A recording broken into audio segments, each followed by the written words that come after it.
Ladies and gentlemen, episode number 644, and we are live here on Twitch TV. Welcome to the 5th annual TWA Bash at the Beach. It's going to be an absolutely thrill ride of a day. Stacked card, championship matches all day long. Rivalries are intensified. Fiery feuds are going to try and finalize their battles. Or perhaps those ugly feuds are simply going to rear their heads and continue on down the road. It is going to be a fantastic day. We're going to get things kicked off here in just a little while. First, we're going to get things started with a little discussion about Night of Champions. I don't know who's on the broadcast booth right now and who is not. Don't know who's in the chat either because I don't have a dashboard open yet. I will be taking care of that problem sooner than later because, you know, you never know when the Glenalians and Glenola are going to show up. Variants of Strife, Rocky Cross, and many others that like to come in and drop villainy when it is unnecessary, unneeded, unjustified, and of course unwanted. However, Moon, is that you on the broadcast booth? Somebody's on the broadcast booth, or was. Yeah. Okay, Moon Raider is here. Now, Moon Raider, is this your first Bash at the Beach show? This is our 5th annual show, so I don't know how many. You know, you've been here for a while. I just can't remember if you were here for the last Bash at the Beach. I'm not really sure if I was.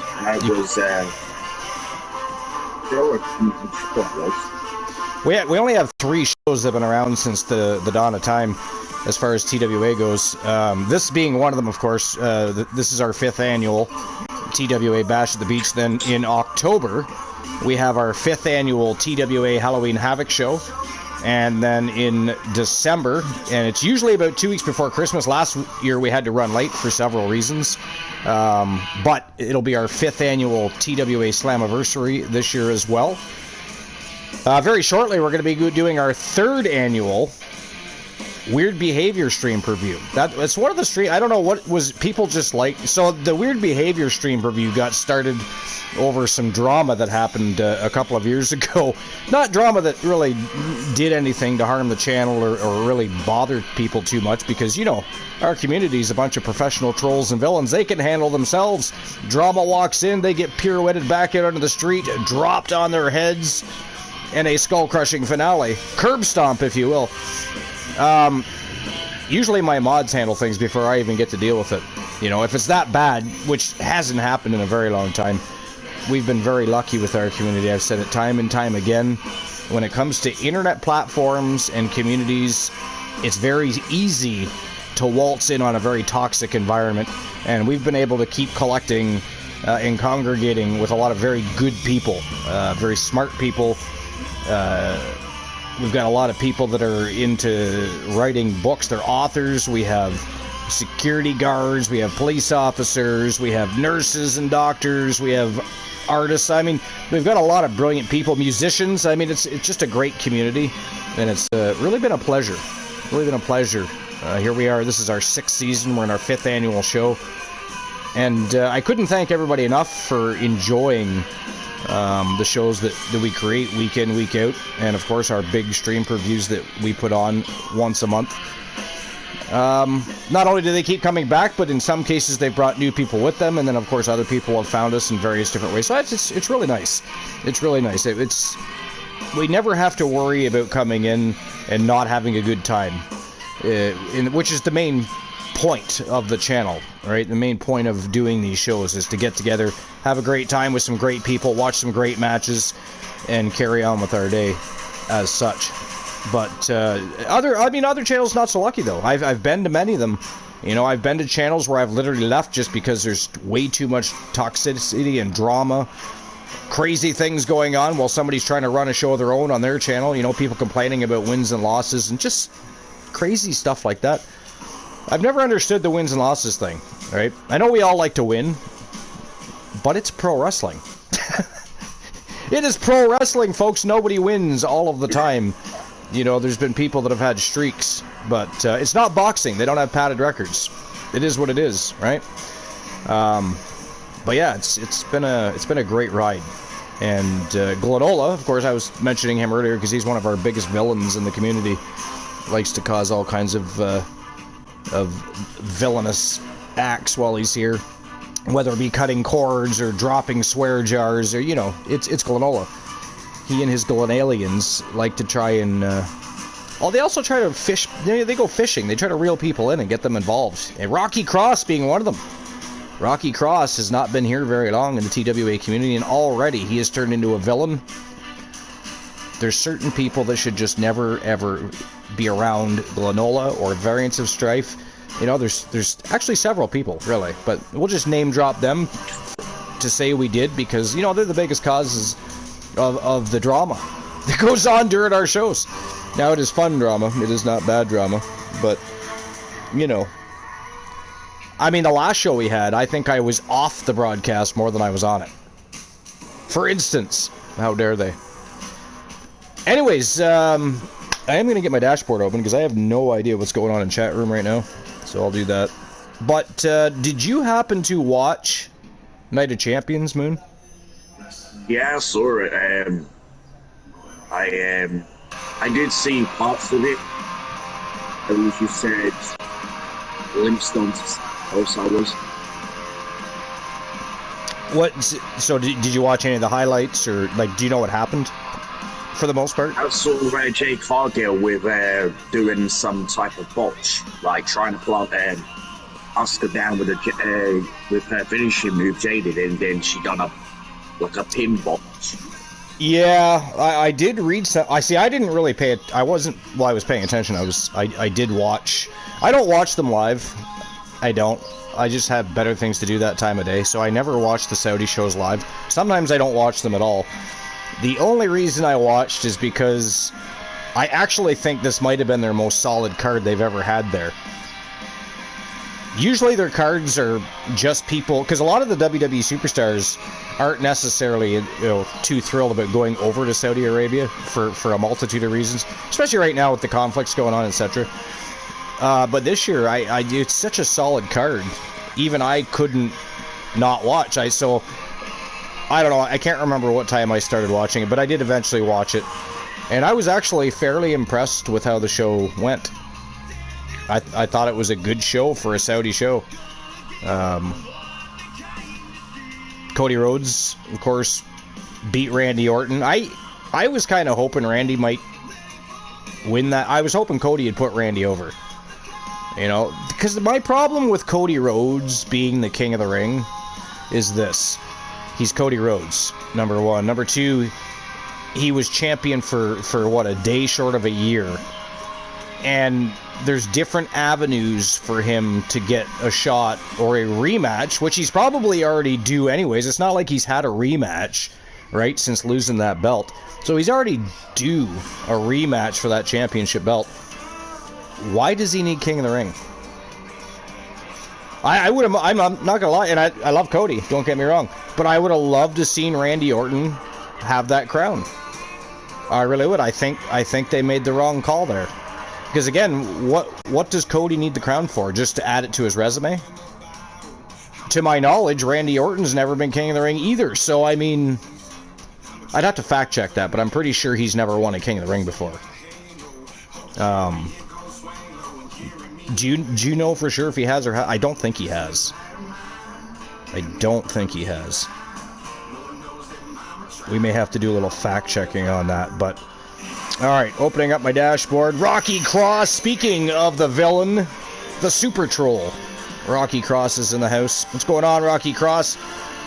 Moon Raider's on the broadcast booth and in the chat room. Ace Haunter is in the house. Mufasa in the house. Let's get some shoutouts going here before we get too far down the line and I forget, because you know I will, and then I'll have all kinds of oh, flipping out.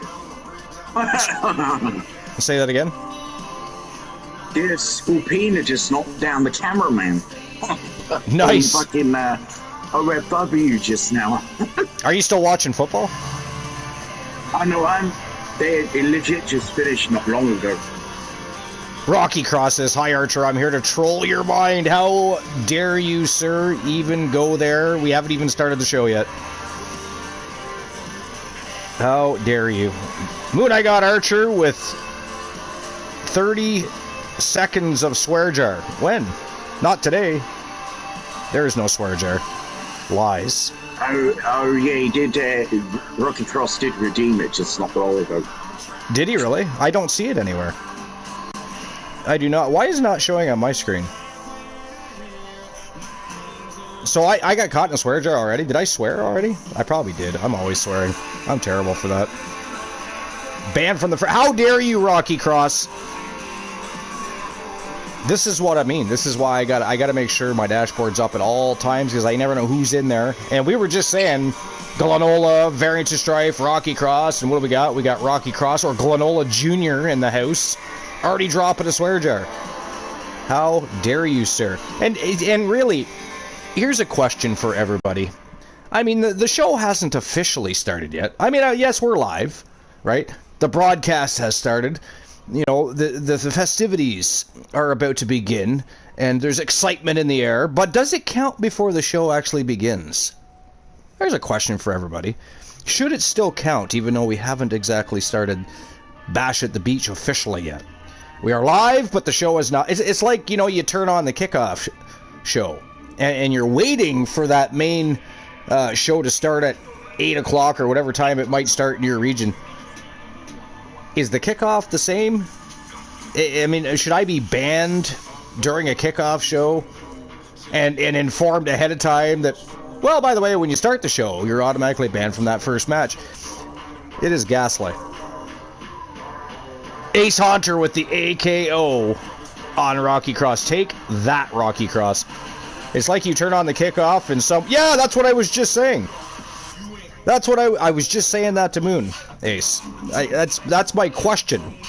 Should Rocky Cross be able to ban me before the show actually begins? Of course you say yes, Rocky. Nobody's talking to you, Rocky. Did I say, hey, Rocky, should I really accept your banning after you trapped me in a swear jar 30 seconds into the motherfucking show? 30 fucking seconds in. And I know that because you put that. Scroll back in the chat, anybody that missed that. It says 30 seconds in and I got Archer. How dare you? I'm like a fish caught in a net right now. But anyways, who else watched Night of Champions? And if you did, what match did you like the best? Because I got to be honest, like I said, I don't know if anybody heard me, but I was telling Moon, I'm not a big fan of the Saudi shows because usually the cards aren't that great, number one. Number two, that's such a volatile area. And, there's political reasons I could use for why maybe WWE... I mean, the problem is they get paid so much money to be there. Right? That's the ultimate problem right there, is when the Saudis toss that kind of money at a company, it's very hard for them to say no, and it keeps that illusion. Well, it's not an illusion. They are a global company, but it keeps them as a global juggernaut, right? You know, being over in Saudi Arabia, and of course they're always touring Europe now. But you love the Rhea match? Yeah, the Rhea match was really good, actually. That was a really good match. Ace Hunter says, I did not. Was watching anime. What anime were you watching? I like anime. I'm behind in a lot of anime. Too. Yeah, anime's awesome. Anime's awesome. I haven't watched anime in quite some time, though. It's one of those things I bounce... Well, there's so much to catch up on. There's so much of it now, you know? When I was a kid, you were hard to press to even find anime. You were stuck... Well, for me, anyways, I was stuck watching North American version of anime, which is just... The difference between North American cartoons and anime, though, is anime actually tells a story and follows, you know, a plot. And, you know, it draws you into the show. Where most... I won't say all of them, because there are some. There were some that did follow a storyline. But most cartoons are just random adventures with cartoon characters, you know what I mean? It's not the same thing. And although you get to know the characters, and you might even like those characters, they don't draw you into the stories the same way that anime does. It's just different. The music is usually far better as well, not to mention anime's always had way better soundtracks than regular cartoons. So there's a lot of reasons. Joke time already. Holy hell. I got trapped in a swear jar 30 seconds into going live. And anybody that's just getting here, you can all fucking guess who did that because he's in the chat room right now. How dare he? And now a joke. All right, I'll get on the joke here in a second. Was watching One Piece. CM Punk told The Miz and Saudi Arabia off, then apologized earlier, both on Twitter. I mean, yeah, there was a point. I mean, that didn't happen recently, but there was a point where he sent out an angry tweet and kind of ran down the Saudi show or whatever. But, yeah, he apologized, and it looked like he enjoyed himself. Looked like he was having a good time over there. But again, I've got different reasons for not necessarily liking the whole Saudi trip. And some of it's political, and we're not going to discuss that, because it's, you know, it's not really, that's not what this show's about. But I'm sure anybody that knows, you know, the general area they're in, you know, it's a very volatile region, and you can probably imagine some of the reasonings I might have, and even things that the Saudis have done in the past, you know, supporting certain groups type of thing. I'm not going to go too far into it, but you know what I mean. I'm sure you get my drift. There's reasons that I don't feel like they should be in Saudi Arabia. They don't need... Well, I mean, Saudi Arabia, again, they toss them a shit ton of money, so it's really hard to say. But I mean, Europe is right around the corner, and they would offer up the same type of money. Go there. There's a lot of places in Europe I'm sure they have yet to be. Not to mention, there's still regions around the globe that don't even have the capability to watch Raw on television or SmackDown on television or NXT on television. How about we open up those markets? And because I don't understand why they're not in more of a hurry to do that, because that would seriously increase their viewership every week. Right? There's a lot of areas that literally can't watch the show. So why don't they work on getting those open? I don't know. If you can go to Saudi Arabia, hell, why don't we just go down? They should do a big show in Mexico. You know, then they can say because they've never done a big show in Mexico. They've been to Australia. You know, I would like to see. However, I'd like to see WrestleMania go overseas. I don't like this bullshit I'm hearing about potentially having more than one WrestleMania in a year, by the way. That is the stupidest fucking idea. WrestleMania is a big... I mean, that's the show of shows every year for pro wrestling, basically, you know. We could say WWE, but I mean, everybody watches WrestleMania. Everybody would like to be a part of WrestleMania. It doesn't matter what promotion you're with. You're not going to come right out and say, some have, MJF and a few others. MJF made it very clear that he would love to have a WrestleMania moment, and many others. But most of them don't, you know, they're not going to commit. When they're working for a different company, they're not going to come and say, yeah, I wish I was at WrestleMania. But to water it down just so you can claim to have had a WrestleMania elsewhere, I don't like it. I don't like it at all. I wouldn't want to have a WrestleMania in Saudi Arabia, because otherwise they would call it a Super WrestleMania. Yeah, they'll probably call it kind of like they did with the... what was the one show that they did? Was it... I'm trying to remember what the hell... But they called it the Greatest... Was it like Greatest Royal Rumble? Was that what it was? Yeah, that's what it was. The Greatest, yeah. And apparently Royal Rumble might be going back to Saudi Arabia in January. I don't know if they've actually made, you know, I don't know if that's been written in stone yet or what have you. Greatest Royal Rumble, that's what we were just saying. Thanks, Ace, appreciate that. Archer, can I claim a wrestler when I have my team? I'm assuming that's supposed to say when you have your team. I mean, if the wrestler's not claimed, and you claim a wrestler, then, you know, that's what that redeem is there for. That is what that redeem is there for. But anyways, yeah, I don't know. I would just prefer them leave WrestleMania alone. I like the idea of them going overseas, not necessarily to Saudi Arabia, but I mean, I would even like to see WrestleMania live from Wembley Stadium. Go over to Japan, the Tokyo Dome. I mean, there's many places that they could, you know, draw. I know they've been to. I know that WWE has been to London like before Money in the Bank, and I know they've been to London for SummerSlam back in '92. Yeah, and one of their family members has been there. If they take WrestleMania to London, they will sell the shit out of that WrestleMania. It might be the biggest WrestleMania of all time, in my opinion. But I'd also like to see them go, like I said, I'd like to see them go to Japan. There's a few places that I think they should go. Like, we still have a very old record from North America, the Pontiac Silverdome, that they've never broken. They've never drawn that many audience members to one event as they did at Pontiac Silverdome ever. They could easily do it. They could easily do it by going to certain places over. Tokyo Dome, right off the top of my head, stands out because I'm pretty sure that place holds around 250,000 people, does it not?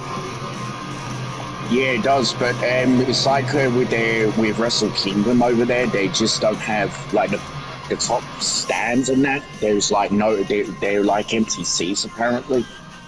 I don't know why. I'm sure they could rig something up though. Like, I'm sure they could figure if they were to play, because they always plan WrestleMania a year, sometimes more than a year ahead of time, right? So I'm sure they could figure that piece out. But even if they didn't have a full 250,000, they could still bust the record from Pontiac Silverdome. You know, give it an effort. Have some fun with that. Like, I don't understand sometimes where their visions are leading or where they're at, but apologize for the sound of thunder. I mean, I've got my window closed, but we literally have hydroplane races about 500 meters away from where I live, and they are loud as fuck. They're already supposed to be done. I don't even know why they're still running. The lying bastards, how dare they. But I got tired of waiting. I've been itching to do this show. It is going to be a fantastic show. We've got a lot of kick-ass matches today. Like, it is a stacked fucking card. To which, of course, I'm not going to be on for the first match because Rocky Cross trapped me in a fucking swear jar 30 seconds after I went live. And again, Rocky Cross, how dare you? 88% World Championship worthy, 87% Tag Team worthy, 96 One Championship worthy. I believe the poker hand today to beat is a pair of aces and nines, 8 high. So 2 pair, 8 high, aces and nines. Nice. And dice, I believe, is a pair of 3s to either tie or beat. You've got either tie it or beat it. But anyways, we're going to keep talking a little bit about Night of Champions and some of the things that happened, and we've got other things we can take care of eventually if we get to the point where we need to have some extra things to discuss. We've got Joe Link's match recaps and highlights. I'm sure there's some dirt sheets to look at. But we have 14 matches of absolute fire. So we're going to get the show on the go, get things turning and burning with our first match. It is a tone setter of the day, and it is going to be one hell of a badass matchup. We, of course, everybody knows that we have a brand new sextuple champion, only the second one in TWA history, in B. Jackson, the leader of the League of Nations. Tied January Ultraviolet's record, who 2 years ago did the very same thing. She became the first ever sextuplet champion in TWA history. Here we are 2 years later. B. Jackson has done it. We had a poll. Half of you wanted to see B. Jackson defend her titles. Half of you wanted to see her go ahead and try to break January Ultraviolet's record and pick up a 7th championship. So it was a tie. It was 50-50 right down the line. B. Jackson, of course, came up with a solution. So today, she is going to go for that historic 7th championship. It is in our tone setter of the day. But she will be defending one of her championships later today, so she has to fight twice today. And of course, from here on out, she has already signed her obligation. She will be defending all of her championships from here on out. But today, she's going to try and break January Ultraviolet's record and make history in TWA, becoming the first ever in 6 seasons person to hold 7 championships at one time.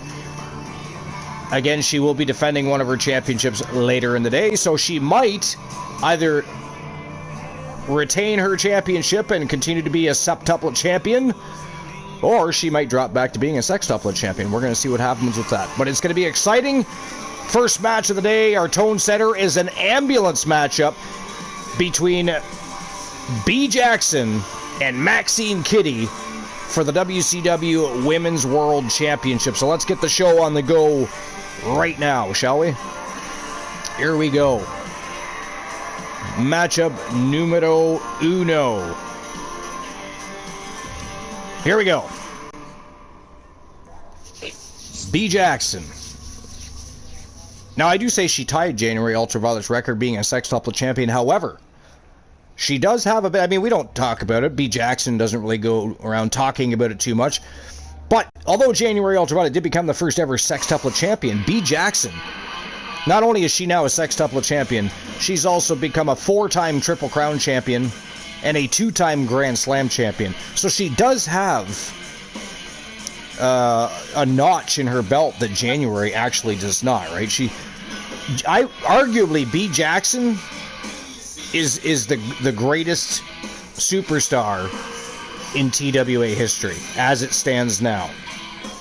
You know, some people might say Rose Brewer because she is or was. I don't know. I'd have to go back and look. It's been a long time since I've even tallied that, so I'd have a lot of work to do just to do that.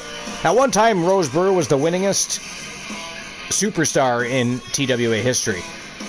I'm pretty sure B. Jackson's... Yeah, she was. I'm pretty sure B. Jackson's got to be challenging that by now. As well as Amber Extreme. There's a couple, I think, that might be challenging that.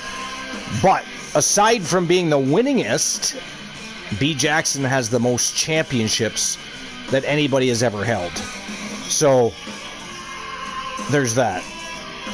But this is interesting. This is intriguing, very much so, because I would, as much as I don't want to see somebody lose a championship, I do, however, I would love to see B. Jackson make history, break that record,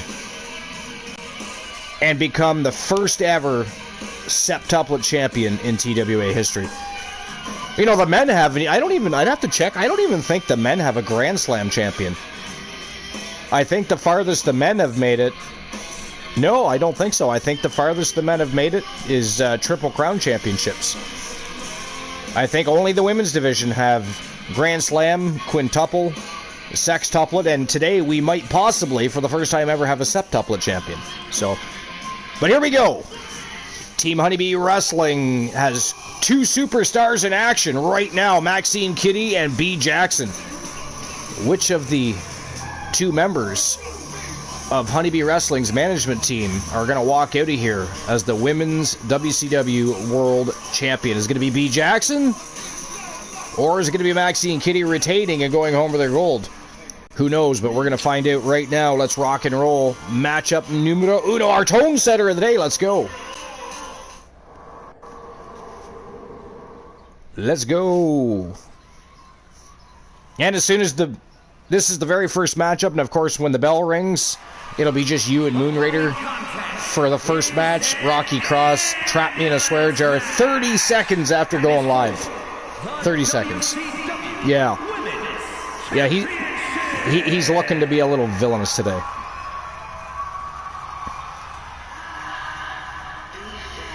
The double champion is here. Flashing her gold. Last night on BWF, Tessa James, the first ever woman to beat B. Jackson after winning the championship. BWT. What's the match card today? Well, you'll have to sit down, have a Coke and a smile, enjoy the show like everybody else, and find out as we go, sir. But right now, it is B. Jackson versus Maxine Kitty. WCW World Championship on the line. If B. Jackson is able to complete her agenda, she'll become the very first ever septuplet champion. 7 championships at one time. If she loses, she's still a sextuplet champion until at least later, because she will be defending one of her titles later today. Honeybee, HCW with the sub. Thank you, Honeybee. You're awesome. Honeybee's in the house to watch B. Jackson potentially make history and become the first, not just woman, the first superstar in TWA history to hold 7 championships at one time. By the way, Honeybee, your new logo looks absolutely fantastic. I don't know if you saw it. There it is. It looks absolutely wonderful. I love that logo. That is a fantastic logo. Of course, Honeybee's in the process of rebuilding HCW, the single best all-women's federation in all of Twitch, by the way. Can we get a shout-out for Honeybee, actually? I would appreciate that. Because if, for some nonsensical reason, you're not already following Honeybee, you're definitely going to want to do so. Again, the very best all-women's wrestling promotion in the land of Twitch. BWT, how you doing, buddy? Welcome in. Appreciate you being here for our 5th annual show.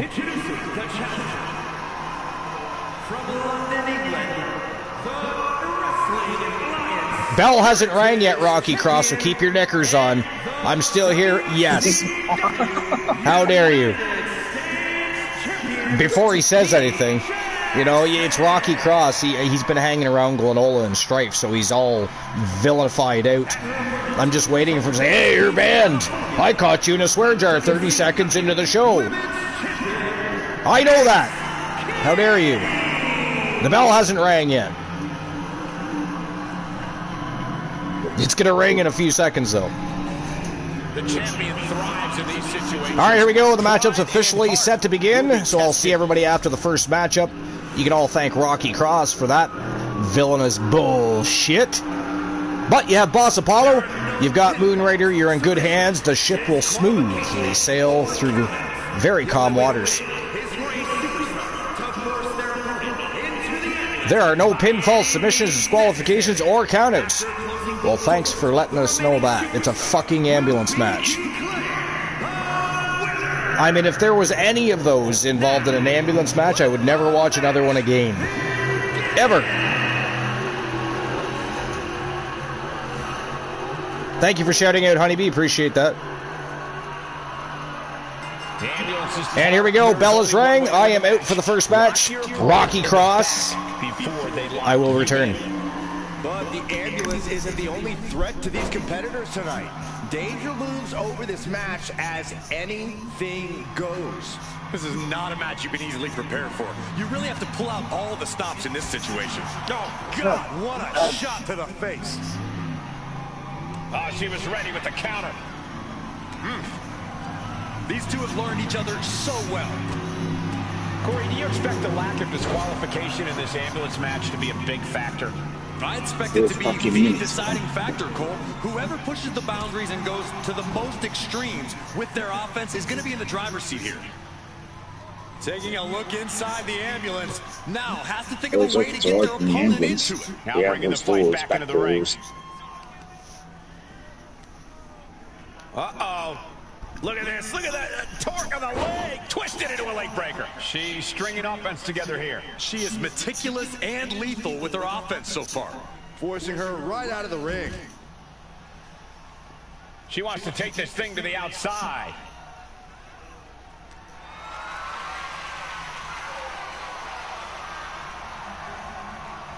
Oh, man.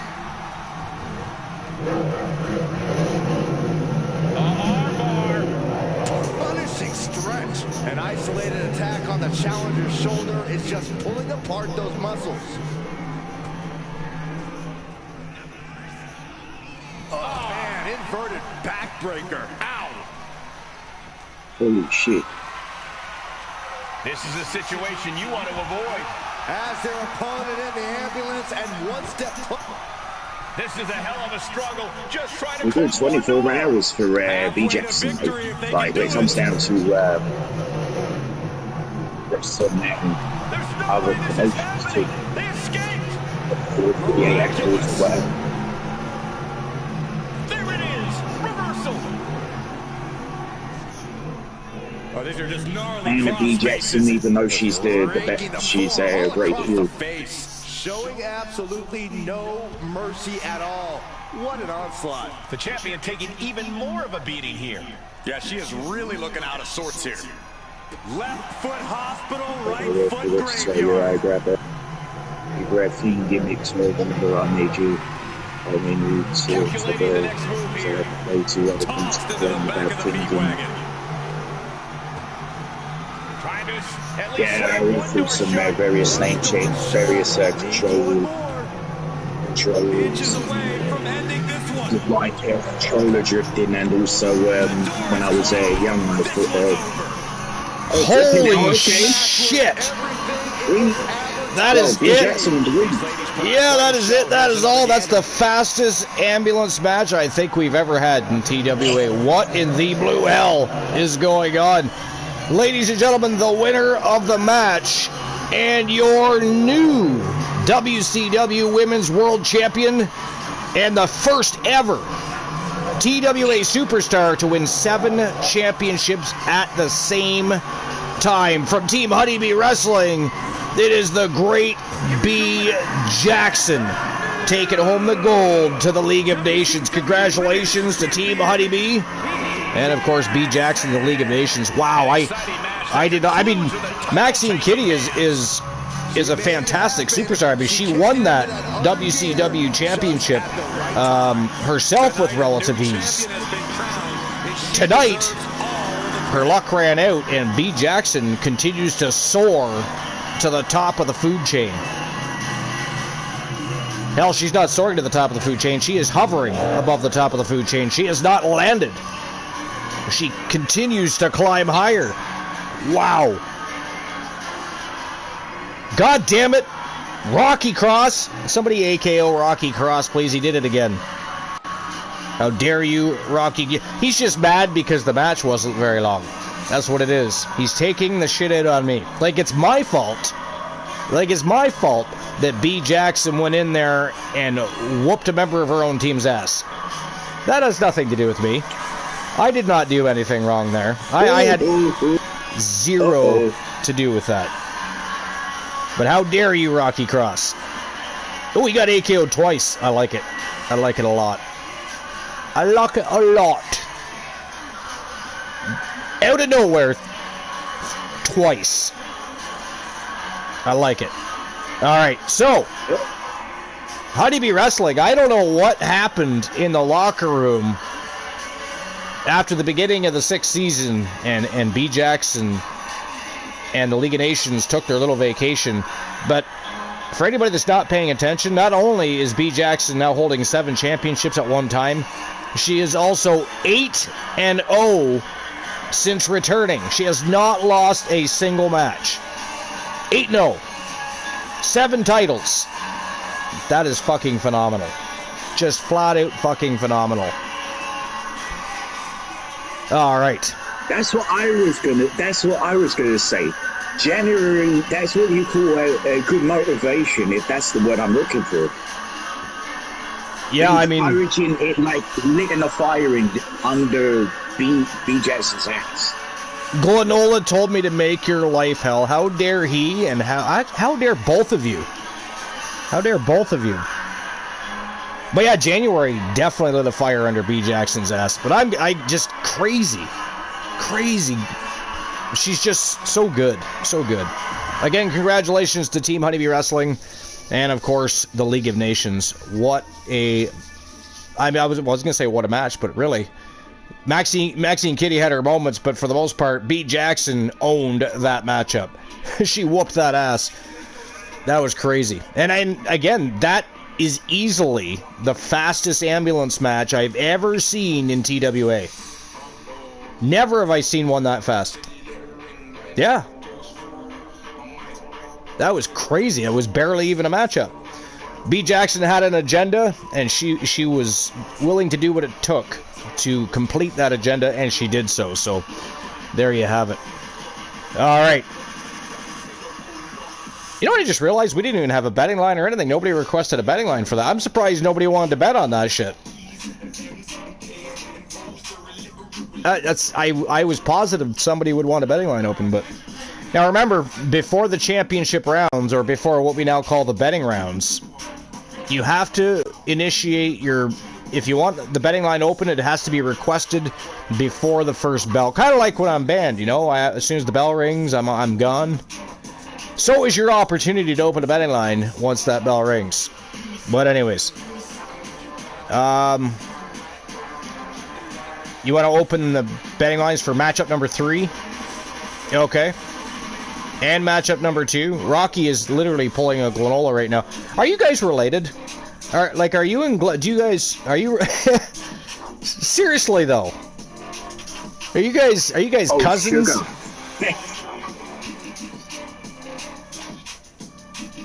That's got to be it. He is the secret apprentice of Darth Glenola. He is a Sith Lord. All right, so I'll get a betting line going for the next matchup. Next match of the day is a Gauntlet Eliminator matchup. And look at the villains in this matchup. We, of course, have the Iceman, Christian Hart from Team Christian Cool. We have Mr. Perfect, Carino, Sinister Farmer from Team Cornhusk Show. The Icon, Sting, Mr. WrestleMania, Shawn Michaels, and, of course, the reigning, defending, multiple-time champion from The Authority. It is the amazing Joe Davis from Team Boss Apollo. That's our next match. Let me get a betting line open here, though. I'll open it right now, you know, before I forget and don't. That happened on the last show. I was like, I gotta open a betting line, then I didn't. I can't remember what matchup it was now, but... Alright, here we go.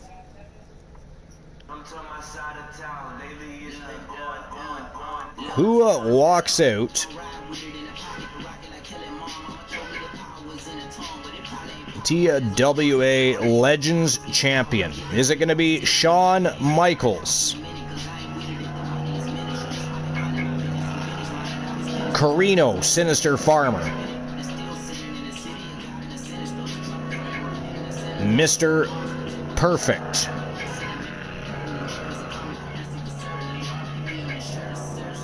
Christian Hart, the Icon Sting, or the amazing Joe Davis, the reigning defending champion? Now, this is a Gauntlet Eliminator matchup, so I will give you guys a little extra time to get bets in.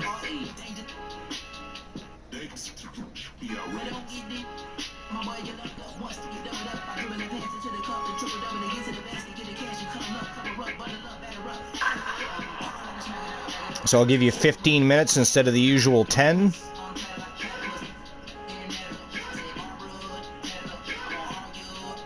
And there we go. Betting lines are open. What's up, boss?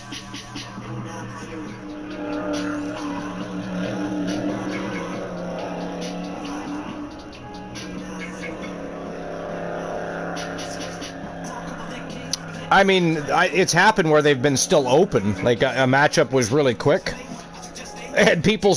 I remember there was one time we had like a pot that was like, it was, I can't remember how much was in it, but it was fucking huge, and it was because the matchup had ended abruptly. It was almost a B. Jackson situation, actually. I don't know if it was that fast or not, but it was fairly quick. So there was still a good 4 minutes or more left on the betting line, and people just kept putting their money on the winner. It was hilarious.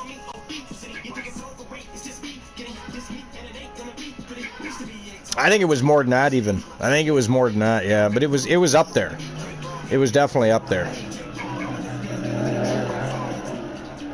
Yeah.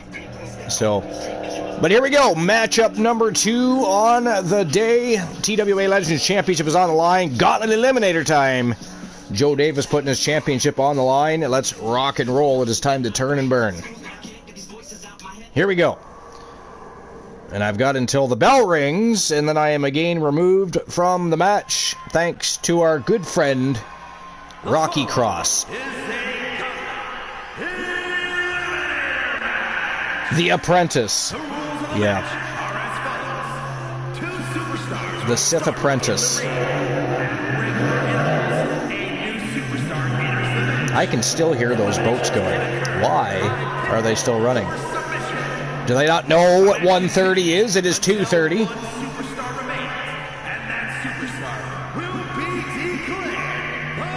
They did have some delays, though. 60% World Championship worthy for BWT. Here comes one of Mr. Perfect is going to be starting the matchup. Who is his opponent going to be? Who draws number 2, do you guys think? Mr. Perfect, number 1.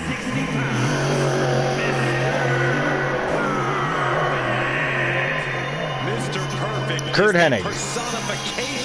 Probably the greatest wrestler, the greatest technical wrestler specifically, to never win the World Championship. Absolutely ghastly, by the way.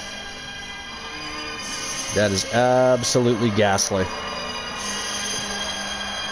Yep, but I mean, there were reasons. You know, same with Scott Hall, same with Jake the Snake Roberts. They were all leagues ahead of their time and probably should have been world champion. But there's just certain people that the company couldn't necessarily trust to make the face of the company. And if you fast forward to years ahead, you know, they tried, because they knew they didn't give those people opportunities because of certain reasons. They tried to give certain people, like Jeff Hardy, for instance, opportunities, and he kept fumbling. Yeah, and he kept fumbling, right? So that was the same reason. That was why they didn't put the belt on Kurt Hennig. It's why they didn't put the belt on Ravishing Rick Rude. It's why they didn't put the belt on Razor Ramon. And I could name many others. That Jake the Snake Roberts, obviously.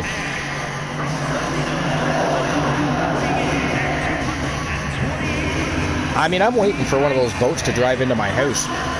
Some of them are really loud. It is crazy. Can you guys hear it? I don't know if you can hear the boats or not, but ghastly. The Iceman Christian Hart from Team Christian Cool. Multiple-time champion is Christian Hart. The only American-born member of the Hart family.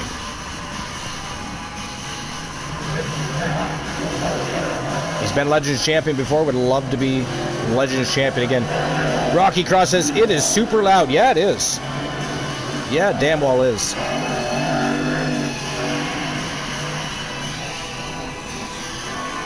I mean, the races are supposed to be over. As you can hear, they are not. They flat out lied. How dare they? You know, I just realized, Rocky Cross, this is a fucking gauntlet eliminator match. This is going to be a fairly lengthy match, and I can't even participate because you trapped me in another fucking swear jar. That means Boss Apollo and Moon Raider have more work to do. How dare you? This is supposed to be their day off. They're just here to enjoy the show, chit-chat with the host of the most must-see show on Twitch and YouTube TV. What does Rocky Cross do? Eliminates that conversation. Eliminates the camaraderie. But all right, here we go. Bell's about to ring. Boss Apollo, Moon Raider, you guys have the match again. I'll be back in, well, however long it takes. It's a gauntlet eliminator. It could be a good 20 minutes. But either way, I'll be back. Enjoy the match. It is not funny, sir. Do not laugh, because you're just going to swell his ego and he's going to do it to me again. We're going to pretend that Rocky's not here. Nothing happened. I'm just, you know, I'm busy for a few moments, so I can't discuss anything. That's what we're going with. Tell you like it is, Rocky Cross. Fuck you. How dare you? But I'll be back. Enjoy the match. Got the leg and dropping the elbow right on the knee. It's time for the next superstar, gentlemen. This gauntlet just keeps getting better. Stalking his prey, ready to strike. Cross body. A narrow escape. Boom, running FTO plants him. Nicely done. Nice job dodging contact there. From behind, Schoolboy, shoulders down. Mr. Perfect kicks out of the pin early. He got a little too confident with that one. Sometimes we'll see a single competitor notch multiple gauntlet eliminations, but that's got to be easier said than done. No doubt about it. The key is you can't let yourself be mentally overwhelmed. Once that happens, your performance goes down fast. Letting everyone know he's got full intent on using that kendo stick. Mr. Perfect showing his instinct.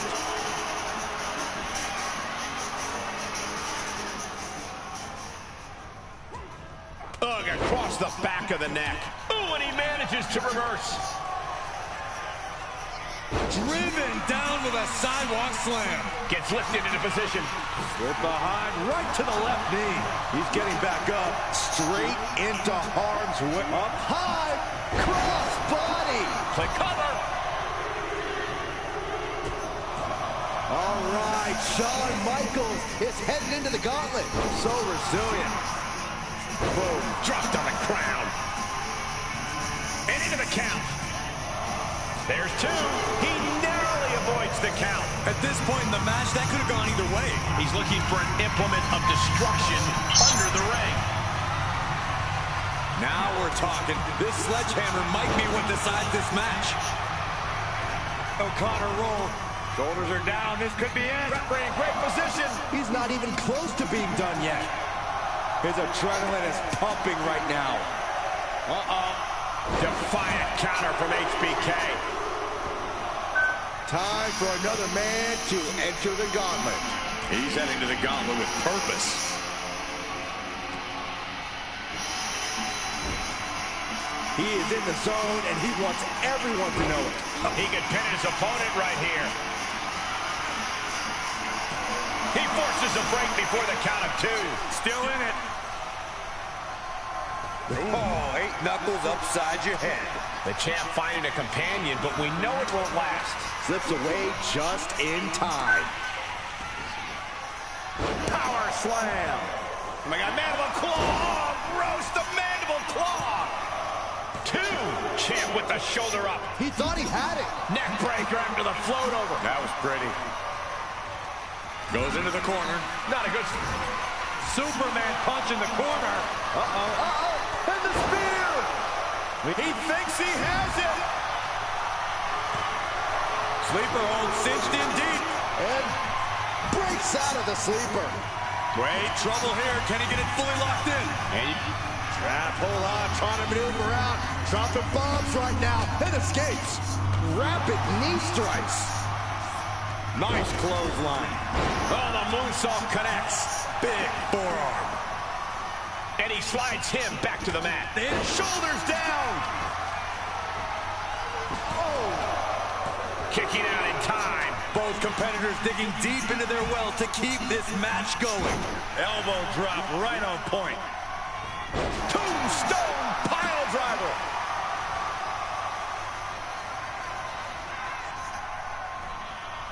This is it. Kicks out. How in the world did he kick out? This has been an absolutely brutal display of will from these men. You can see their flames starting to flicker. It's only a matter of time before one goes out. Perhaps looking for some kind of equalizer here.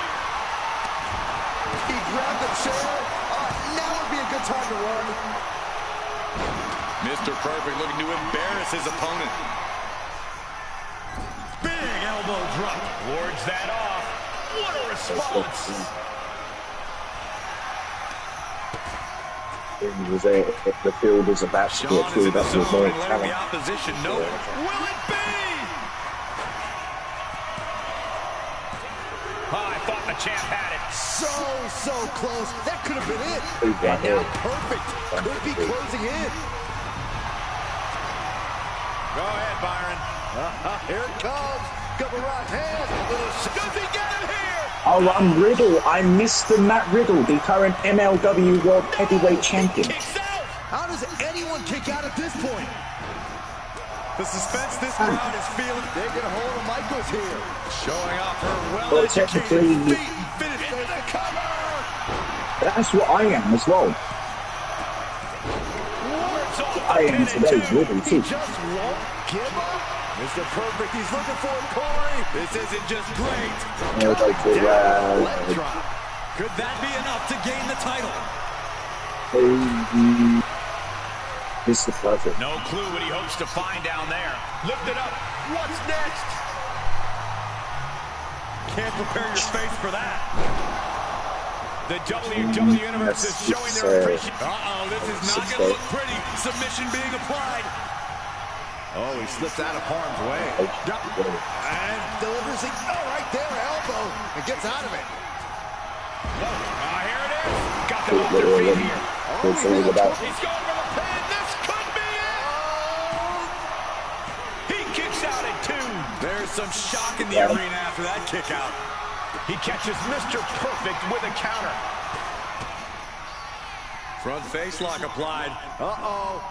He counters with a great reversal. This could do it. Does he have him here? Oh, that was a fucking good counter from Sting right there. Holy shit. Eliminated. Their night's come to a disappointing end. This one is far from over. That means Sting has been eliminated by Joe Davis too. There's not a single person sitting in this arena. It's pandemonium, Cole. Oh, he got him. Is he going to lock this in? The cross-face chicken wing. It's hooked. And there you have it. It's all over. Into the room This for is Mr. perfect. Eliminated, I from this think. gauntlet match. Yep. But there's still 3 more Well, challengers waiting their turn. And what need is there to go looking under the apron like this? This Oh, man, he's grabbed the kendo stick. Everyone needs to watch out now. And yes, I lost my bet for me. Powerbomb position. I should have gone for Shawn Michaels. And then look at that! Flying Or forearm from just Michaels. for Reno. Tossed back into the ring.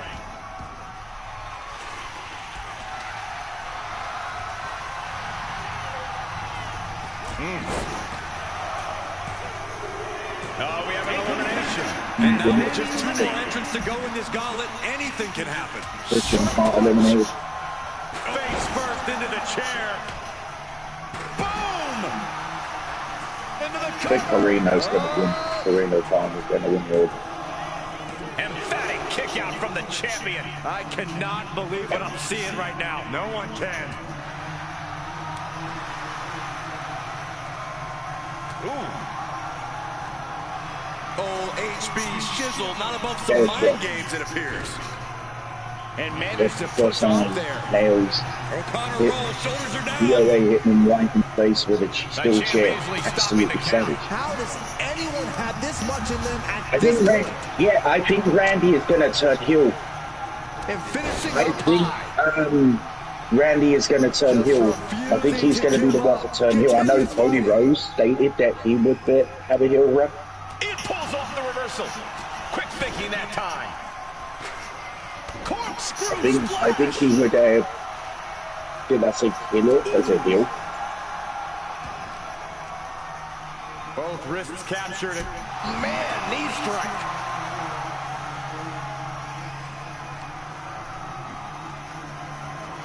Michael's good night. Sweet chin music. That might have just sealed the deal on us having a new champ.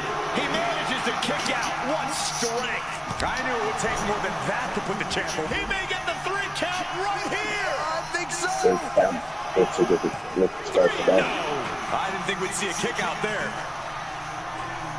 This kind of behavior is just not okay. You can't just go off on an official like Sweet chin music. It seems like Karina Farmer is not happy with the referee right there.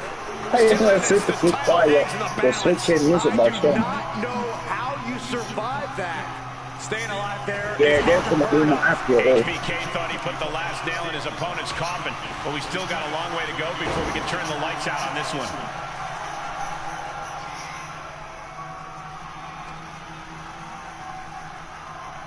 Oh my God! Oh God!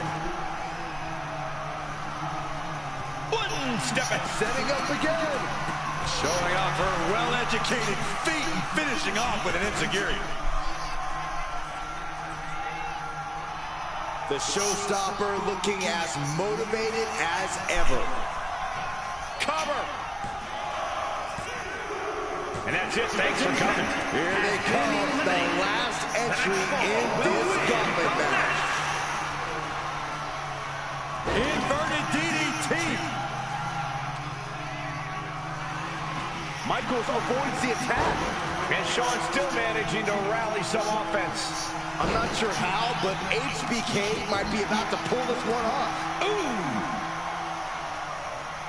Making way towards the top rope. Got him right where he wants him. Well, Up high. Crossbody from the top. with the true vet right through the arena. Oh no. Let's see what the arms are. With the sledgehammer. No doubt about it. This is just adding extreme insult to injury. Over. High risk. Off the mark. Anticipated that. Leaps up to the top rope into the... He covers. Is this it? Could be. Kick out and the title fight continues. Somehow, some way, he is still in this. Flipping out. Right there. Look at this. Pin. Michael's shoulders are down. No, he gets the shoulder up. Good Lord, scarily close to 3. 3 count as well. He saw that being telegraphed. Countering each other again and again. 4 and 6 in 5. Pop-up powerbomb. That could be enough to continue the reign. I'll do this one. 2 count.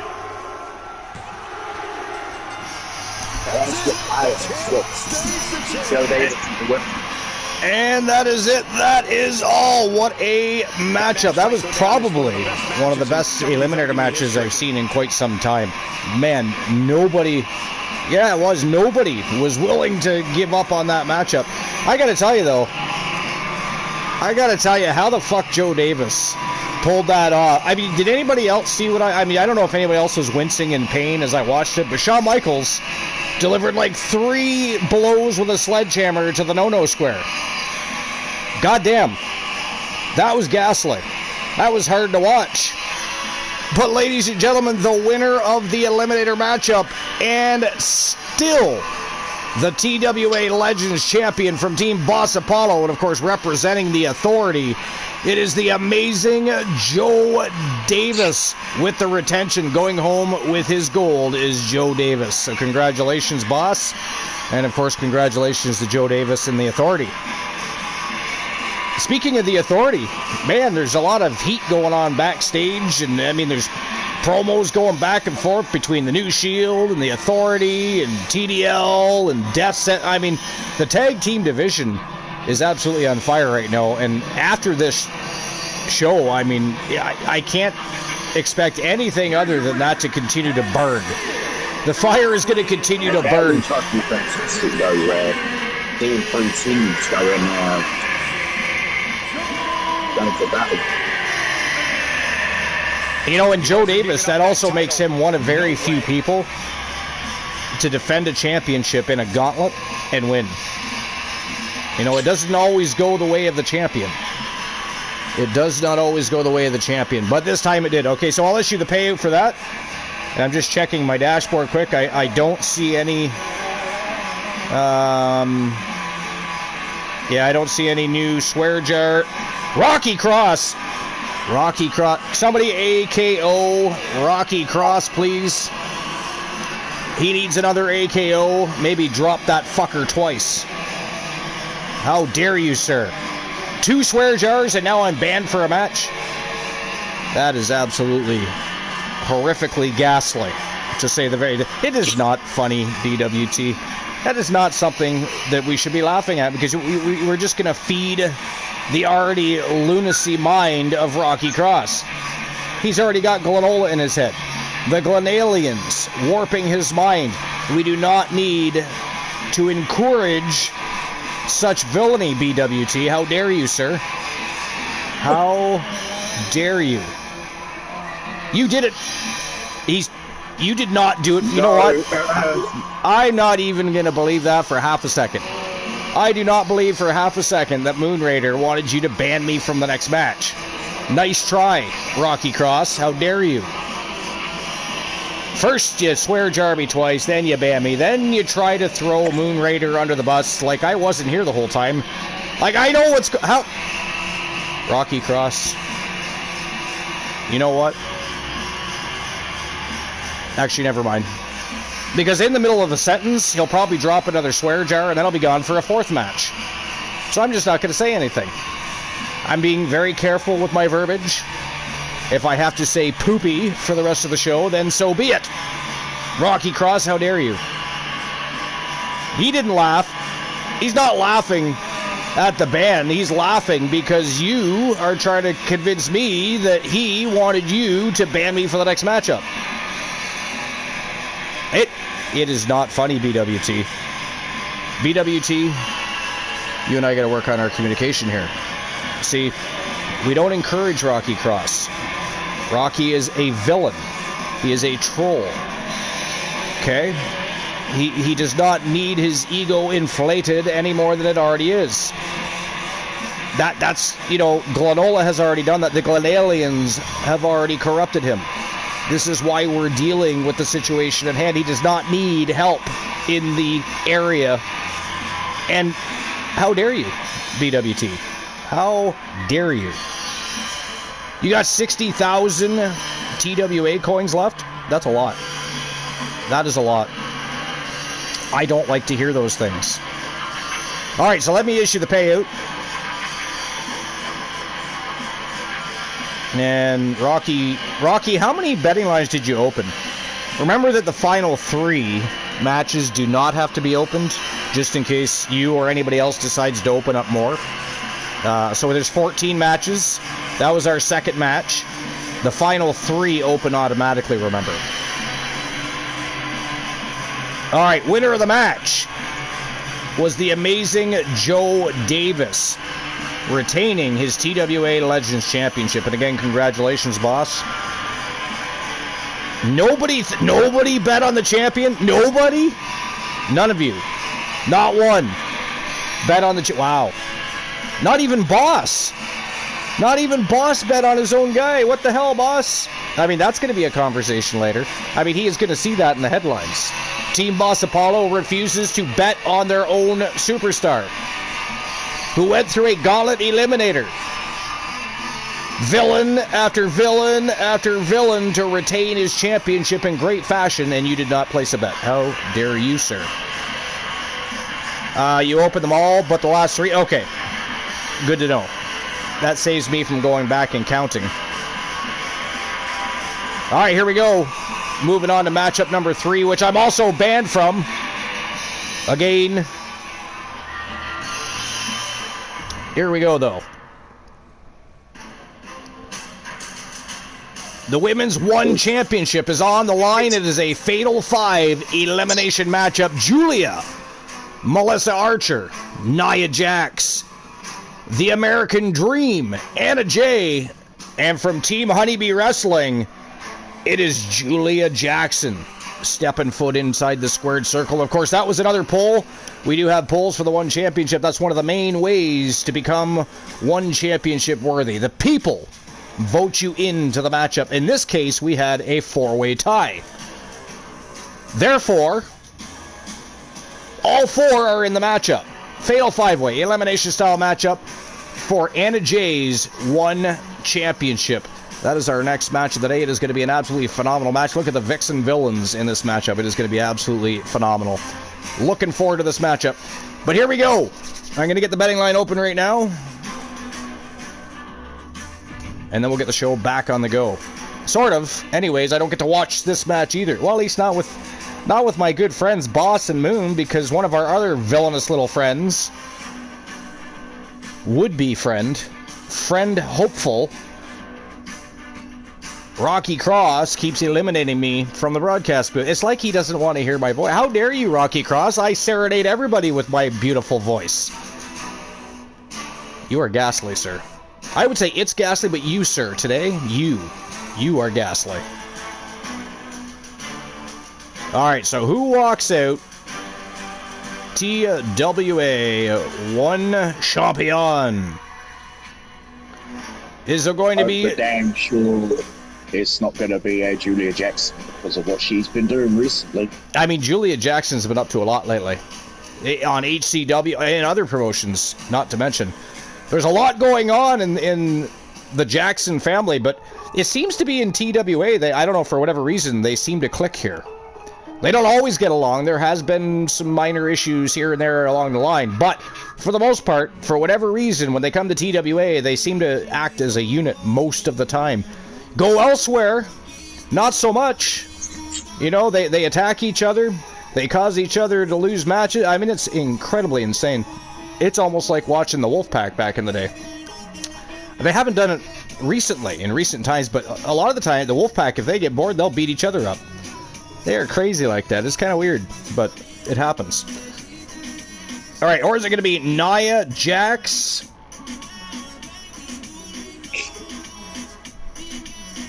Or Julia? Melissa Archer?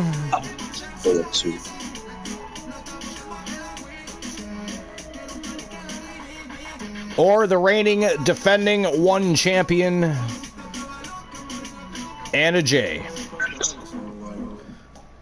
If I spelled it right, I almost put it under Anna Hay. Who the fuck is Anna Hay? I don't even know.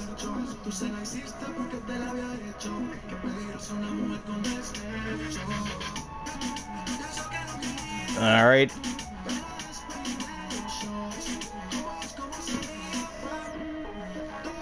$10 minutes to make your bets.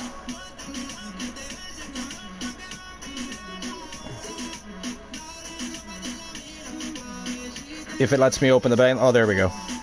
It was giving me a real hassle there. I don't know what was going on. All right, there we go. Betting lines are open.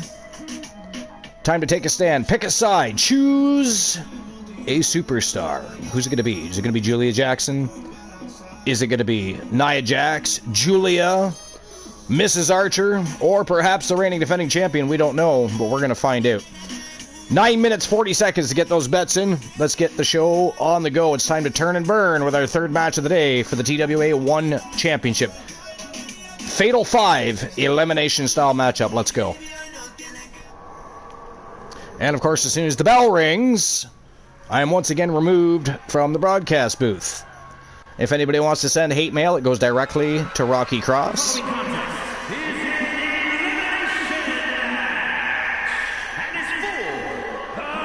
You're going to return to what? Oh, okay. Yep. No problem. We'll see you when you get back. Prepare for the unreal aura surrounding Julia. One of the most anticipated Julia coming out first. Now, this is not a gauntlet. It is a Fatal 5 elimination matchup, so all 5 superstars will start on the ring at the same time.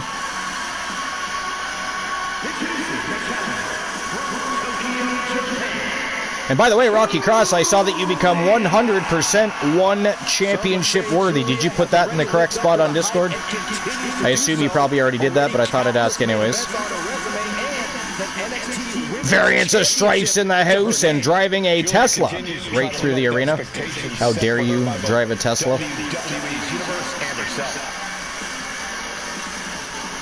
Today, Variants of Strife is the rated R superstar, Edge. And he's also a blue heron. A wise and mighty bird. Why not? Has anybody beat poker yet? Anybody beat the hand yet? No, it's a pair of aces and nines, 8 high. And dice is a pair of 3s to either tie or beat.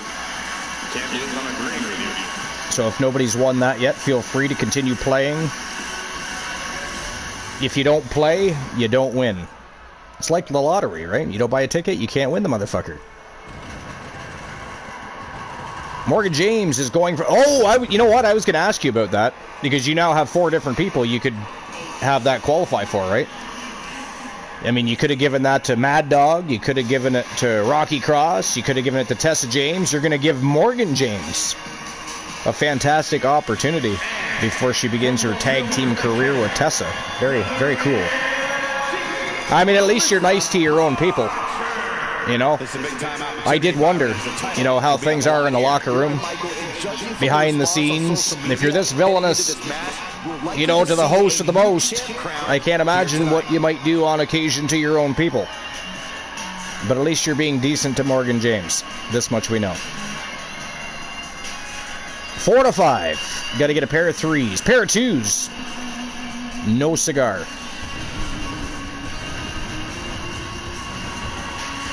No cigar. I'm trying to remember if there's anybody else we didn't shout out yet. We haven't shouted out Moon yet. He's on the broadcast booth, but we're going to shout him out anyway.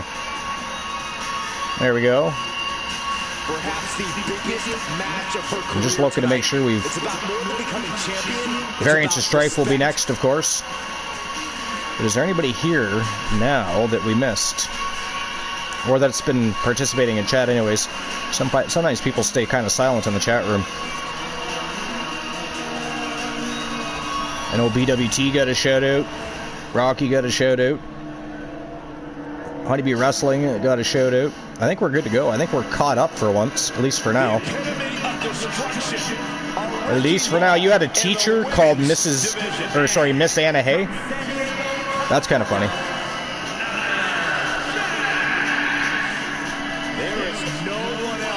All right. Nia Jax making her way to the squared circle. And for anybody just getting here, welcome to the 5th annual TWA Bash at the Beach. It's an absolute thrill ride of a show. Championship matches and absolute fire all day long. And then, of course, tomorrow we'll be live on YouTube with our first of 3 Fallout shows from today. Joke time. Oh, I owe you. That's the second joke time. That's right. Hold on. I owe you 2 jokes now. 4 minutes, 55 seconds left on the betting lines. In case anybody wants to place a bet.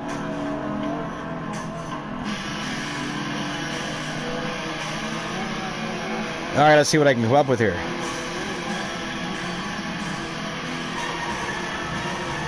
Alright, joke number 1, Mufasa.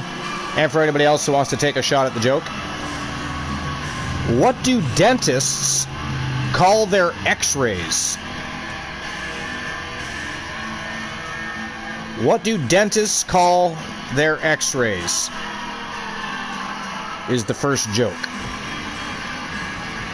And I do owe Mufasa a second joke because he had redeemed one earlier as well. Pair of 10s, no cigar. Gotta beat a pair of 9s and a pair of aces, 8 high.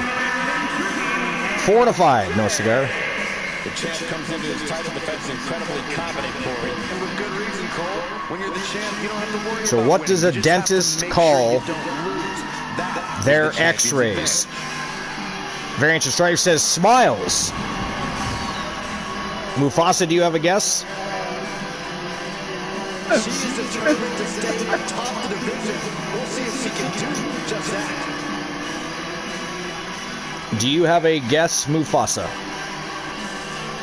Anybody else who wants to take a shot?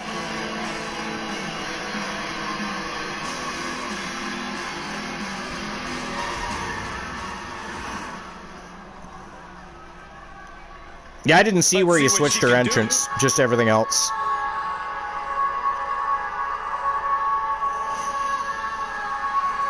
I'll have to have a look at that.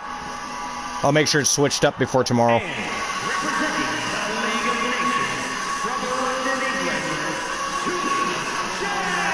I'll have to make sure it's switched up before tomorrow. And I don't remember the last time the champ was in this much jeopardy, Cole. Tonight might just be the night the title changes hands. Alright, so I'll give it another 30 seconds, then I'll give the answer to the joke. What do dentists call their x-rays?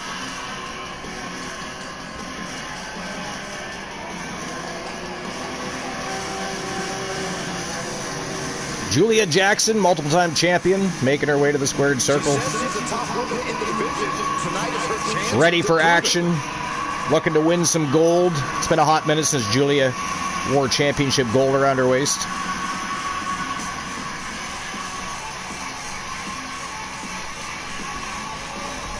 All right, so the bell's about to ring, so the answer to the joke before the bell does ring, and I am banned for the match. A dentist calls his x-rays toothpicks. He calls them toothpicks. Moon, you're sailing the ship again by yourself. I'll see you after the match, sir. Enjoy the match, everybody. I'll be back. Again, for anybody that wasn't here already, Rocky Cross banned me now for a 3rd time in a row. But here we go. It's going to be a great match. I'll see everybody when it's over. Enjoy. And enjoy Moon Raider. Uh-oh. High angle belly to back suplex. Oh, acrobatics like that take a tremendous amount of cardio and strength.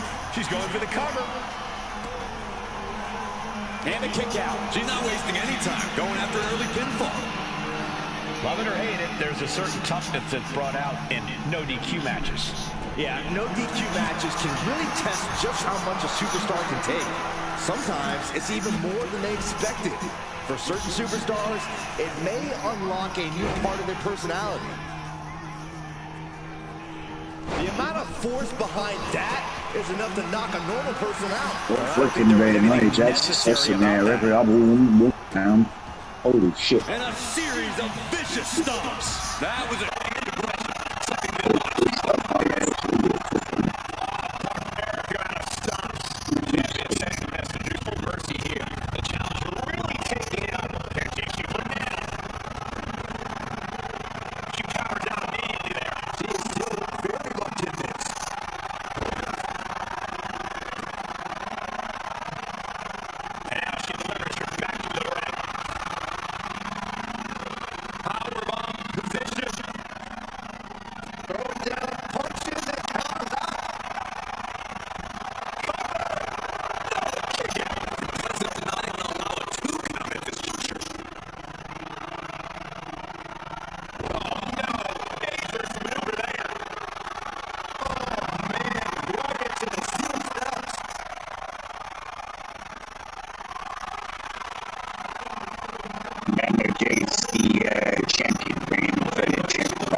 Setting up the table now as well too for a massage.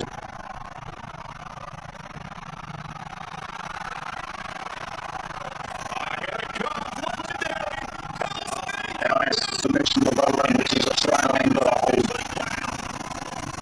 That was one. And I have finally returned from the abyss. Thank you very much, Rocky Cross. Very much appreciate you, brother. But ladies and gentlemen, that is it. That is all. The winner of the match and your new TWA 1 champion, Melissa Archer, going home with the gold. I was a little surprised, to be honest, that Anna Jay was the first one knocked out of this matchup. I mean, anything can happen. Anything can will happen. But I was a little surprised by that. Anna Jay is a very formidable superstar, very formidable champion when she has a championship belt. But if you look at our first match today, Maxine Kitty, rose to the top very quickly, won the WCW World Championship with relative ease, and then seemingly lost the championship with relative ease. First match today, B. Jackson, our new couple of champions, first ever in TWA history. But that is it. That is all. We have a new TWA 1 champion, at least for now.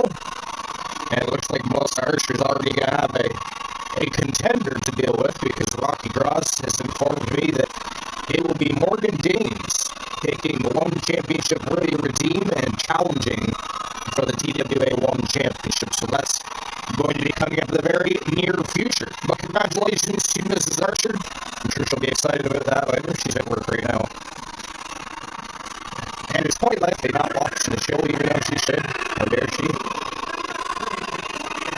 Question of the show: do you think that Cody Rhodes can pull off a heel turn? It is a good question, because I am undecided. I don't personally feel that Cody Rhodes would make a very good heel. I mean, he's been heelish in the past when he was bashing Cody Rhodes, etc. But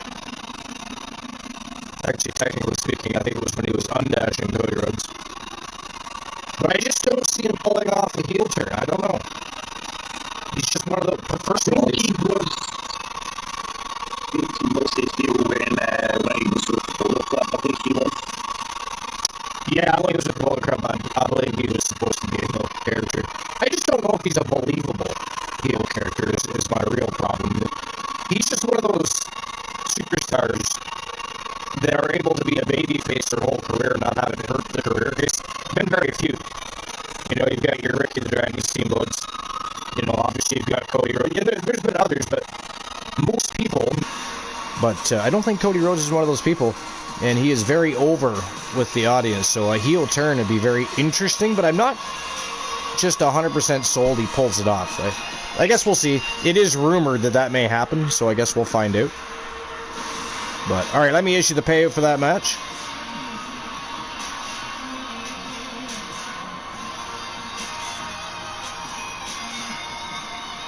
The winner of the match was Melissa Archer,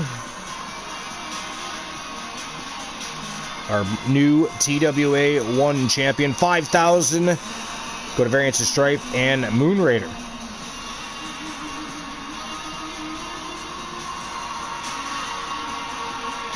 All right.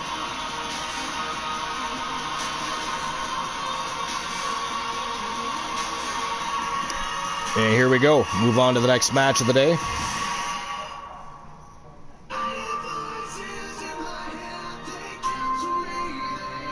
Pipe bomb from Anna Jay. Don't forget, I have my rematch clause, so Melissa Archer, I'll get my championship back, but keep it warm for me. I mean, that's if Melissa Archer can keep it. Who knows? I mean, Morgan James could defeat her. Morgan James could definitely defeat her. That's a possibility. I mean, we've never seen Morgan James in action, right? So we don't know for sure, but Team Rocky Cross is gifting her a one championship matchup. So anything can happen. I mean, that's the way TWA works to begin with. Anything can and will happen. Like Rocky Cross banning me for 3 matches in a row. You know, it happens. All right, here we go. Next match of the day. It is for the TWA 1 Championship in the men's division. Again, a poll was had on Discord, and everybody chose John Cena to face Shade from Team Exiled Jack, also known as Sir Jack the Greatest, Sir Jack the Great, and Sir Captain Underpants. Actually, I don't think the last one's correct, but I would find it very amusing if Jack came in and everybody started calling and referring to him as Sir Captain Underpants. Alright, so let me get a betting line open for this. I do know Rocky Cross, I think he said all of the betting lines open. Up into the last 3 matches, they are open for you. So who walks out TWA 1 champion? Is it going to be John Cena? Or is it going to be the reigning defending champion Shade from Team Exile Jack?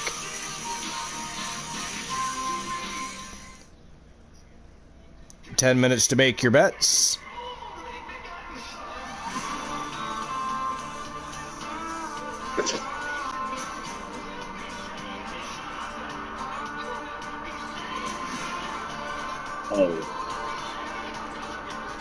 And there we go. Betting lines are open. So get those bets in. Open those big fat wallets. But our next match of the day, Falls Count Anywhere matchup. John Cena versus Shade. TWA 1 Championship on the line. And so far, you know, I'm able to participate in this matchup, Moon, for the first time today so far. So far. Now, has anybody won poker yet? Has anybody beat the house hand yet? There it is right there. Pair 9s and aces, 8 high. I don't know if anybody's beat that yet. I don't think so, but... And I think the pair of 3s are still standing strong for dice.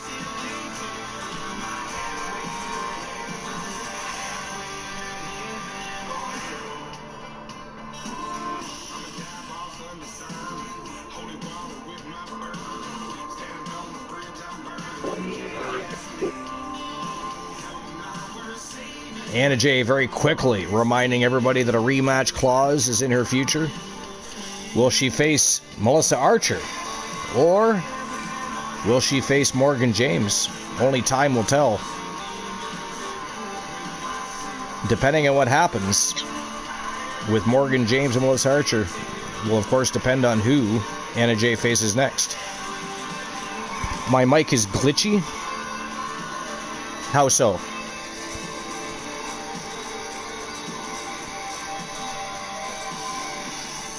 What's glitching on it? I mean, on my end, I don't hear any problems with it. So I don't know exactly what's happening. I do not know. Is anybody else having issues hearing me on the broadcast booth? Again, on my end, it's fine. Yeah, it sounds fine on my end too. Like even when if I have the dashboard volume turned up, I can hear myself, and it doesn't seem to be an issue, but... Alright, here we go. TWA 1 Championship on the line. John Cena versus Shade. Falls Count Anywhere. Let's rock and roll.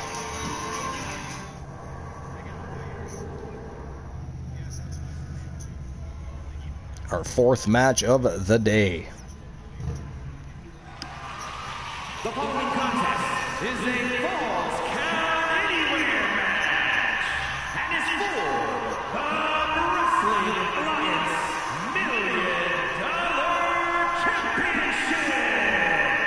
Showtime and go time.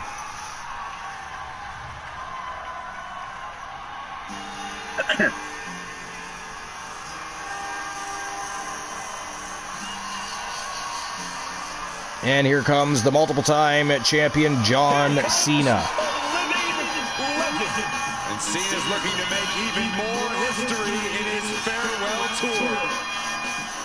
Can John Cena dethrone Shade from Team Exile Jack? That's the question. Never give up isn't just a t-shirt, it's a legit way of We are definitely going to find out. Big match, John. Ready to go to work here tonight. It goes like this. Eras change, championships are won or lost, but there is one constant, and that one constant is John Cena.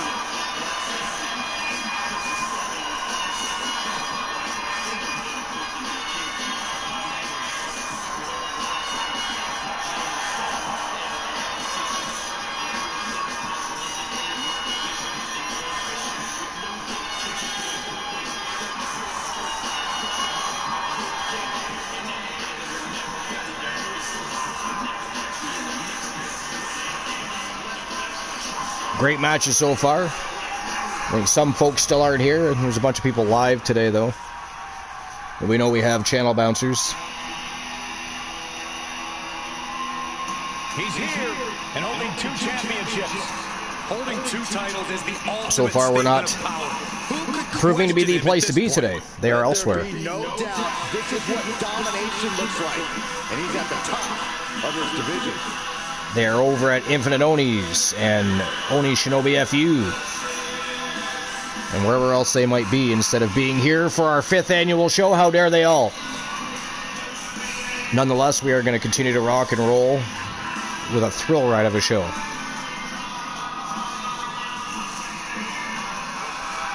Speaking of Oni Shinobi FU, his boy Oni Shinobi in action today. In the main event of the day. Shade, a double champion. He is the TWA Underground World Champion and the TWA 1 Champion. Will he be lacking 1 championship at the end of this match? Is the question. Standing tall with both of his titles. He's not planning to let go of either one of them anytime soon.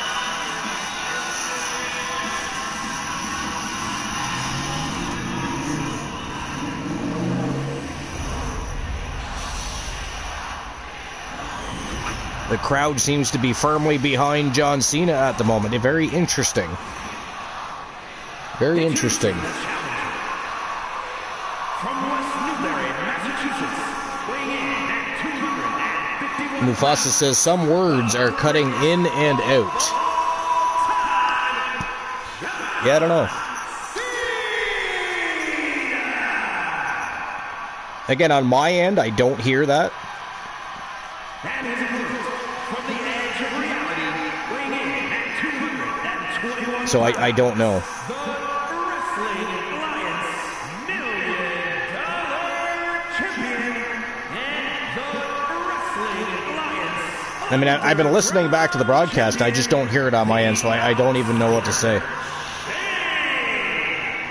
Not sure what's going on. Hopefully it corrects itself on your end. You can see it in everyone's eyes. They all want this Championship. championship. 10-2 to the Yankees right now. What's the score of that game? Oh, it's 10-2 to the Yankees against the Athletics. That's what they call themselves.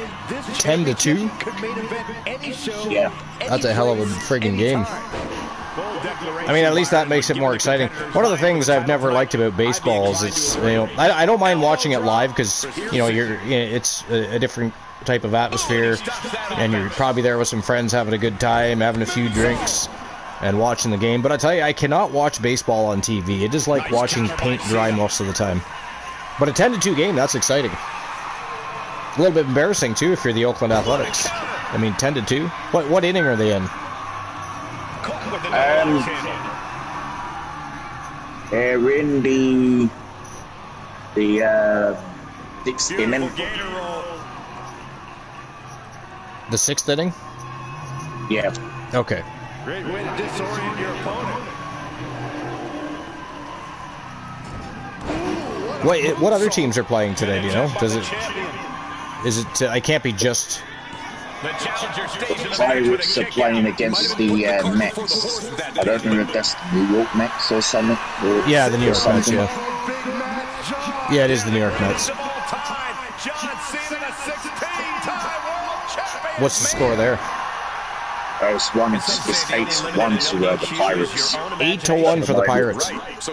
Man, there's some blowout games today. Blowout games. Those are the exciting games to be at, though. You know, when you get those 2-1 or 3-2 games, it's a long 9 innings, boy.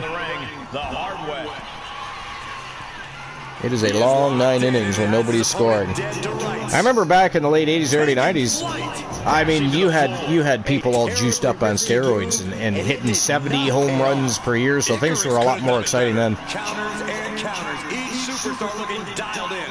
Of course, they decided that was not, you know, acceptable. Performance-enhancing drugs, of course, illegal in most professional sports. It's like I always say, he who has the sledgehammer has the last laugh. To my knowledge, I think hockey really is the only sport in North America that hasn't been plagued by steroid scandal. That I can think of. Anyways, I can't recall a time where there was an issue with steroid use in hockey. Looking to seal the deal, guys. Stops the ref count before 2. A little closer to getting the pinfall there, but this is still anybody's fight. Ooh. Dropped face first into the sand. Is the champion. Kick to the lower back. Oh, putting focus on the arm here. First drop. Champ is pinned. We might have a new champion here. New champ. No. Couldn't quite slam the door yet. And Cena finds himself on the receiving end. Shade looking to turn the tides here. Big knee lift right to the face. Cena warding him off. But John Cena does not know how to give up. There is no quit in that man. And he throws the opposition back into the ring.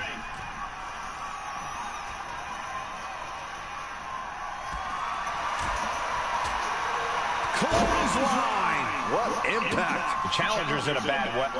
So far, no poker winners and no dice winners. We do have one team member that has become 100% TWA 1 championship worthy.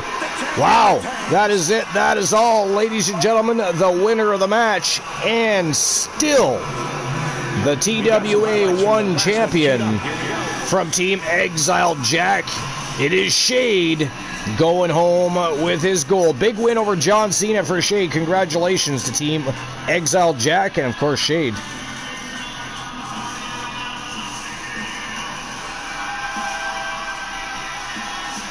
At least one of our 2-1 champions were able to retain today. I mean, nobody wants to see anybody lose a championship, but it does happen. It does happen.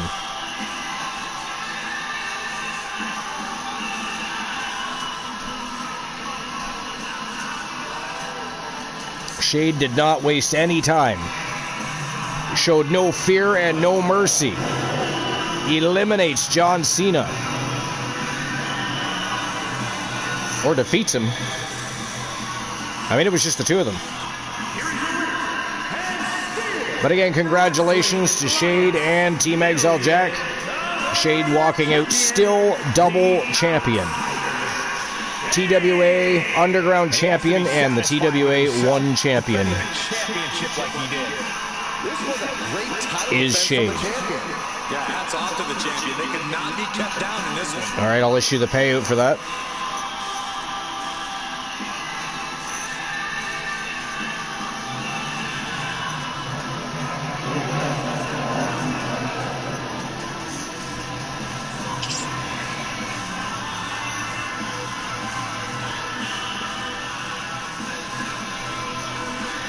All right, winner of the match, Shade.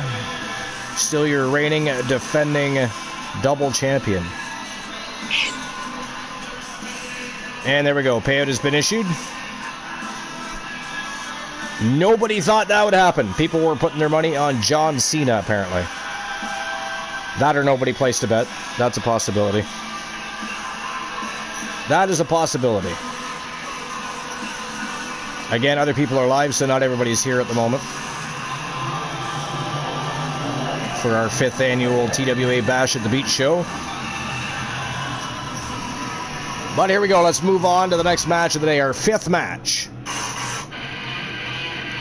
Triple threat elimination matchup.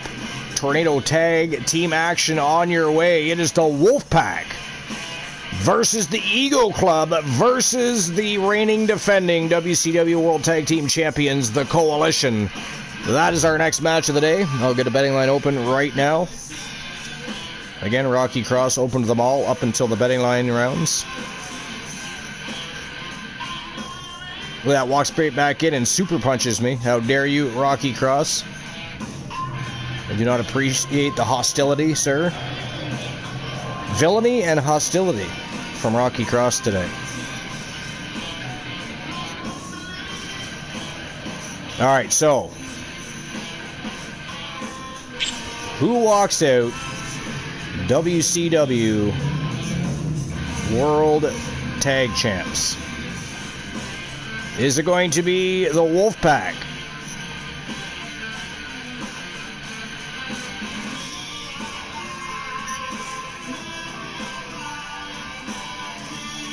Is it going to be the Ego Club? Or the reigning defending champions, the Coalition?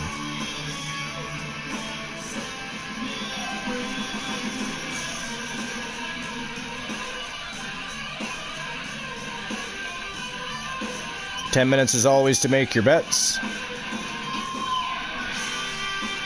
And there we go. Betting lines are open. Open those big fat wallets. And here we go. 5th match of the day. Triple threat elimination matchup. The Coalition, the Wolfpack, and the Ego Club going to battle. Let's go. All right, and Moon Raider, I'm just going to be a second. I'm just going to run and use the facilities quick. I'll be right back. Bye.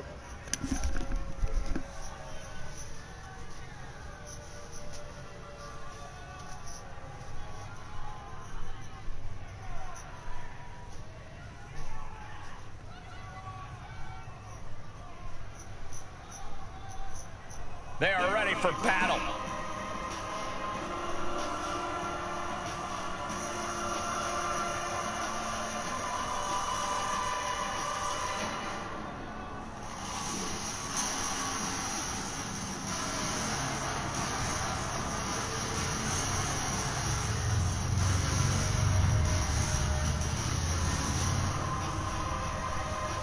The following is a triple threat tag team match and is for the WCW World Tag Team Championship. Introducing the challenger at a combined weight of 219 pounds, the Professor Paulix and Psychosis Kyle Riley. It's a big-time opportunity, Byron, as the title will be on the line here. You're right, Michael, and judging from the response on social media heading into this match, we're likely to see a new champ crowned here tonight.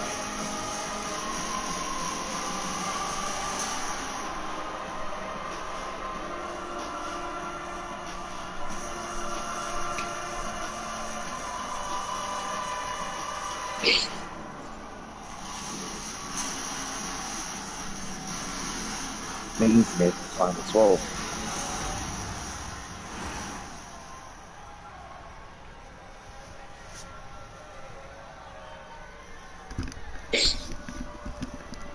Alright, I have returned. I see I've missed nothing. Still waiting for the remainder of the teams to make their way to the ring. Wolfpack first out. And it sounds to me like the Coalition are coming out next. The reigning defending champions making their way to the squared circle. MJF and Joe Hendry.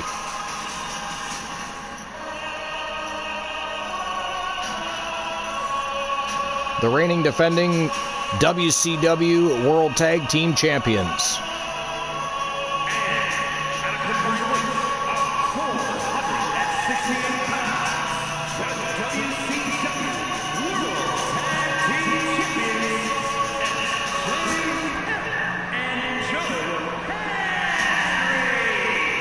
The Coalition.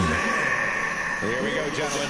Huge title match coming up. And a huge opportunity for the champ to prove to Of course, their third member currently missing. Quite often he will escort them to the ring, but he's got a match of his own later today. Next, actually, I believe. So he's likely back getting ready for the matchup. The Wolfman Alan Severn has decided to rehash an old rivalry that he and Archer and Alan Severn have been allies. They've been foes. They've fought over championships. They've decided to just kick the hell out of each other. They have a long history that goes back all the way to season 1 here at TWA. It's Twitch affecting the audio? Well, again, I mean, I don't hear it on my end, man. Like, I have the broadcast running on my end, and I don't hear it on my end. And Moon Raider doesn't hear it on his end. So I don't know. It must be your Twitch app. The Twitch app is a piece of crap. It is a piece of crap. Does any member of the Death Sentence have a match? They, of course, do. I mean, you should know this. They're looking to become tag team champions, Rocky Cross. They are looking to become tag team champions. They will face the Motor City Machine Guns later today. Yeah, no, he said it's the Twitch app. It's probably the Twitch app. Day to day, the Twitch app can run well. Other times it can run like a piece of crap.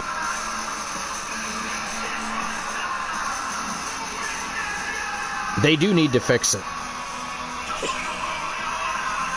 Like, they don't do enough with that app. It needs a lot of work. Yeah, totally agree. Yeah. You know, I'm surprised Kick doesn't have an app yet. Oh yeah, they've got an app, yeah. Well, yeah, they do, but it's not linked to any systems. Like, I can't, for instance, I can go on either YouTube or Twitch, but I can't choose to go to Kick. They don't have that they don't have that app yet available for console. But I don't know how popular Kick is either. Yeah. Because I know a lot of people have gone and tried out Kick and then came right back to either YouTube or Twitch, so I don't know.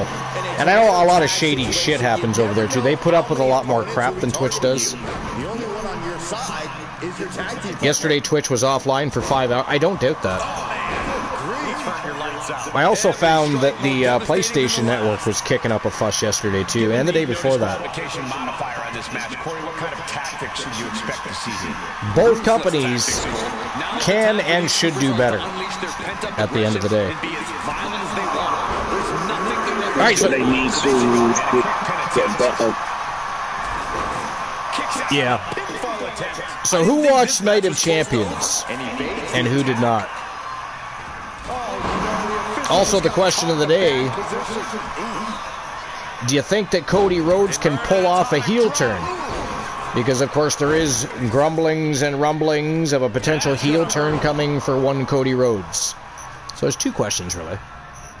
One's the question of the show, one is simply a question. Did you watch Night of Champions? Which matches from Night of Champions did you enjoy? I think it's actually the best Saudi card they've ever had. I'm generally not a big fan of the Saudi cards, but it was a solid card, and the matches were very well done. Kick is a lot worse than Twitch, yeah. I've heard that. I mean, I've never actually, obviously, run any shows on Kick. I don't have that capability. But I do know, because I have been over there, checked out some channels, etc., etc. They definitely put up with a lot more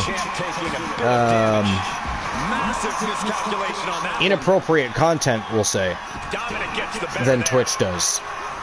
He got out of dodge just in time. There's some borderline pretty shady shit going on over there. Power into the scoop slam.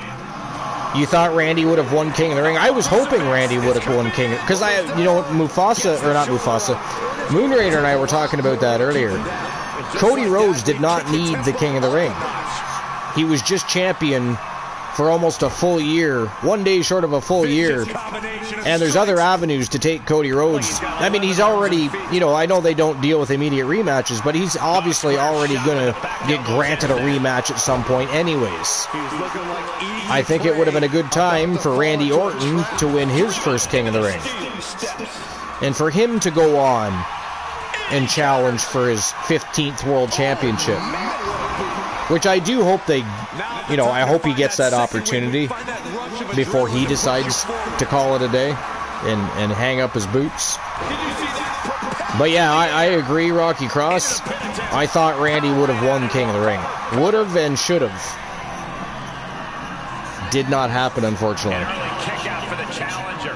It did not happen. I think, to me, I think it's quite, even though outside of the inappropriate stuff I haven't heard. Sorry. I think he's quite good at, though. I know I mentioned about, I wish Kick was a streaming thing, like an option to stream through. Yeah. Rocky Cross says Tessa got banned from Kick for wearing her gym clothes while at the gym. Interesting. So maybe they are clamping down, because I mean, when they first started Kick, there was a lot of crazy shit going on over there. Like, there was people doing some outlandish shit. Some outlandish shit. One of the folks that I know that I'm always in their stream tagging, she said that she would want to go to Kick, but then there was, when it comes down to, she's a 24-hour streamer, and she's a 24-hour streamer in there, and she's been doing it since August apparently, even though she stopped for a few days because of going through some going through some Twitch drama and stuff with this girl, with this Miss Purple. But she said that she would want to try Kick out, but there was just with the differences, with the 48-hour thing, the thing changes, or whatever the issue was that she was referring about. I mean, I do know some Twitch users that do use the platform, but I personally haven't used, obviously, the platform because I'm not a PC streamer, so. By the way, Dominic Mysterio and Zach Payne, a.k.a. the Eagle Club, have been eliminated, down to the Wolfpack and the Coalition for the WCW World Tag Team Championships. I can see it in the eyes from here. Disbelief. Unbelievable. Good God, I hope the Wolfpack doesn't beat the Coalition. I'll never hear the end of it, especially if Alan Severn somehow beats Archer. I will never hear the end of it. Beat Archer, beat the Coalition, blah, blah, blah, blah, blah. Aiden Ross and Jack Doherty are horrible, and they do dumb shit on Kick. I mean, I don't know who they are. Do you know who they are? Yeah, I know who they are. I think he was the dude who got banned for 2 years and then came back. Oh, okay. Like banned from Twitch? I think so, yeah. Okay. And so he went from Twitch to Kick and is just carrying on his shenanigans there type of thing. I see. know where Mr. Doctor Disrespect got banned a few years ago and still is banned to this day. Wow. Oh, MJF got eliminated. It is down to the Wolfpack versus Joe Hendry. Oh, no. Come on, Joe. We cannot have the Wolfpack winning here. We will never hear the end of it. Oh, Jesus. Heel kick right to the temple. Absolute savage.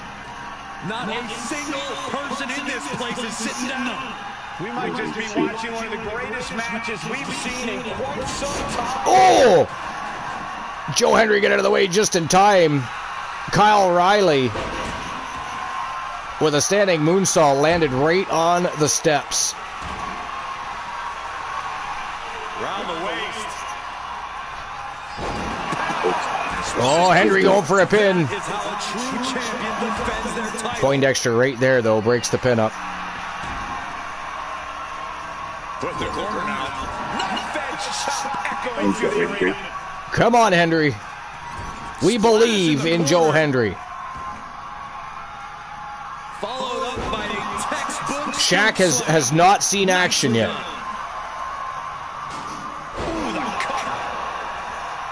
Did you ink a wrestler to a contract? But Shaq has not seen any action yet, no. I mean, we've still been building to this stream preview.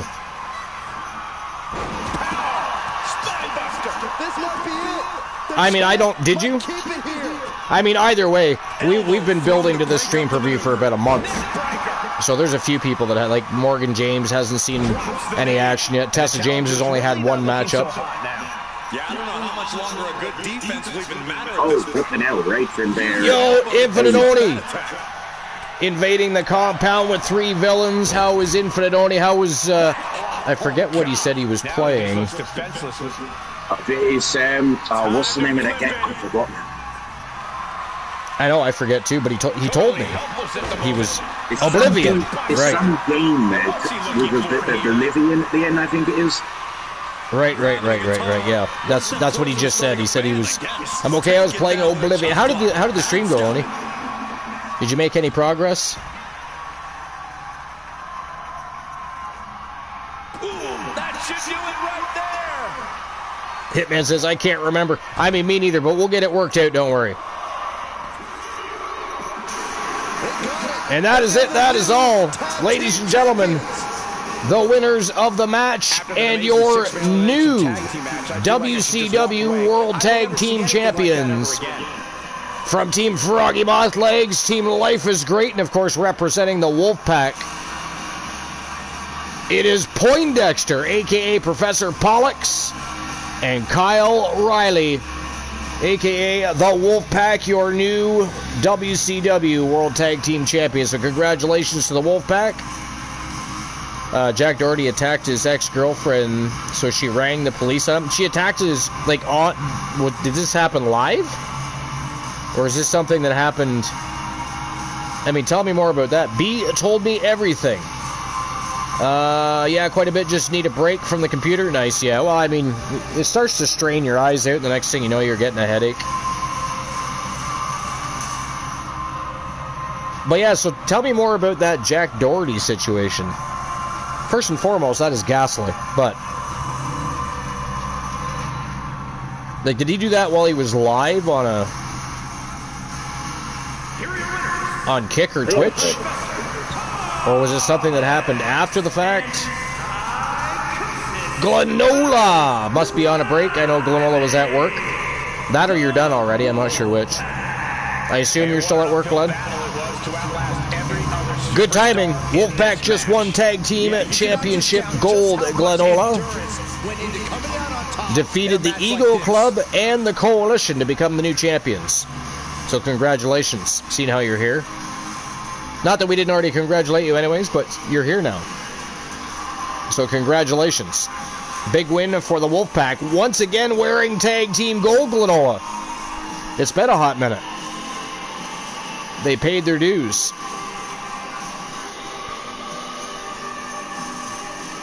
Alright, so I'll issue the payout for that. I think Glenola says hello to everybody, by the way.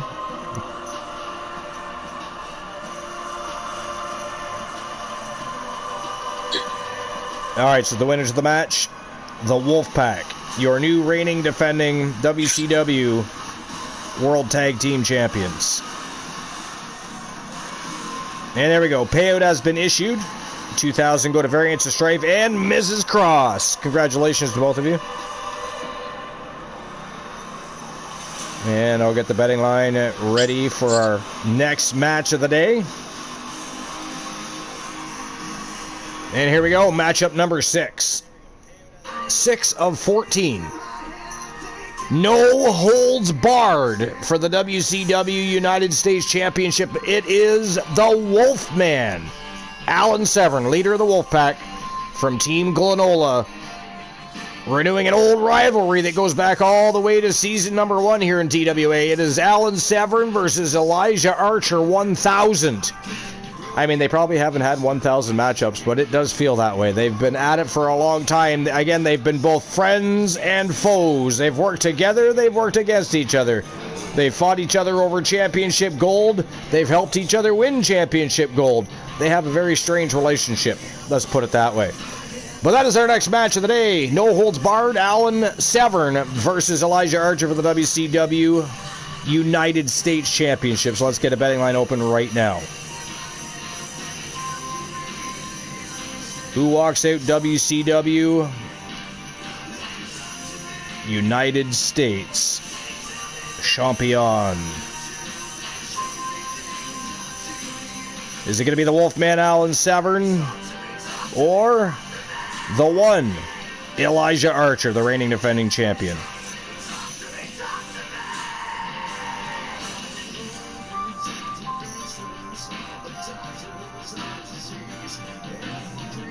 As always, 10 minutes to make your bets. And there we go. Betting lines are open. Let's keep the show rolling. Let's get the show back on the go. Continue turning and burning, if you will. Either way, it is time for the Wolfman versus the One. You are not funny, Rocky Cross. You are not funny. How dare you bring that back up? But yes, Glenola, he's definitely picked up for any lack there of villainy coming from you today. 2 swear jars and a banning from that motherfucker. How dare he? And by the way, how dare you, Glenola, because you're probably laughing right now. It is not funny.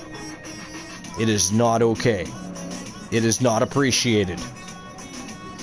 80 TWA coins in the jackpot so far.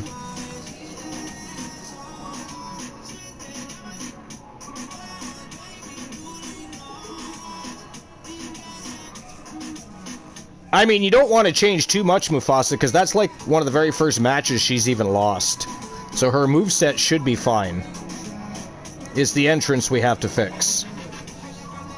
If it's not broken, don't fix it. People do that a lot. They want to change everything, and the next thing you know, their wrestlers aren't doing the same as they were.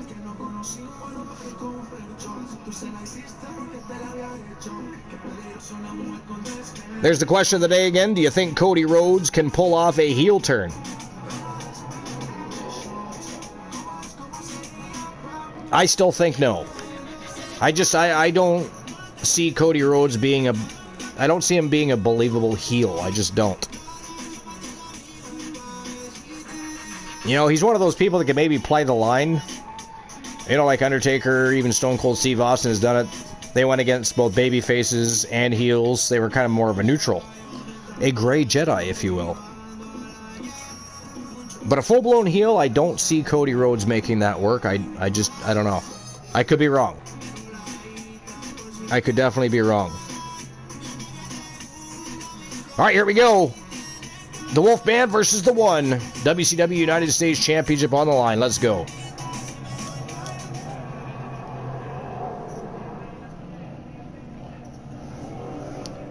Only 242 TWA coins in the jackpot. 7 minutes, 10 seconds to get those bets in. The following is a no-holds-barred match.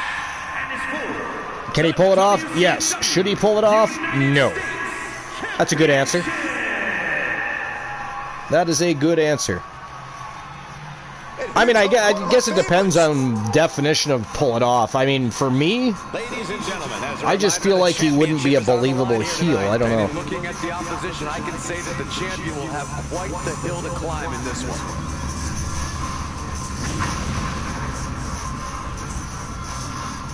Death Sentence Tag Team Motion is now the Rider. Well, we did not know that. Therefore, today, it will not be. You know, what happens in other promotions happens in other promotions. That doesn't mean it happens here. I mean, unless, of course, the powers that be are notified.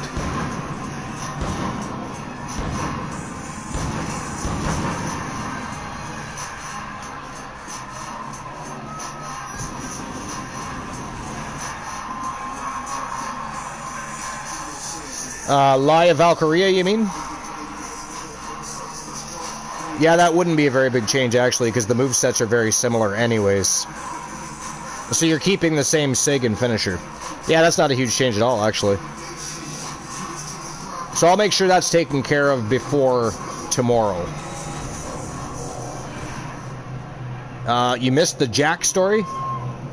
All right, I love this guy. Who missed the... What was the Jack story? Was that what we were talking about, Moon? I don't know. What was that? He said I missed the Jack story, or somebody missed the Jack story. Isn't that what weren't we discussing that? Wasn't that the one that got himself banned or whatever? I don't remember, I think. Who did we say got kicked off of Twitch for a couple of years? Jack Doherty, yeah. Yeah. A few months ago, Jack lost a game on Kick, and because he lost his anger at her punching her. But you show the aftermath on her Instagram. Wow. He beat up his girlfriend live while streaming? That is fucking insane. I mean, hopefully he has 0 followers left. Because if he does not have 0 followers left, I question every single person that's following him. I judge them, as a matter of fact. That's insane. Well, hopefully he gets what's coming to him, whether it's jail time or an ass kicking.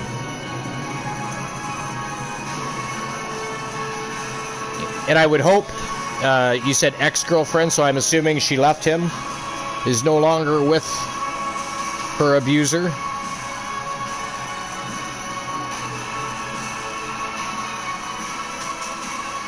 I'll have to check out the Instagram, though. I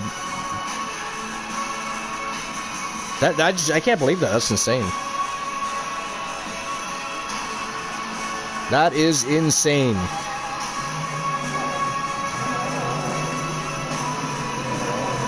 Pair of 1s, 10 high. We're still trying to beat a pair of 9s and a pair of aces, 8 high. Pair of 3s for the dice game.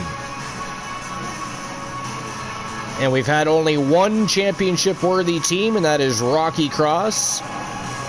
And, of course, he has gifted Morgan James an opportunity to fight for the TWA 1 championship in the women's division.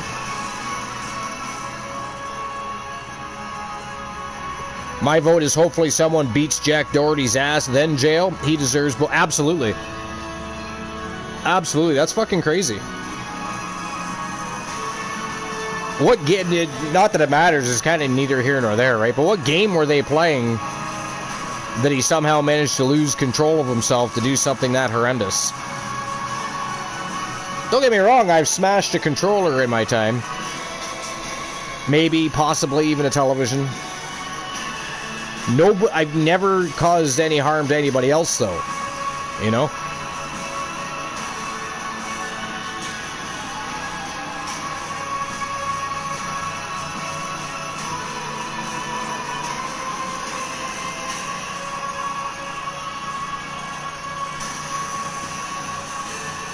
Never caused harm to anybody else. But yeah, I agree with you. I hope he gets his ass kicked and then goes to jail. Both would be good. Or maybe he gets his ass kicked in jail. How about that? How about that? Because I got to tell you, you know, people don't put up with people like that in prison. If you're a woman or a child abuser, chances are you're going to be abused yourself in due time.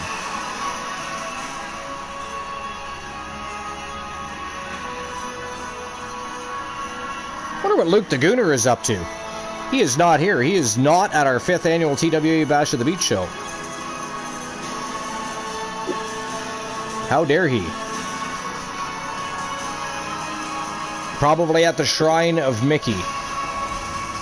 I think he could be at the shrine right now. Yeah, I think that's exactly where he is. How rude. It was on her live Instagram. 9 police came and she was shaking like crazy. And he's on bail, but she's taking him to court. But she won't talk about it on her Twitter. I mean, yeah. I mean, she was probably informed not to discuss anything. But that dude's got to go to jail.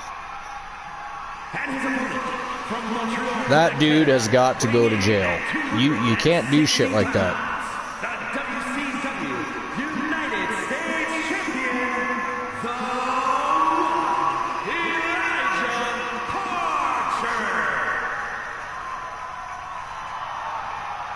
A rivalry that goes back 6 seasons.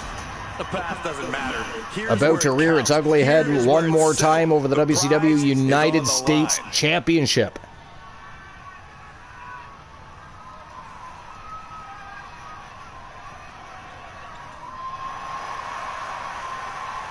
You'll have to DM me, Rocky Cross, about that information, because I don't know who to look up on Instagram to even follow the story. But now I kind of want to. I just want to see. I want to make sure that guy gets what's coming to him, and I'm assuming that'll probably get revealed on the Instagram at some point. Ace Hunter says, I tried to Google it. All I can find is him punching a fan for getting too close, which is still fucked up. I believe Rocky Cross, but I can't find the girlfriend beating story anywhere on any news sites. They must be keeping this mad quiet still. I was trying to see what the cops were saying. Yeah, I mean, I'd like to know too. But he also punched a fan? I mean, was that before or after? Again, how does the guy have any followers? Is there that many sickos that enjoy that kind of thing taking place? I don't know. I would hope his follower count would go to fucking 0, you know what I mean? That's what I would hope.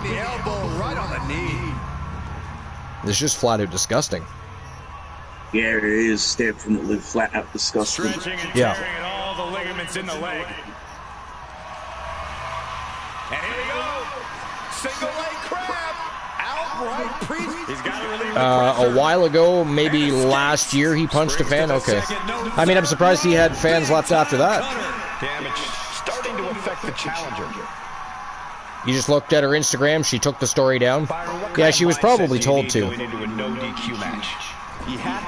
She was quite likely told to do that, as it, you know, plays itself out in court. The champion doing everything to retain here. Can you find any stories related to it? I mean, Ace Hunter was looking, but he didn't come up with anything. Big forearm. Wicked shot. Sliced bread, but a counter. Because I want to know too. I want to follow the story. Not because what happened, but because that guy's obviously a douchebag and deserves anything piss poor that's coming his way. I think I've heard of Jack Dorsey too. Not Not really sure, 100% sure, but I think I've heard his name. Yeah, I don't know who it is at all, but and I mean, I don't care to know him. I just want to follow the story so I can watch him hopefully get what's coming to him. And again, even if somebody doesn't get to him before he goes to jail, somebody will get to him in jail. You know, you can be rest assured that will happen. Oh, shit. Huge inverted pile driver by the Wolfman. Jack kick is banned. Don't put the cart before the horse. The champ kicked out and has no intentions. Like he's banned from kick? Was that his main? Was that his main streaming platform? Was it? I assume his last name's not Kick. And a big right hand with or is it? No. What'd you say his last name was, Moon? Doherty. Doherty? Okay. So he must be talking about Kick, the platform, then. Oh yeah, they kick the platform. Really struggling to avoid major damage. I mean, I would hope they would ban him for... Not even just that, the dude punched a fan. I mean, for that alone, he should be banned. You know? What? Why did he punch the fan? Because he got too close or something? Like, what? And now he may be planning to turn this. What was he trying to parade himself around as some sort of hot shot? Oh man, might as well be in the batting cage. Like he's a movie star or some fucking thing, and his fan got too close to him, so he punched him, thought he'd get away with it? I don't know. That's weird. That is weird behavior. Speaking of weird behavior, our third annual Weird Behavior stream preview will be next, and of course we'll be paying homage to the late great Dedrick, our good friend that we lost. Some superstars doing what they do best. He finally lost the battle to his ailments. But ladies and gentlemen, that is it. That is all. The winner of the match, and still the WCW United States Champion, the one Elijah Archer, going home with his gold. Luke the Gooner says, how dare I show up late? Actually, we were just saying that. How dare you not be here for our 5th annual show? Glenola is here, and he's at work. We need a repeat of Wolfman winning a 2 out of... Yeah. Knocked out his opponents simultaneously. That was fucking phenomenal. That was one of the coolest Wolfman moments ever.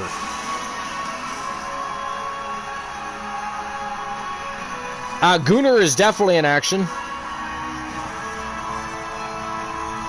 As a matter of fact, I believe he's in action next. Mickey James is not in action today. Mickey James will be in action tomorrow. But Gooner is going to be defending his WCW World Championship. But anyways, what were you doing, Luke? Were you watching football? Were you at the shrine of Mickey? Were you mutilating yourself? I mean, what was going on? Why are you late? How dare you? We're going into our 7th match. We are halfway through our 5th annual TWA Bash at the Beach. I mean, don't get me wrong, you're not the only one not here. You know, there's things going on today. Other people are alive, so people are kind of spread out thin. They got to kind of pick and choose. Mickey James is prepping for a barnyard match. Oh no! Already firing shots off at Luke the Gunner over Mickey James. Glenola, was that Wolfman? We thought it was War because it was against Tables and someone else. What? Tables was not in the match.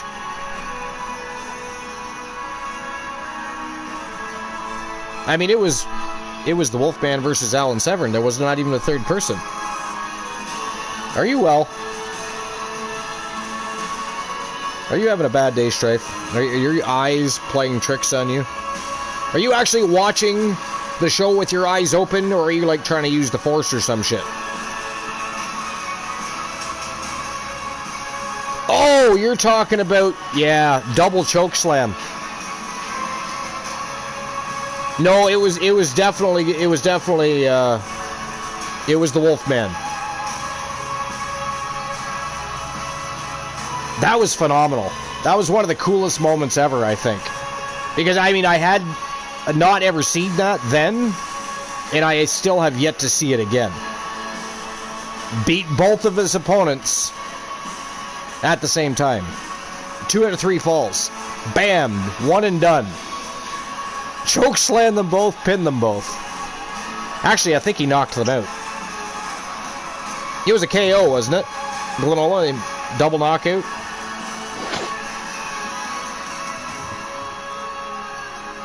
pretty sure it was. Yeah, it was. Okay. Yeah, that was one of the coolest moments ever. Glenn's got CM Punk Shrine. Oh, no. Luke the Gooner and Glenola are going to be going back and forth all show about Mickie James and CM Punk. Oh, wait, we're thinking about the time War. Eon, a title. Oh, one. A title. Yeah! Well, he did that more than once. He did that more than once. Not only did he win a title more than once that he wasn't even in the matchup for, he won other matches that way as well. That was some crazy happenings. I don't know. To this day, I have no answer. I mean, other than the fact that people were scared of War of the Machine, I suppose. They were trying to appease him, if you will. 5-1. It's you got to beat a pair of threes or tie a pair of threes, Glenn. Poker, you got to beat a pair of nines and a pair of aces 8 high. All right, so I'll issue the payout for that. Give me a moment.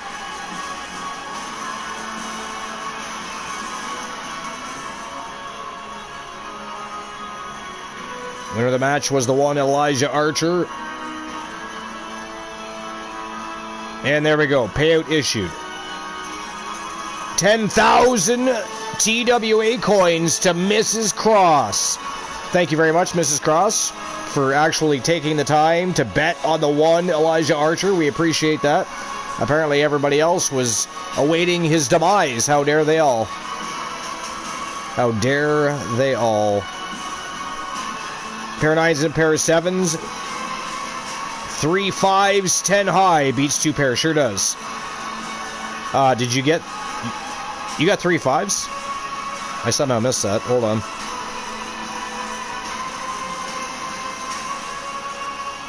I'm looking back. I don't see it. There it is. So Glenn is leading in poker with 3 of a kinds. 5, 10 high. All right. I'll get the betting line ready for the next match of the day. Let's move on. Matchup number 7. We are halfway through. And here we go. Triple threat elimination matchup. It is Alex Ramon from Team Alex Sappy taking on CM Punk from Team Sir... No, it's not Sir Jack the Great. It is Team Joe Link. I've got Sir Jack on the mind, and his name's not even Sir Jack anymore. It is Exile Jack. I don't know what the fuck is up with that, but anyways... Technically, Queen Dust and he and Kelly are basically Queen Dust is part of a faction in OFW. Very interesting matchup. That's an interesting pairing. So Alex Ramon from Team Alex Sappy, CM Punk from Team Joe Link, and the Gooner, Luke Ballmer, putting his WCW World Championship on the line. That's our next match. Let's get the betting line open.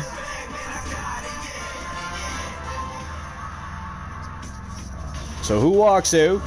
WCW.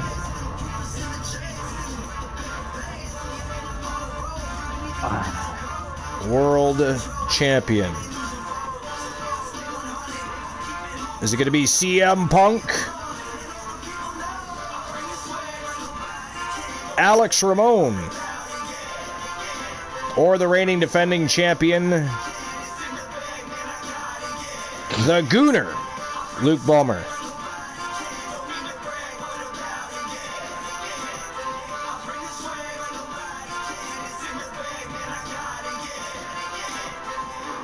Another 10 minutes to make your bets. And there we go. Betting lines are open. Open those big fat wallets. Sorry, who's tripping out? Rod Stewart was at Glastonbury earlier on. Rod Stewart? Performing there. Like this? Yeah. Okay, I was just going to say the singer. Or was there a different Rod Stewart? I haven't seen Rod Stewart perform in a long time. Does he still perform well? Yeah, I've seen a glimpse of his performance earlier on. He looked well. You know who? I've seen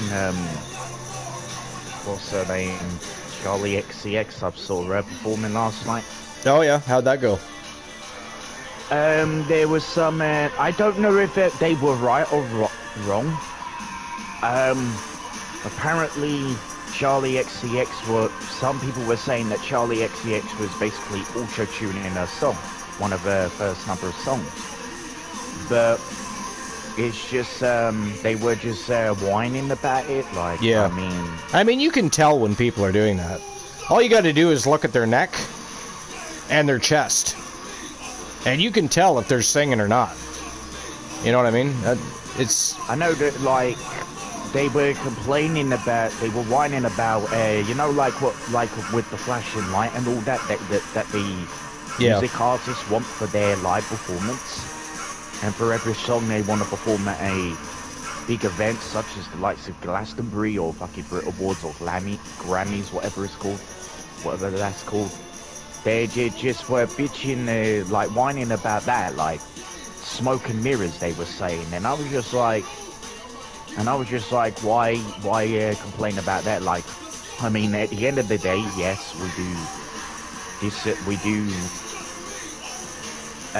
complain about something that we don't like or whatever. It's just like I actually like the background as part of like the black and the smoke and mirror thing, right. Background, like that's hitting on the screen and all that, which is part of her freaking outfit, because she was wearing like all black outfit last night.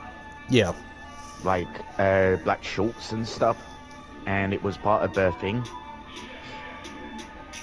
I mean, when it comes to auto-tune and lip syncing, there's certain times I understand it. Like if they're doing a big concert and they've sang like 15, 16 songs and they need to give their vocals a rest, I can understand that. As long as it's not anything new. You know what I mean? If it's one of their older songs, they just happen to be singing, they're trying to give their vocals a bit of a rest and they lip sync the song, I don't have a problem with that. I have a problem with the ones that are only there for maybe 4 or 5 songs. Or maybe they're opening for somebody, only sing 2 or 3 songs, and you catch them lip syncing. It's like, I mean, you don't even have enough gas left in the tank to sing 1 song, 2 songs, 3 songs, and you gotta lip sync and auto tune everything. I know that in some of the, I think it was the Apple song, which is one of her songs. I think one of those songs, she was actually singing. I heard her voice. Yep. And she sounded so good. I actually liked her outfit. I was looking at her outfit the whole time, because I actually liked her outfit yesterday. And it's for the WCW Heavyweight Championship. Still got 6 minutes to get the bets in. So far, only 10 TWA coins in the jackpot. And here comes Alex Ramon. Alex the Great from Team Alex Sappy. It's been a hot minute since he's wore championship gold as well. I'm sure he would love to go home with some championship gold today. God damn it. Glenola, listen. What the hell is even happening today, man? You know, it is Rocky Cross. It is not funny. How dare you, sir? Not funny. The only reason you're laughing is because you already did it 3 fucking times. 3! Glenola, by the way, you know, you really got to pick your friends better, my friend. I mean, even you have more restraint than that. Some bitch caught me in a swear I would like to tell you I'm exaggerating. I'd like to tell you I'm lying, but every person here will tell you 30 seconds into the broadcast, the man dropped a fucking swear. Are you laughing at me, Moon? No, I just said I put what I thought.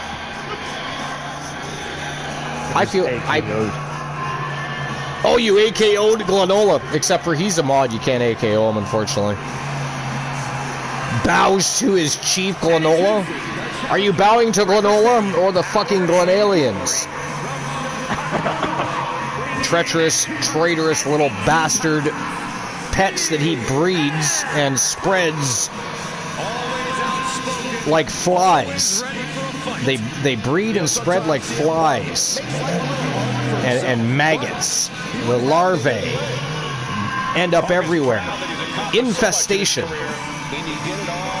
It is I do. Am I the person who put your name as fucking Archer to catch you in a swear jar? As you read, I mean, I assume that Mr. Rocky Cross, since he bows to you as his chief, is only learning from the learning tree himself. That would be you, Glenola. I'm just chilling out today. We'll be back in the broadcast booth for the next show. Yeah, why be here for the 5th annual TWA show, Luke? I mean, why would you want to be on the broadcast booth for that? Much better to be on a lesser program. I understand. We understand. I mean, we don't. I mean, I don't have to shut up, Rocky Cross. The bell has not rang yet. You are getting ahead of yourself. Fucking asshole, he says. You know what it is? It's because you're fucking British, right? That's what it is. He's not here to repeat the fucking Canadian bit, so I can one-up him here.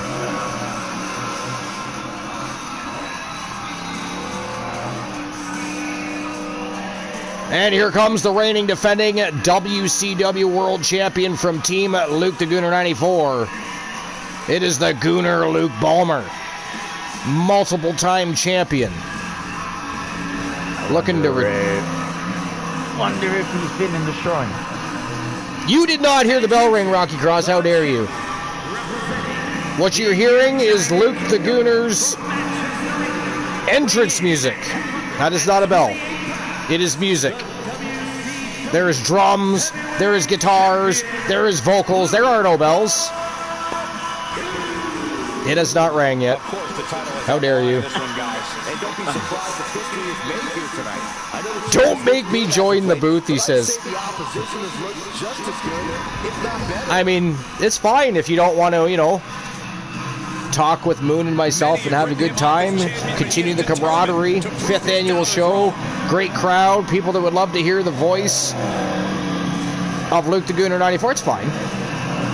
I mean, I'm sure nobody's offended that you won't say hi to them. You'd rather sit and... You know what it is? He doesn't want to be on the broadcast booth because at the moment he's got one hand on his phone, which he's watching the show on, and one hand elsewhere while he's at the shrine. I won't say where the elsewhere is. It is Gaslight.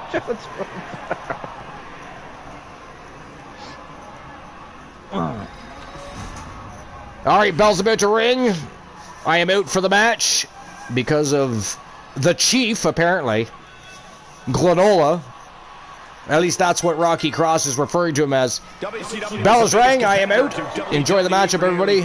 Moon, you're sailing the ship by yourself for this match, apparently. So winning a WCW branded title is a big deal. Well, they call it where the big boys play for a reason. To be a champion in WCW meant you were among the best in the world. You're right, except for the times that movie star or the writer won the title. Otherwise, it's pretty much been the best of the best. Kick to the back. Oh, catapulting down on the opponent. Sliding out of danger there. Drop kick. Great athleticism. What kind of headspace do you need to be in to succeed in a triple threat match? A very focused one, Michael. There's no room for distractions. I'll second that. Focus is the only way to navigate this chaos. Things got not going for an early pin. Throws up the shoulder. Still early goings here for these men. Vicious right forearm. Setting him up for the... Oh, shit! Submission move coming up. The calf crusher. Ooh! Oh, the microphone's there. And he's pulled the ring apron up, looking under there for something. Uh-oh. What do we have here? He's ready for a special live performance. Oh, he fends that off. Boom, crushed by the 6th string. Uh-oh, here it is. Style clash. Chance to retain here. The champ might have put this one to bed. Kick out. The hope lives on. The champion's shock is palpable. The champ will have to dig deeper now. That was the home run shot that got robbed at the fence. And we just saw a flurry of strikes here. Going outside. What's he got planned here?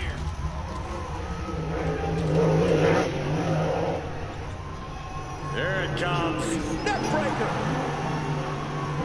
No count out as he takes things out of the ring. Pile driver. Good God. Vicious right forearm. A little cockiness here from Punk. Punk never saw that coming. Delivered into the barricade. And now he gets back into the ring. Oh, the big boot. 9, 10, 5. Taking this match to the outside. I don't know what the TWA gods are. He's got a weapon now, and he knows how to use it. Pick the leg. Oh, man. That'll tear your hamstring. Wait, I just heard a elimination. Did I just He hear might that? just be stalling for time here. Oh, no, I didn't. And the steam. Oh, yeah, so it's the mind. Headed out to ringside now. Right What does he have planned? Blasted My in bad. the face with the megaphone. Oh, Boom, damn. and fights back. Boom! The challenger is getting torn into. This deep into a triple threat, you're lucky if you're still standing. We got it covered. And he fights it off. What do you have to do to put this guy away? Alex Ramon. Wow. Nice sit-out powerbomb. CM Punk. Suplex powerbomb too. Boot to the gut will stop anyone in their tracks. Oh, what a right hand! Oh, he was about to go. DDT! Superman punch as well. This is what he feeds off of. Moments like this. This is big match feel. Don't showboat, Punk. Just to fill books.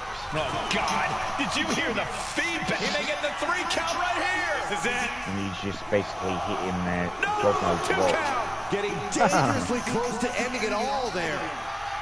He looks like the kind of 2 competitor. count. I think we're about to see it. I can't wait. I love this. Step through. Style clash.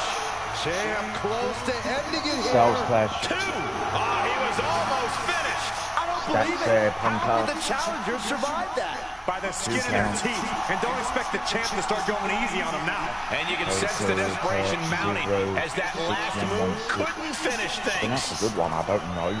There are no words for the ride these fans have gone through in the... Hoisting up his opponent. It's time. GTS connects. Are we headed towards a title change? 2. What a I don't even know what is with this question, Easy though, told with whoever asked that that did question. not finish the job. Like, will watching this Triple is in total H have disbelief right what? now. He's Punk one took his final best match. shot, gave him everything He doesn't have one but final just match couldn't in get him. the There's pin. the reason why, because And of, gets he's tossed got a back into the pacemaker. mat. A pacemaker. Goes for the pin. He can't wrestle anymore because of what he dealt That's with it. 2 years Eliminated. ago. Has been eliminated. We'd love to see him have one more match and then call it, but Hammerlock now into a lariat. Boom. He's able to counter that. Forearm smash. Punk avoids that one. Ooh, that hurt right to the kidney. Golly. Backbreaker. Ow. Oh, that gets reversed on CM Punk. Yeah, Davenport on my side of things.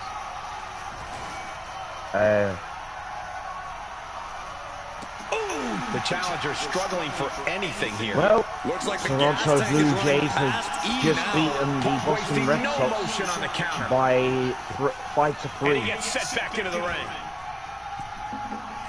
in the MLB just now after Got 9 out of the way, but can he innings. capitalize? Caught in a bad spot. Oh, he goes for the Well, pin.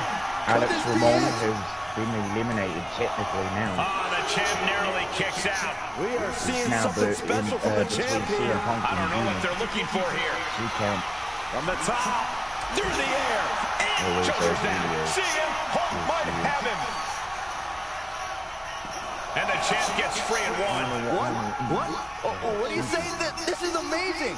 What a match. Oh, that's what the hand of the gods is. 9. The WWE Universe is on its double feet. 9, And double deservedly 0, so, and these 8. superstars are holding nothing back.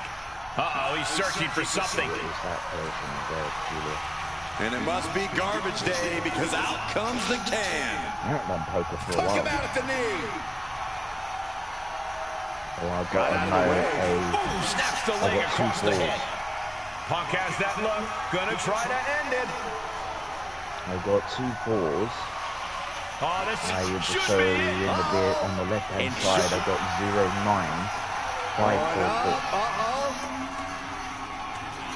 But right hands create separation and an escape. Okay, counter by pound. Getting back into the ring now. Oh no, has him lined up for the kill shot. Technically, I've got a man, but I can still watch the show too. Taking steps toward the top rope. From the Superman top. pump. And completely missed the mark. Went for the high. CM Punk with a jarring 30% Uranagi. Look at this. championship worthy. Pain just World painted championship all worthy. across his face Hey. right. Yes, got it. 91% championship worthy. Wow. Wow. That is it. That is all, ladies and gentlemen. The winner of the match and your new WCW World Champion representing Team Joe Link and, of course, Phenomenal Soul with his partner in crime, the Phenom Joe Lincoln. It is CM Punk. I bet you Glenola just turned off the broadcast. He's like, fuck that shit. Cut the cords. Mrs. Cross! What in the blue hell? You know, you and I are supposed to be on the same team. We are supposed to be allies. Remember? Remember you got AKO'd by Rocky? And, you know, you put him on the couch for the night and slapped him. You know, we had a good time. It was good times. And now you're attacking me just like the traitorous, treacherous Glenola.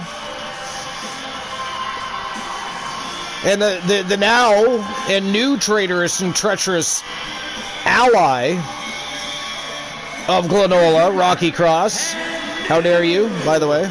Rocky Cross and Glenola, who's supposed to be working. What the hell, Glenn?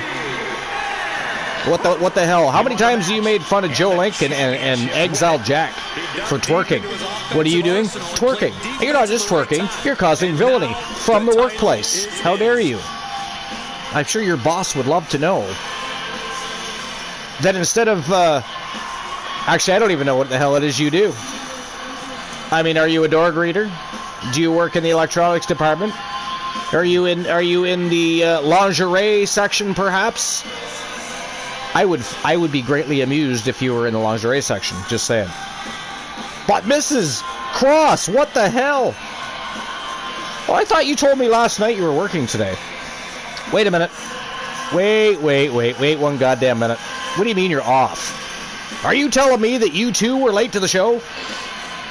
Not just Luke the Gooner, self-mutilating at the shrine of Mickey. You too are late to the show. I mean, it's Sunday. Tell me you were in church today. I mean, I'm not going to believe you. The shit will burn down and people will be struck by lightning if you walk through the doors. But lie to me. Lie to me. And tell me you were at church, which is why you're late to our 5th annual show. That, by the way, you've been here for the other 4. Other 4 you were here for. I mean, you're here now, but... Rocky Cross, I did it on her phone. How dare you? I am telling your wife. You wait till I talk to Mrs. Cross. What are you doing on your wife's phone?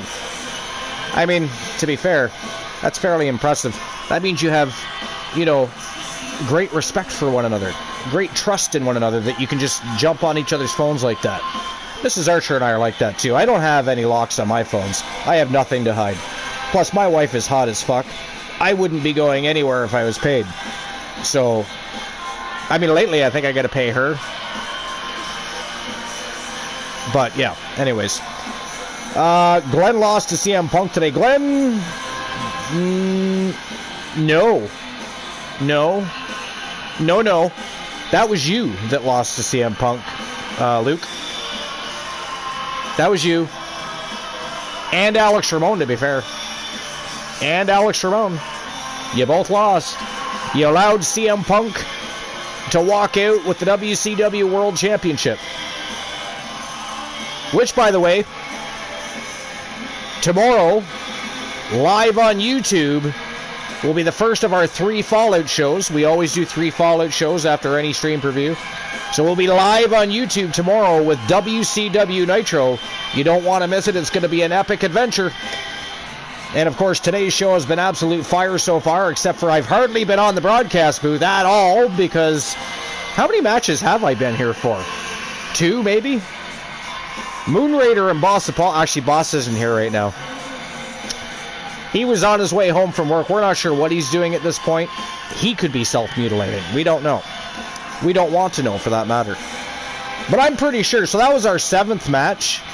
Let's see. 2 swear jars and a banning from Rocky Cross. I got banned by Glenola, so that's 4. And I just got banned by Mrs. Cross. Technically it wasn't Mrs. Cross. It was Rocky Cross invading his wife's phone to ban me from somebody else's device, which, by the way, is a whole new level of insubordinate behavior. A whole new level. It is absolutely ghastly that even happened. I mean, where is your wife?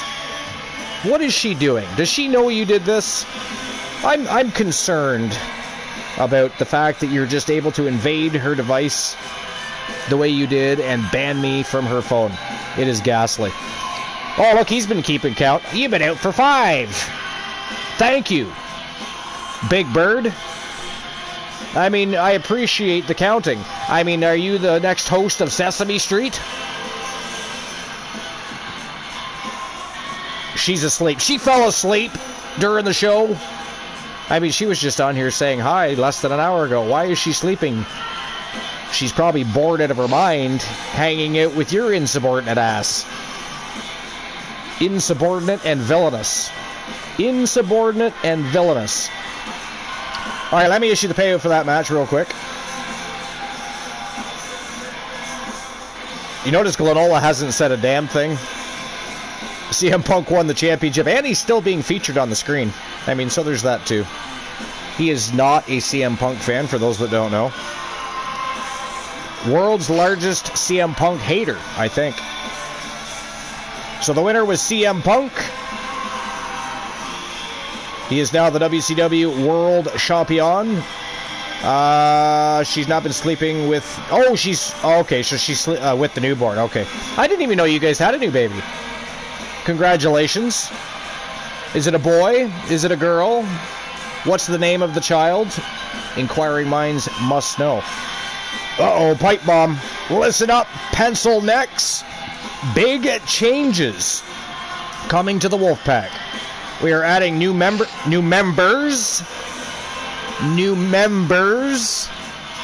I mean, I heard the grumblings and ramblings and rumblings of one. There's more than one person. I mean, how big does the Wolfpack need to be? I mean, are you trying to match the days of times that have passed? I mean, there was one time, I want to say that the Wolfpack had close to 15 members. I forget what season it was, but they were gigantic. They basically ruled the entire show. It was quite ghastly. CM Punk is goated, says Luke the Gooner. We did not say that, Glenn. Moon and I did not say that. It was Luke. We had nothing to do with that. Just so there's no, additional villainy being tossed our way. And I say our way like anybody ever actually does anything to Moon. Y'all keep attacking me. Y'all keep attacking. I don't understand it. I bring you beautiful championships, beautiful arenas. I bring you a serenading voice, the host of the most must-see show on Twitch and YouTube TV, and what do I get in return? I get my cords cut. I get banned. I get trapped in swear jars. Hell, when Rocky runs out of ideas, he starts throwing out break time notices just to hope that I take a break and get rid of me from the broadcast booth. This is why, Glenola, you cannot be hanging out with Rocky Cross. This is why you have to separate yourself from Rocky Cross. Clearly, He is too easily manipulated. Too easily manipulated. BRB got to run to the store. Are you actually running? I would be very... And if you are, can you record that? And upload it. I want to see you run to the store.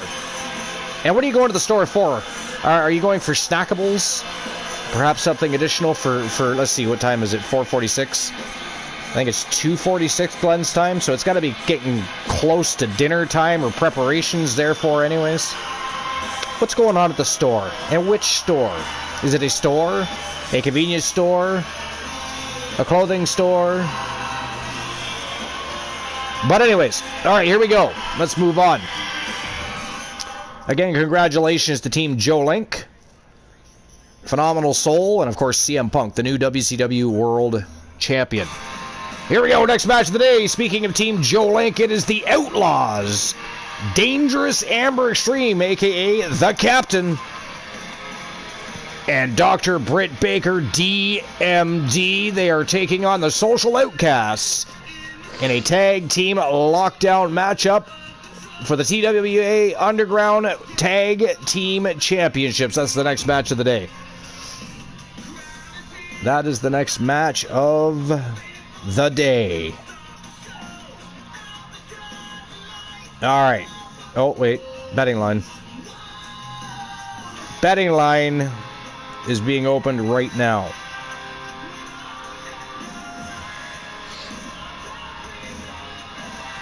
So who walks out Underground Tag Champs? Is it going to be the Outlaws from Team Joe Link? Or the Social Outcasts? The reigning, defending TWA Underground Tag Team Champions. It is lockdown rules, so you know what that means. It is 2 out of 3 falls, locked inside 4 sides of steel. You want to win the match? Pinfall, submission, TKO, or KO. The only way to get out of there and survive the match. And in the case of the Social Outcasts, to retain their championships. Alright. 10 minutes to make your bets as always.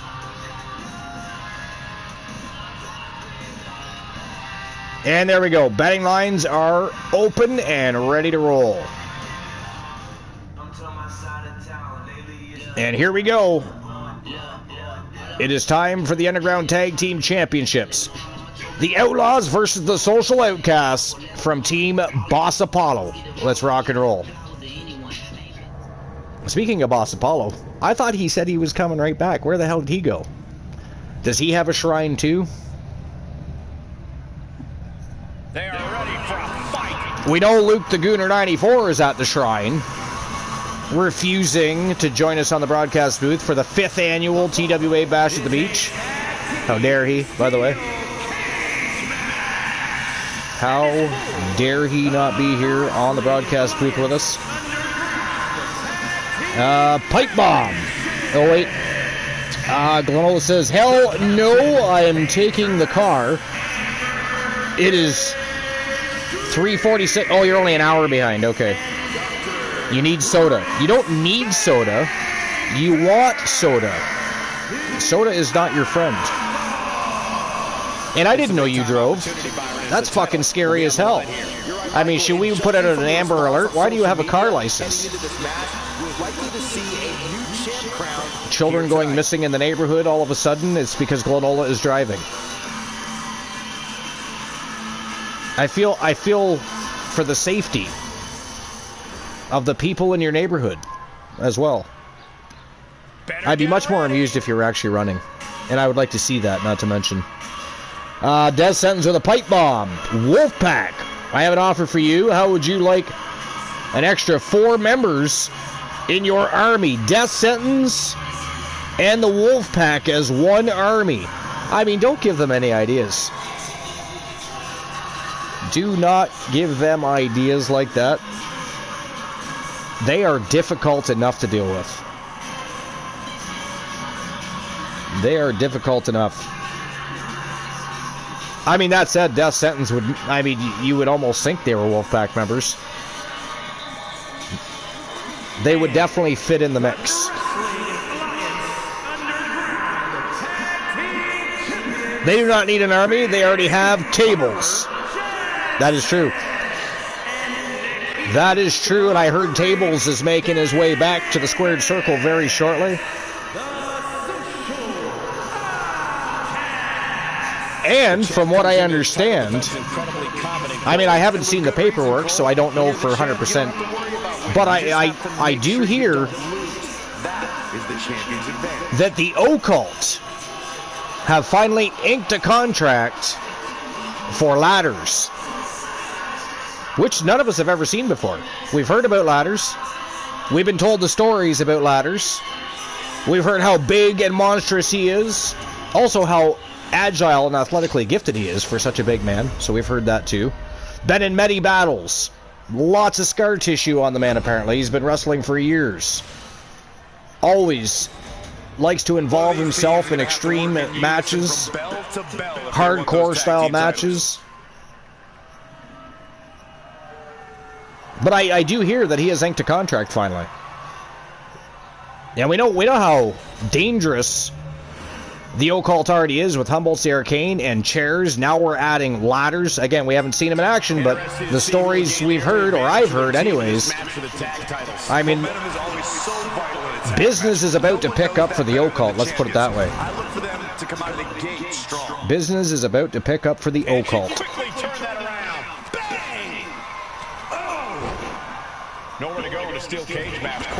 Oh shit, I'm banned for this match, aren't I? Glenola banned me again. Right? Yes? I gotta scroll back a little ways. I think he did. No, it was Mrs. Cross that did, goddammit. Well, technically it was not Mrs. Cross, it was Rocky Cross.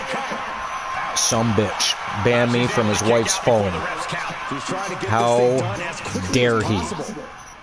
Alright, so I will be back after the match. Enjoy it. Moon Raider is on the broadcast booth, so if anybody has any questions, or if you wanted to tell a joke, sing a song, whatever. I got kicked off. I don't care what happens. I'll see you after the match. Super kick finds the mark. Corkscrew splash to finish it off. And a kick out. Bold move to go for the pinfall this early in the matchup. Clothesline, avoided contact and brought a big attack of their own. Trapping the wrist and the knee to the jaw. The boss is backbreaker. My boss is saying to the people that is facing me and Eric Danger, and targeting the leg there. Version of us. We punch harder, we stomp people's heads. This is awkward, guys. When we are not quite sure that's the word I'd use, but nonetheless. Oh, repeated headbutts. Those strikes were a sign from the challenger. A message that says, I want that title so badly, I can practically taste it. Just discarded the champ like a chump. Oh, knee drop. Oh, nice. Schoolboy from behind. Kick out before the 1 count. An almost instantaneous kick out there. A lot of work left to do. Jawbreaker. Call the dentist. Misses the target. Spear. Spear. The challenger taking some minor damage. I don't know, predict this quick. Sleeper suplex. Boom. That puts her on the offensive. Connects the fist to the face. Great counter. Way to hang on. Oh, it's punishing the right arm. The Outlaws of Amber Extreme and setting up their opponent. Baker versus cuts the attack. O'Connor rolls, shoulders are down.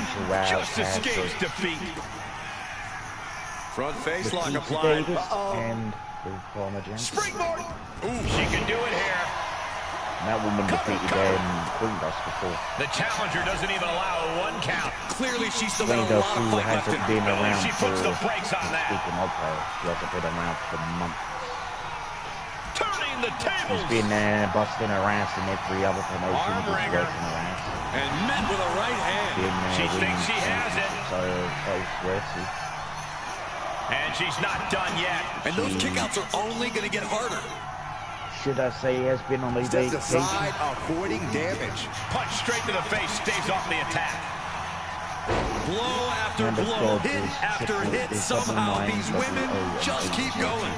Their drive, their will to keep fighting can't be extinguished. The champ struggle. Wait, is she? Yep, looking for the submission. The arm is locked up. Submission hold. Submission locked in. Look at her resourcefulness here, doing whatever it takes, to break out.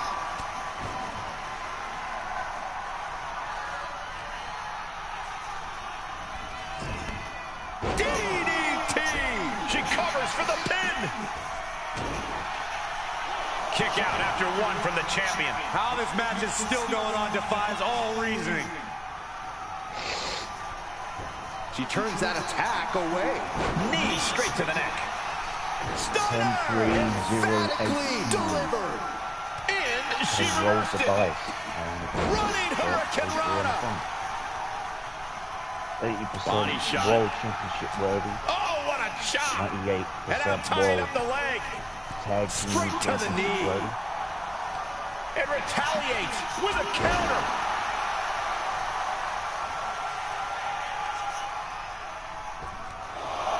Oh, they're just punishing their opponent now.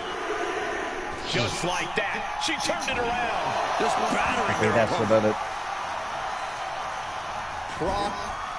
That's a full right there. There's the kick.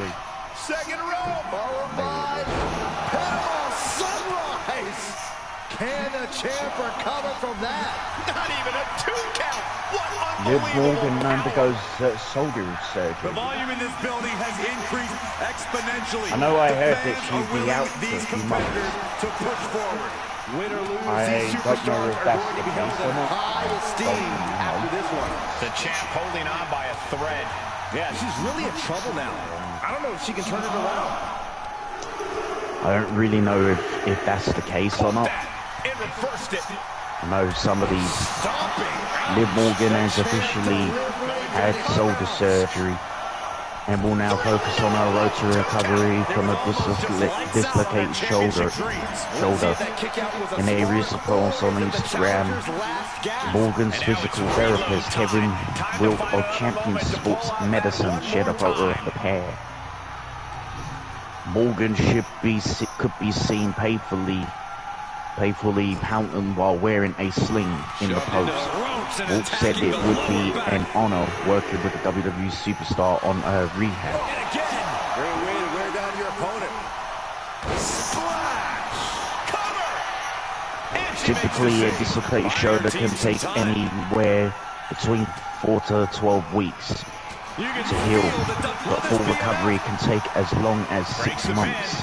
Liv Morgan was rumored to be in line to work with Nikki Bella at WWE Evolution next month. What's coming next? That match likely would have been Good defense would there. have likely Oh, look at this. that match likely would have seen Morgan teaming with Raquel Rodriguez against Nikki and a tag team partner, which, speaking of which, is gonna be it would have had been Brie Bella.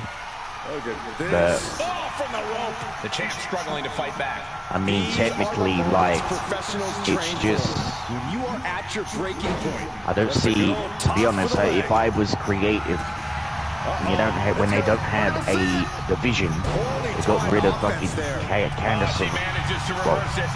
Caden Carter and Camden Tanner Chance, which was the only legit team in the only legit experienced team in the women's tag team division. Will the champ make that payoff? 2. Kick out. Still has hope. This puts the pressure back on the champion. Well, Can the champion respond with their it's back just, against the wall? That if is I firing was your biggest creative, shot. I get rid of the Believing women's she's tag up team to no championships. good. That's what I would do. She is trying If to I was shake the creative. cobwebs, but she can barely stand. Because I don't see the actual point of the women's tag team championships around, She pops the even though shoulder the up and championships has been Match dead continues on. for years. She's rising Ever up, since rising the into a Iconics have precarious won the position. titles, who are in line for a knockouts Oh, tag double team underhook. title. This is going to be nasty. opportunity, and they legit just came back. And she breaks the count, saving her partner. Uh-oh, has to find a way out of this. Cover here! Still only got one. Where is she finding the strength? See what's This going is on in unreal. the upper world. What power! Oh boy, I think the crowd knows what's coming.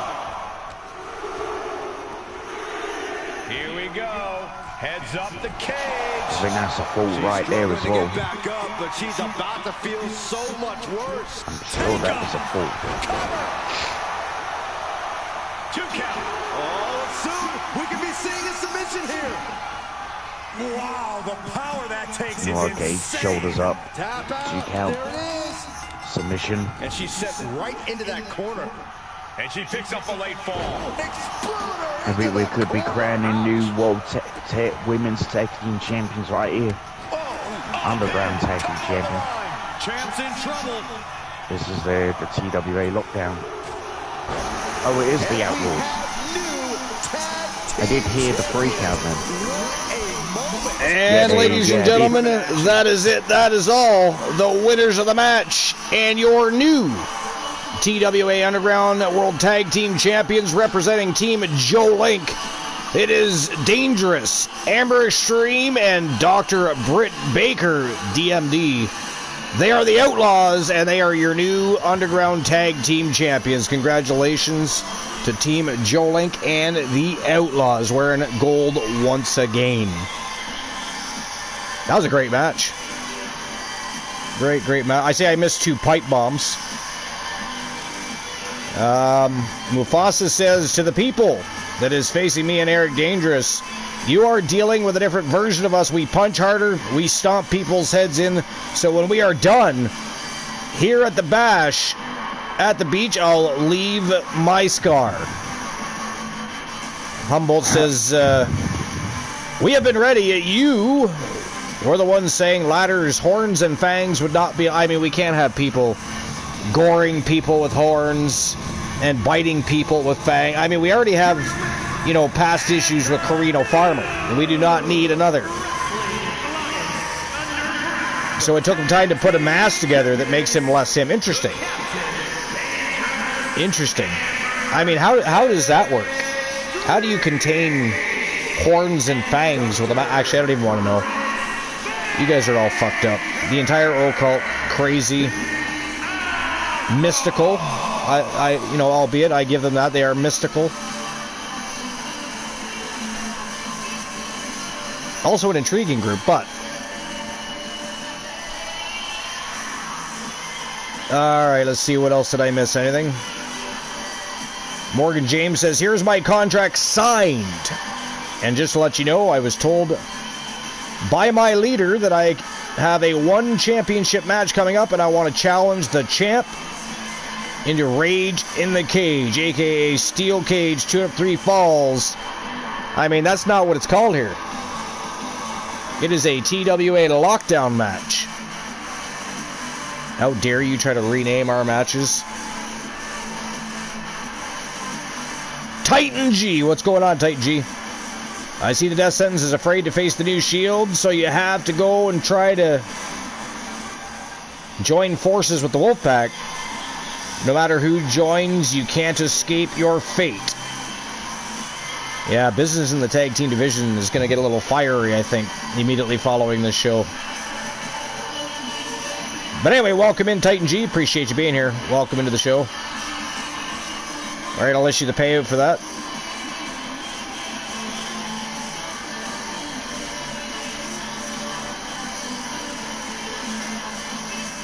The winners were the Outlaws, dethroning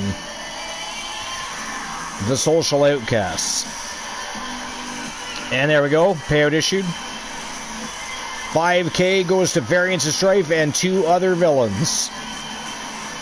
The technical term is Transmutation, School of Magic. I just made a mask that suppressed Ladder's dragon blood and enhanced his human side, so he is much weaker. I mean, that just all sounds fucking scary to me, really. I don't, if we already haven't had weird shit going on with the Wolfpack the entirety of the time they've been in TWA, and now the old cult comes around and makes things even weirder, you know what I mean? They're a bunch of weirdos, you know? I feel like they have, like, a whole shrine of voodoo dolls and some sort of magical and mythical items of, that they collect in addition to voodoo dolls. I mean, who knows? They're a scary bunch. But alright, payout is issued. Let's move on to the next match. Our 9th matchup of the day. It is the men's turn. Speaking of the occult, it is Chairs and Humbles the Arcane from Team Variance of Strife taking on Kenny Omega and Will Ospreay. Team Arsenal from Team Luke the Gooner 94. And of course, they are challenging the reigning defending TWA Underground Tag Team Champions, the Dangerous Lions, also known as TDL. Eric Dangerous and Mufasa. That matchup is next. It is an elimination style matchup. Let's get the betting line open.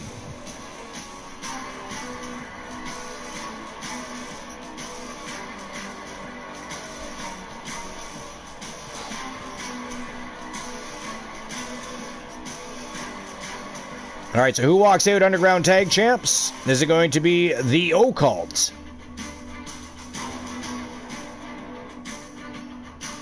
Team Arsenal? Or the reigning defending champions, TDL?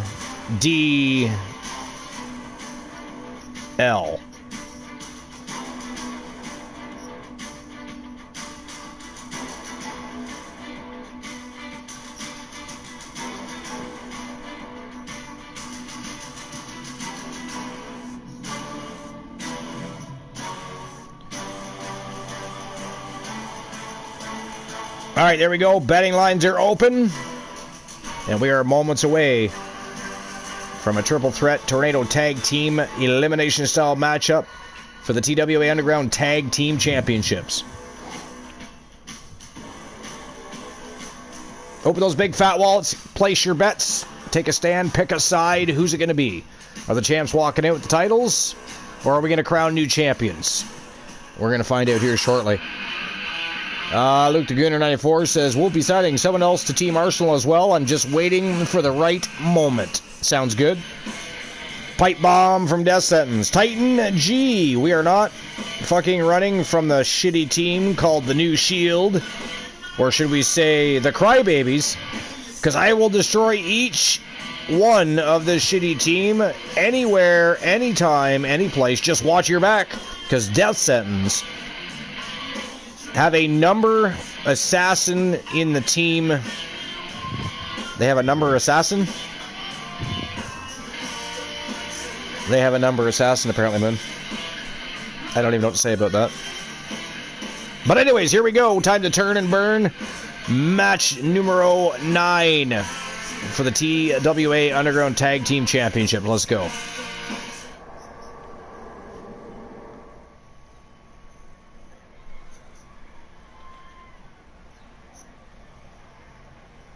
Showtime and go time.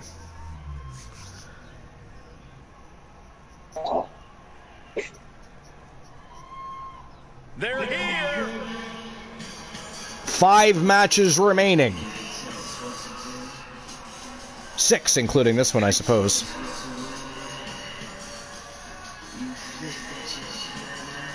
And here comes Team Arsenal, making their way out to the ring first. Hopefully they have better luck than their leader, the Gooner, who of course lost his WCW World Championship earlier today in a matchup against Alex Ramon and CM Punk. CM Punk, your new reigning defending WCW World Champion.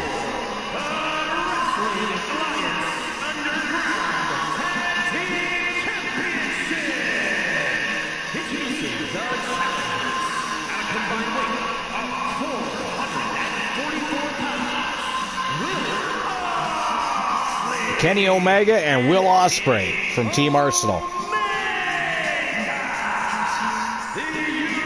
Can they do what the Gooner could not do today? Here we go, gentlemen.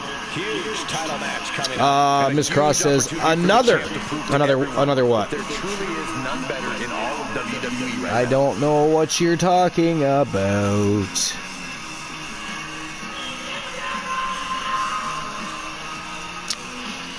What you talking about? What you saying? What you mean? Another. Are you correcting Rocky Cross's verbiage? Is that what's going on here? That's the only thing I can come up with. We know it's not a banning or anything like that because they're not there. Nobody has done that in a while. Break time notice. I mean, I appreciate that. I don't need a break at the moment.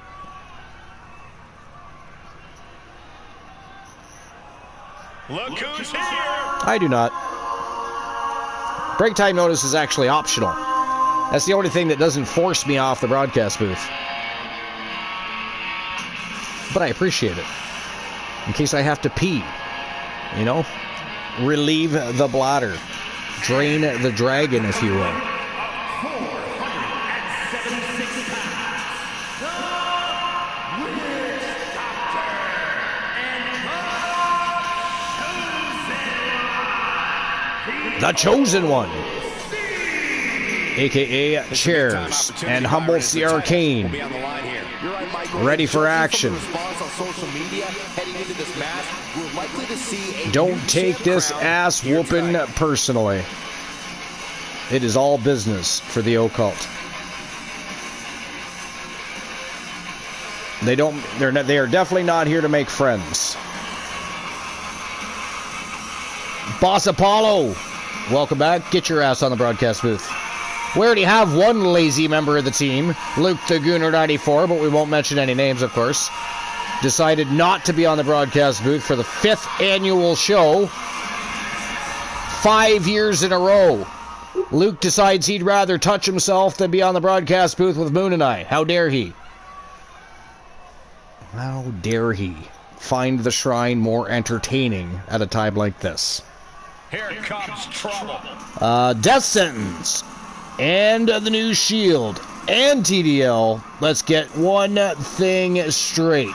So one group is trying to destroy TWA. The other group trying to control TWA. The other group is trying to prove that they are the best. Just know the authority is coming. I mean, that was straight to the point. Straight to the point. Oh, Moon, you got a break time notice too. Yeah, I mean, that just means you can take a break anytime you think you need one. Mrs. Cross is being nice to us. Must feel that we've had enough villainy and insubordinate actions from her husband. Thought perhaps we needed a mental health break, I guess, from all of the chaos caused by him and Glenola.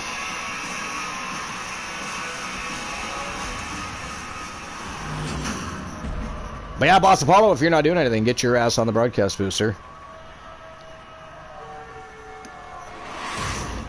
It is open. You know, it's funny, I said I didn't need a break, but I kind of got to pee. Sadly, you know, I don't wear Depends or anything. I'm not a gambler. I don't sit at a slot machine and press buttons all day, so I mean, I don't need to wear Depends, and I'm far too young to worry about it. So I think I will just take the next couple of minutes, run to the facilities and back. Speaking of which, I think Glenn would have made it back quicker if he was running. Didn't he say he was driving? Going to the store? I don't even think he said why he was going to the store. Maybe there's a female interest at said store. Maybe he's not even going for products or food or anything like that. Maybe, perhaps he is collecting phone numbers. Interesting. But anyways, I'll be right back, man. He's got him covered. Gets his shoulder up right before two. I thought he might have had him there, but it's early. Oh, that's gonna sting. shoulder tackle. He quickly gets out of dodge. Ooh, that hurt right to the kidney. Golly. Now that was a very questionable attack. I think it goes beyond any gray area. Big boot. The challenger, watch out. Oh, God, terrible landing on the outside. Rolled the dice and got snake eyes. What a Just really have to prove that we are the best. Because we have held every single tag title in TAW and TWA history. Something big here. From the top rope. Oh, man, he is fired up now. The title up for grabs. The champ has no problem displaying all their power. No telling what's underneath the ring tonight. And a carefully measured knee drop. The champion imposing their will with total disregard. Taking full advantage of the foreign object in play here. Back-to-back attacks. Oh, man, meeting the barrier. Uh-oh, he could be looking for a submission here. How do you escape the abdominal stretch? Like that. He's got his sights locked from the top. Ah, crash and burn. Did you see that? Risking it all and... Looking for the back suplex. Nope. And here's a cover.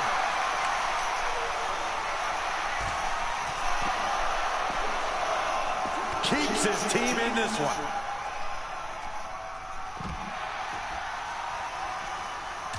Oh, my God. Oh, are you kidding me? Back of his neck. Oh. Ooh, right to the face. Bam. Ooh. Tucks through. Up and over. Headbutt to the back of the neck. Does he have it here?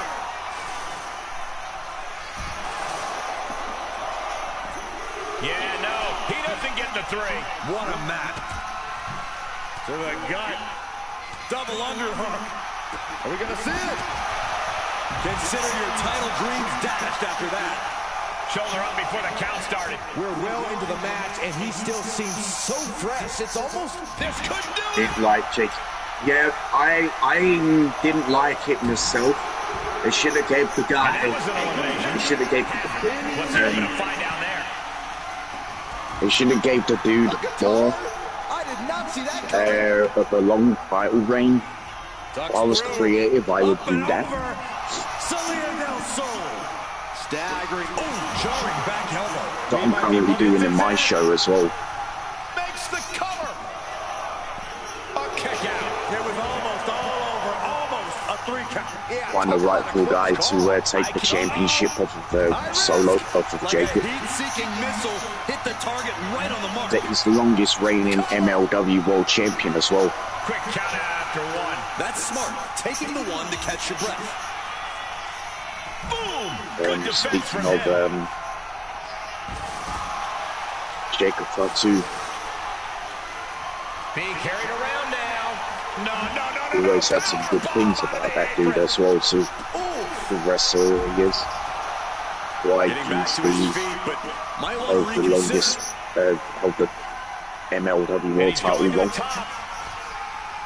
Here we go. Fitness, no one beating him. It comes down to the holding the title the longest sort of thing. It's over. Perfect execution by the champion. Kick out after 1 from the challenger. Still going to take a massive effort to keep him down. Driven down with a sidewalk slam. And this has quickly become a match to be Perch on the shoulder. Cover. Is it enough? Can the champ recover from that? He's going for the pin. This could be looking for the pin. Jeff said with the pipe bombs. This is complete insanity. I think he would be a good returned? And the heaviest hitter in the arsenal was not enough. Oh, what's we talking about? I think Cody will be a good heel. See, I don't know if he can pull off the heel turn. That's just me. I don't know. He's so over-the-top babyface, I just find it hard to believe he'll... There's some people that can, some people that can't. I know he's been kind of heelish before, Bullet Club, and you know, undashing Cody Rhodes, stuff like that. But I mean, I don't know. Predicted what was coming. It's one thing to pull it off. It's another thing, is it believable? Will he make a believable heel? I guess we'll find out. Because, again, I have read rumors suggesting that he'll probably turn heel. What's that? Say that again. Yeah, he was a good heel in New Japan. He was, even though I wasn't, didn't see New Japan back then. Yeah, no, he did. He did all right as a heel then, you know. But just, you know, between AEW and WWE's been babyface for so long. You know, it's one of those things. I don't know. Yo, Oni Shinobi, what's going on, buddy? How was your show? I mean, I would have been there, but you know, I was here. I would have been there, but I was here. Just lurking in the shadows, I was. I mean, I don't know how good of a heel he made in AEW. I mean, but in New Japan, as part of the Bullet Club, definitely. What now? What now? Just for me, for me personally, it's about believability, and I just don't feel like Cody Rhodes makes a believable heel. Whether or not he does a good job, that's another thing, but actually being believable is important for me. And I just, at this point, after everything that's happened, I just don't see him pulling it off. But that's just my opinion. I mean, he's one of those guys that could be babyface his whole career and it wouldn't bother him. Some people can't do that. Like, well, most people can't do that. Most people have to change it up. They gotta reinvent themselves, if you will. And he stops the count. Any new champions crowned today, Oni Shinobi? Do you have any new champions over at OFW? What did we miss?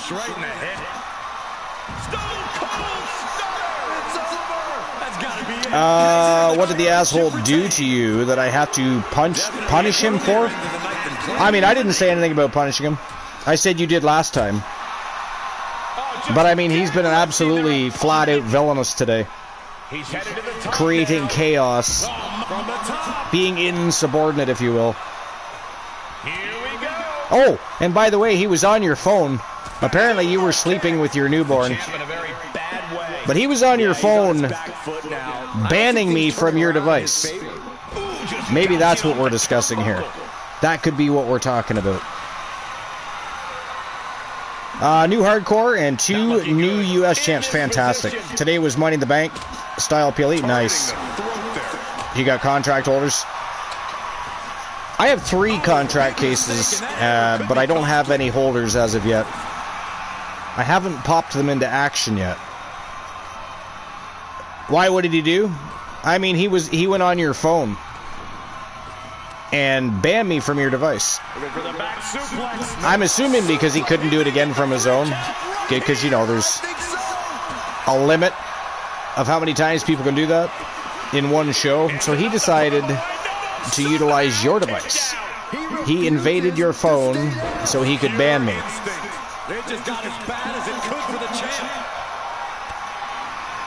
Is it enough? So indeed, I do think he should be punished. He needs to be punished. One-handed. The WWE Universe is absolutely on fire right now. I can barely hear you, Byron. I'm loving this. He went on your phone. The champ looks dead on their feet. I mean, I feel like I'm a mockingbird now. I'm just repeating shit. Back suplex. He went on your phone and banned me from your device. That's what he did. I mean, you can scroll back and see it. If you scroll back far enough, it'll say Mrs. Cross. I forget if it was a ban or if it was a cut the cords or what it was, but yeah, he did one of those. I'd go back and look, but we both know I'm far too lazy for that. So it's not going to happen. By the way, Oni Shinobi is in action in our main event today. Headlining the stream preview. Our 5th annual TWA Bash at the Beach, and Oni Shinobi is main eventing. Launching all the way down to the floor. Man, oh man, took that crucial leap of faith, and no one was there. You know, for a moment, I actually forgot that this was a triple threat elimination tag team matchup. Oh, shit. Flying crossbody from the top turnbuckle. I gotta tell you, Mufasa and Eric Dangerous are absolute savages. And just like that. He told me to ask about the start of the stream. We don't want to discuss the start of the stream. The start of the stream was ghastly. The start of the team was gross, grotesque, disgusting, shitty, crappy. All of those things wrapped up into one. He gets out of the way. You want to know why? Because Rocky Cross thought it would be fun and entertaining to drop a swear jar 30 seconds into the broadcast. I did not even know the motherfucker was here yet, much less know that I was going to have to watch my verbiage. I'm starting to think that Rocky has a problem with cursing. You know, that or he just finds it amusing when I have to say poopy. Right? Or some other ghastly word to use instead of the word I should be using, which makes me feel far better than being PG. It is not funny. It is not fun. It is not funny, Titan. Titan and Rocky Cross, neither one of you are funny. It is not funny. Are we gonna see it? I do not appreciate the antics. Do you see Oni Shinobi FU coming in here and dropping a band? Dropping a cut the cords? Do we? No. He does not. He comes in, he says hello, he's respectful, he's polite. Enjoys the show, enjoys the conversations, without all the insubordinate actions. Without all the villainy. See how that works? You need to learn from Oni Shinobi FU. You need to learn. He is good people. He can guide you down the right path, if you will. I mean, clearly, you wanted to catch me in a swear jar. Sir, clearly. And how dare you, by the way. Not that I haven't said that already multiple times today, but how dare you.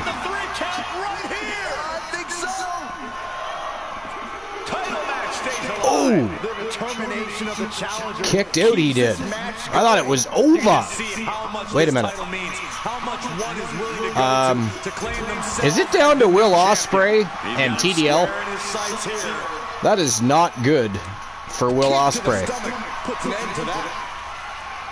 Not good for Will Ospreay. It is 2-on-1.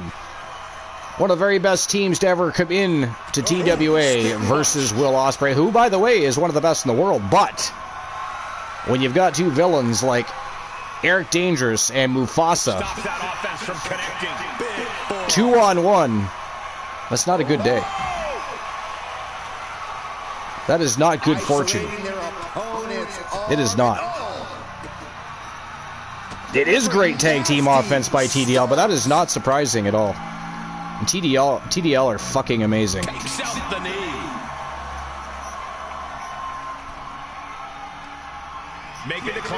They are fucking amazing. Flat out. No other way to say it. Titan says, Rocky Cross, I missed it. Yeah, of course you missed it because you were not here. You were not here. I mean, you're here now. I do appreciate that, but you were not here at the time. 30 seconds. You know, I barely got a chance to invite people into the show. Welcome them to the show, if you will. He finds a counter. Oh, clothesline. Click broadcast, read band. That's basically how that went down. I don't even know if I got a chance to actually fully say hello to Moonraider, who was on the broadcast booth. At the time, I mean.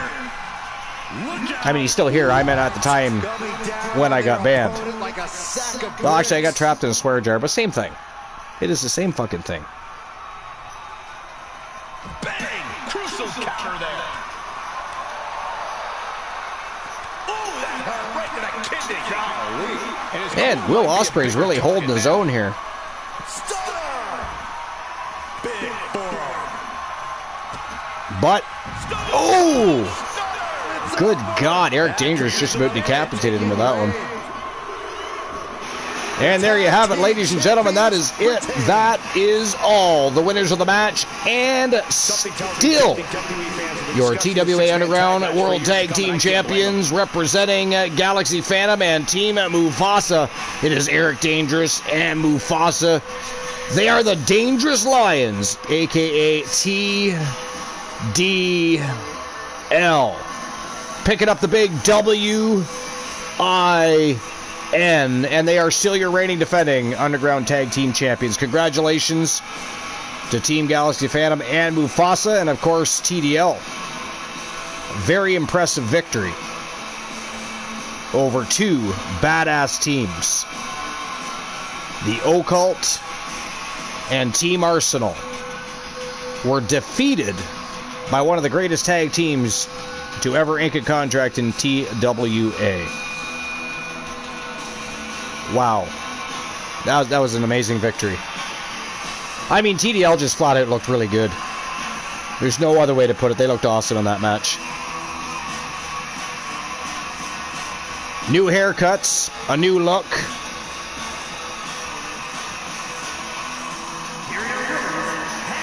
The same badass attitudes. And still crossing all of their T's and dotting all of their I's.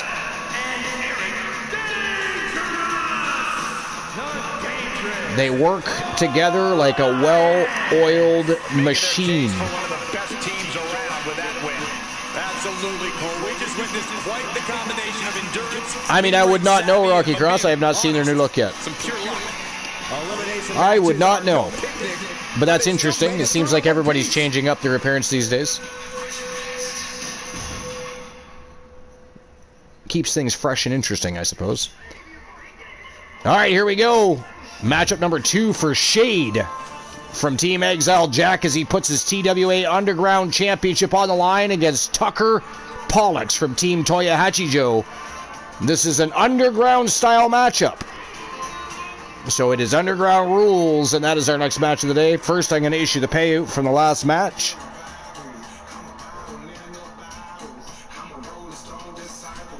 Give me a moment while I do that. The winners were the reigning defending champions, TDL. And there we go.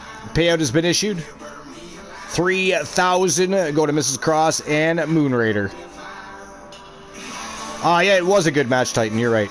I mean, I would actually say great match, not good match. It was fantastic. It was fantastique.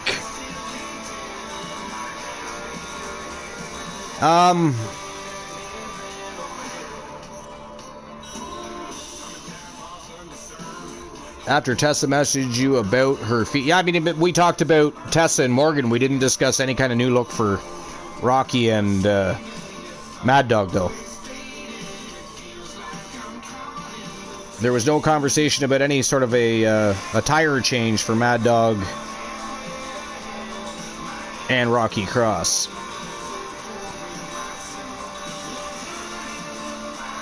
All right, here we go. Moving on to the next match of the day. We are hitting our, I believe, 10th match for the day. So we're getting closer and closer to the betting rounds, which are the final 3 matches of the show. Not that we haven't had betting lines open anyways. I'm just saying.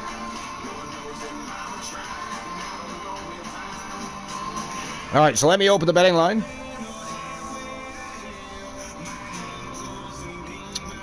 Who walks out TWA Underground Champion? Is it going to be Tucker Pollux from Team Toya Hachijo? Or the reigning defending double champion, Shade from Team Exile Jack?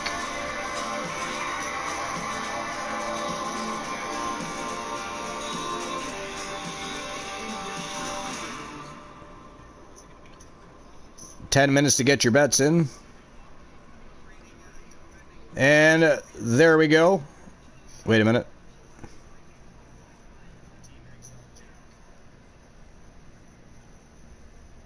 Why the hell is it not working?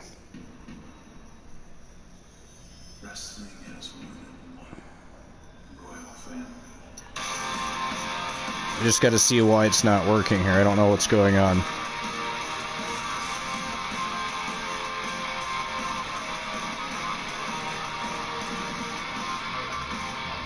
For some reason, it doesn't like my betting line question. Let's try that.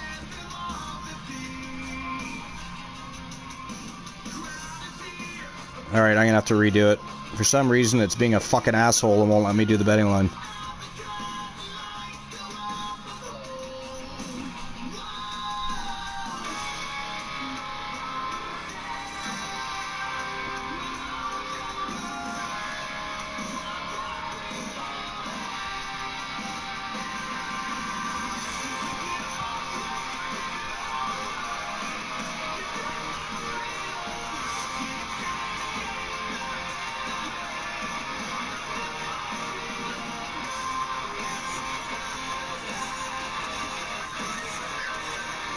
There we go.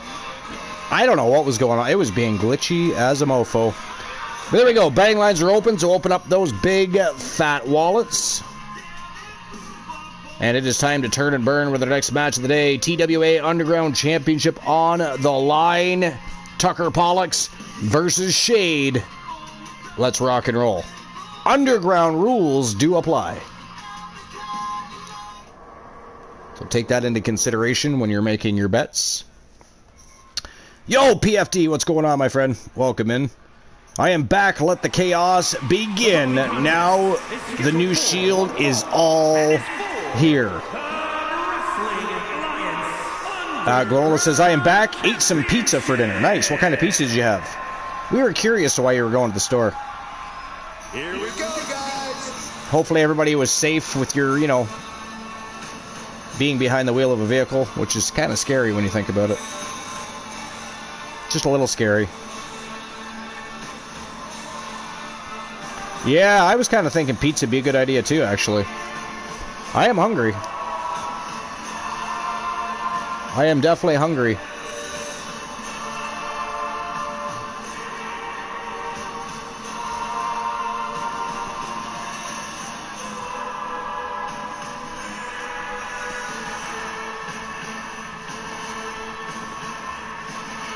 Oh yes, Glenola. Apparently Death Sentence wants to be affiliated. I don't know if they want to join the Wolfpack or just be affiliated with the Wolfpack and have one giant army. Of course, Variants of Strife kind of already spoke up about that and said, you know, they don't really need that to happen. But he was looking to speak directly to the Wolfpack leaders, so. Sausage had pizza from a pizza place that sells... Oh, yeah. We've discussed that before. It's not a gas station that sells pizza. It is a pizzeria that sells gasoline. Is how most people feel about it, from what I understand. Or at least how you feel about it. I'm assuming it's not just you, though. Other people agree with that statement, I'm assuming.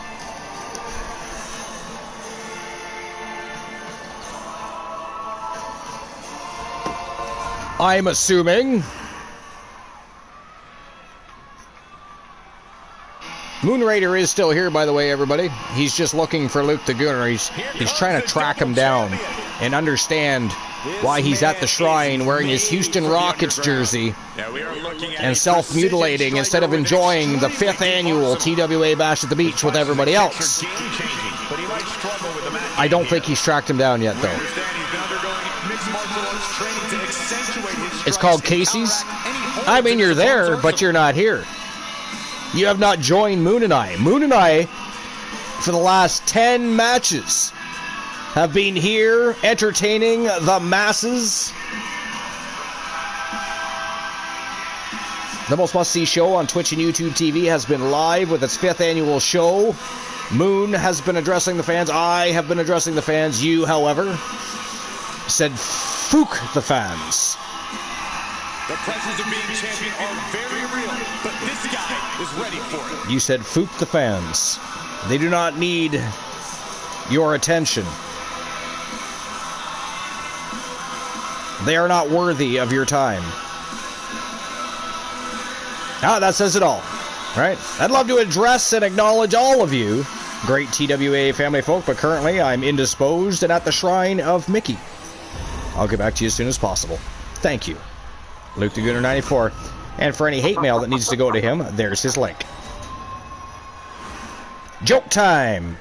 Fuck, you know what? I owe Mufasa another joke, too. I just remembered that. Thanks, Glenn. I actually forgot all about that till right now.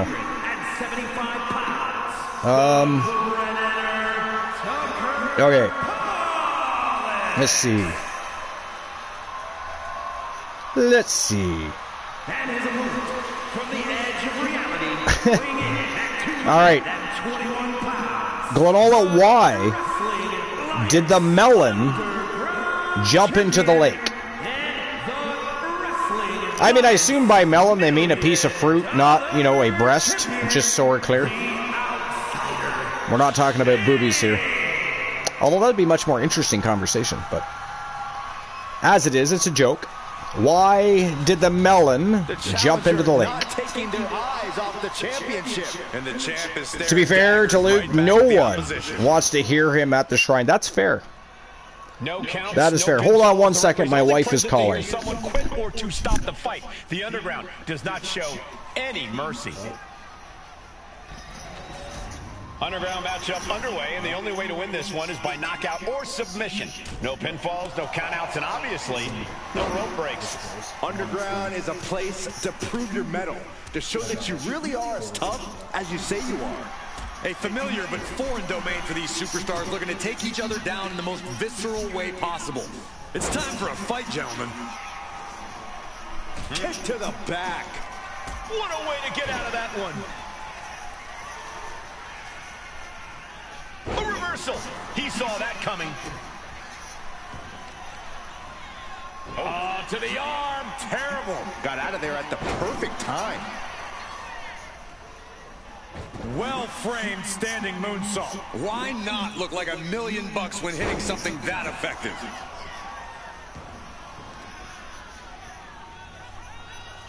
Crushing the hamstring. Who won the race? Charlie's horse. The champ just striking at will. Merciless display towards the challenger. Oh, quick way to respond with the reversal.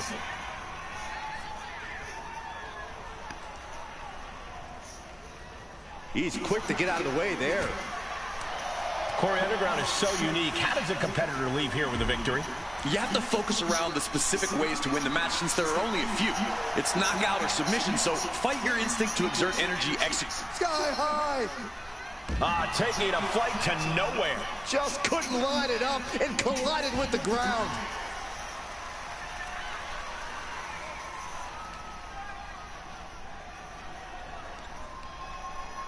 Boom! Headed back into the ring.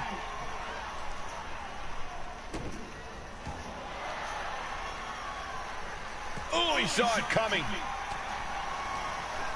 A clinic of counters being put on by these competitors.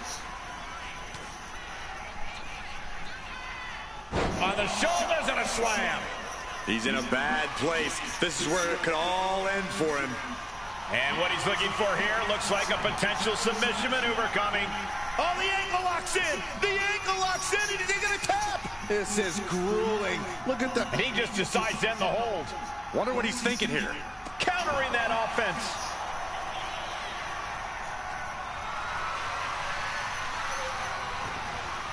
Big chop block. That'll stop you in your tracks. Series of counters here. Who will finally capitalize? Oh, my. With a pile driver. We might see a new champion crown. Now, Byron, what's up? Oh, we are about to find out. Oh, my goodness. Oh, my goodness. Oh, look at the elbows right to the mush.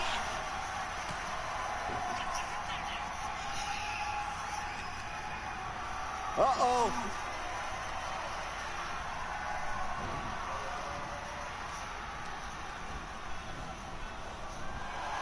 Kick right to the back of the... From the top. Got out of the way that time. Oh, no. Decided to take a leap of faith and paid the price. Clothesline. You can begin to see it in these superstars' faces. Exhaustion is beginning to set in. They're starting to breathe heavier. This is the time where matches are won and lost. Gets dropped. Timely reverse DDT. He realizes this is his opportunity. Taking aim. Oh, look at the start of this. Could be going into the playbook for submission. An uncanny... And yes, he's able to get out of this dire situation. Into the barricade. What a punch. Oh, lifting them up. That'll do it. Fast thinking saved him there.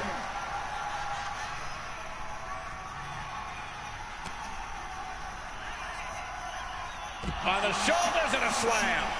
He looks defenseless as he struggles to get his bearings. Catches the leg. What a display here. Counters on both sides. Hoisted up high here. Down.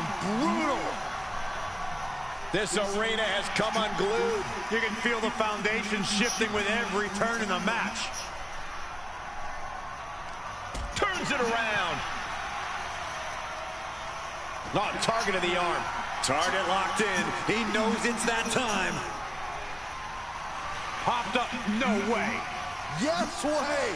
What power. Tombstone pile driver. The challenger clearing a path to the title.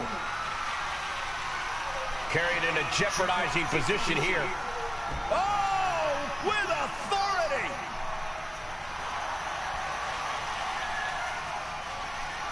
Ripping their opponent up from the canvas, and it's a torture rack. Perfectly executed. He lets his opponent out of the submission.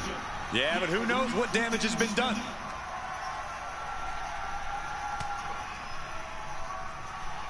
Bullseye with the drop kick. Taken to the floor, and he's got no worries about the count. Oh, man. Oh, no, he can be caught here. Bad spot for him. Armbar's in. Armbar.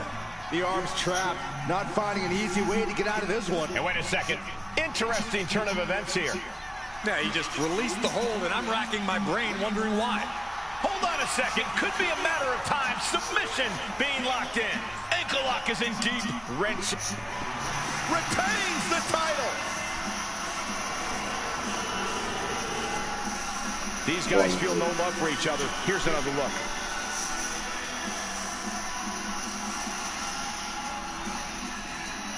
That's a win from Baron Corbin, I think it was. I think it was a win by Baron Corbin.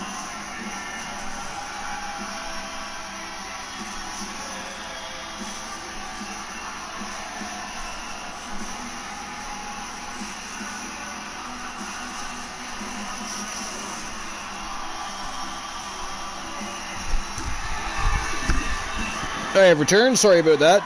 The missus called. Had to answer. Don't like sleeping on the couch. It's not my thing, really. But ladies and gentlemen, that is it. That is all. The winner of the match and still your TWA Underground Champion from Team Exile, Jack Shade.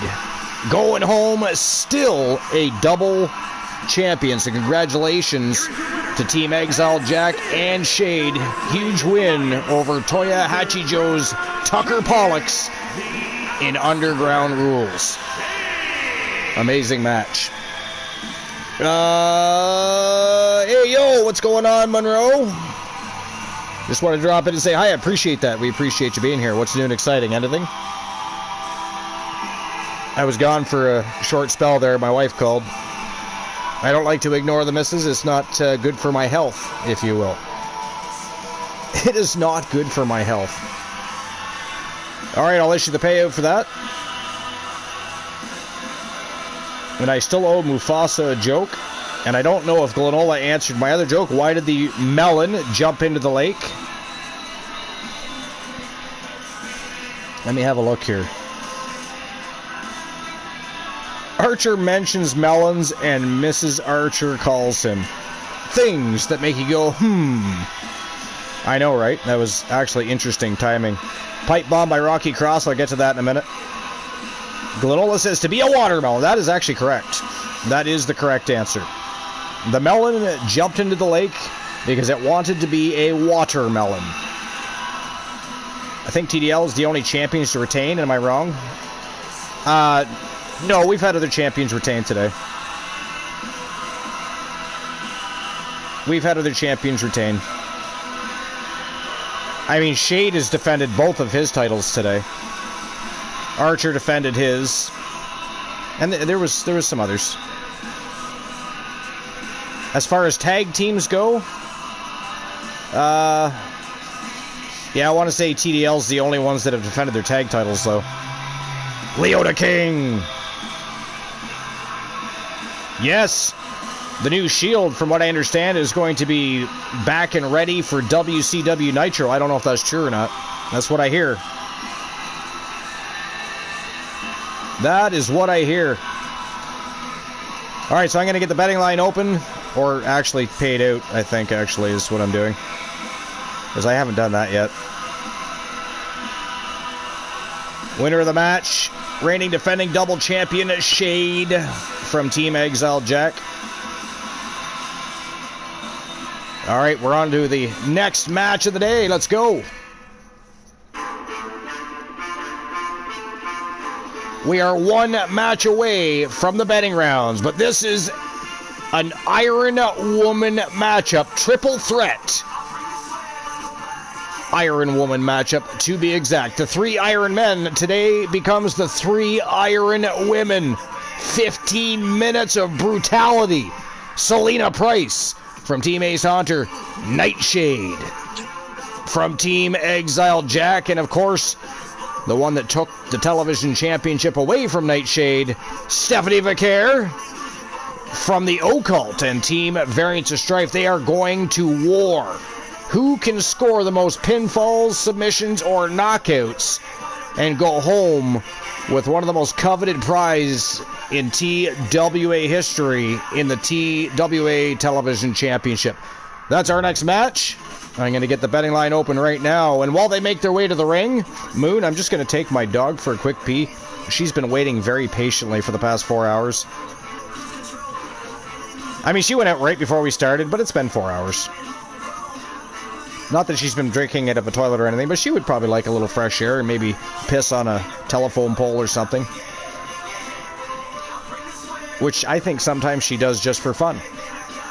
I think sometimes she does it just for fun because she can go out, have a huge pee, we can be walking down the street, and she can pee on a garbage can. She can pee on a bench, on a telephone pole. I mean, a couple times she's almost peed on my shoe. She has no aim. She just turns and squats, and if you're not careful, it can go right on you. It is ghastly. Alright, so who walks out? TWA Television Champion. Is it going to be Nightshade?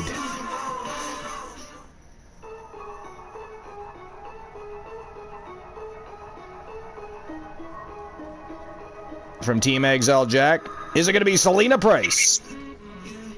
The newcomer from Team Ace Hunter, going to be joining Callie Carter as a tag team. And the women, man, the tag team divisions of both the men's and the women's division are absolutely fucking smoking hot, aren't they?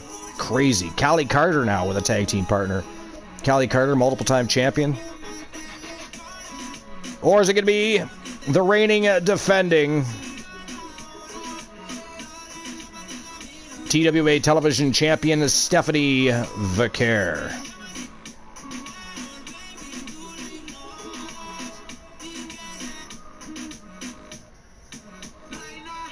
I'll give you guys just a little bit of extra time to make your bets. It is a 3 Iron Women matchup.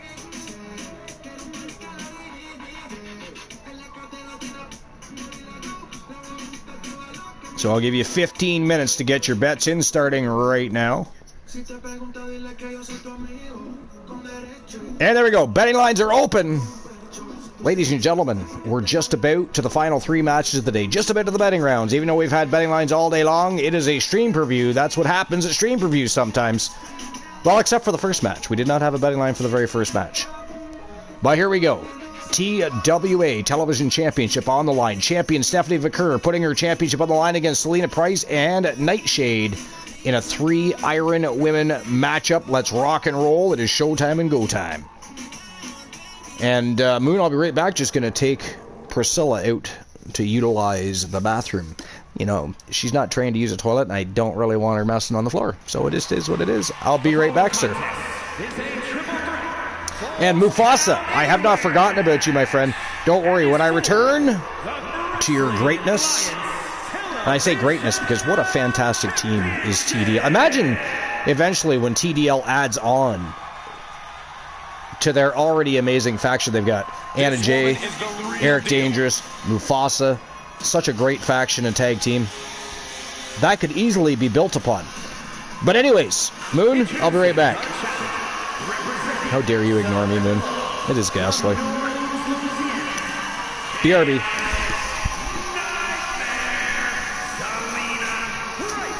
It's a big-time opportunity, Byron, as the title will be on the line here. You're right, Michael. And judging from the response on social media heading into this match, we're likely to see a new champ crowned here tonight.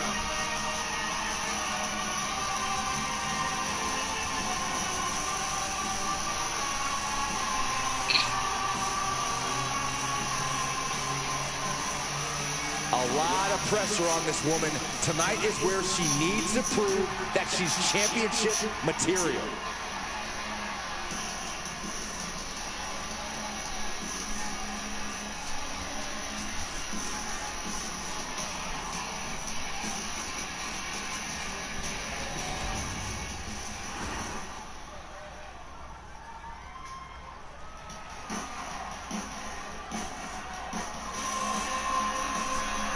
Introducing the challenger from the edge of reality, the Anarchist Nightshade. Here we go, gentlemen. Huge title match coming up. And a huge opportunity for the champ to prove to everyone that there truly is none better in all of WWE right now.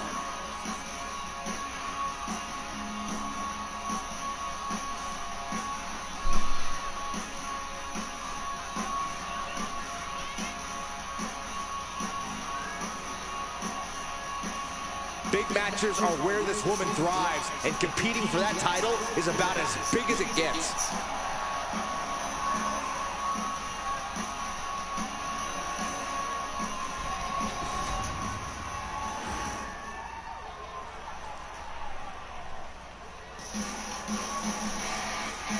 This is the woman whom many declare the best luchadora in the world.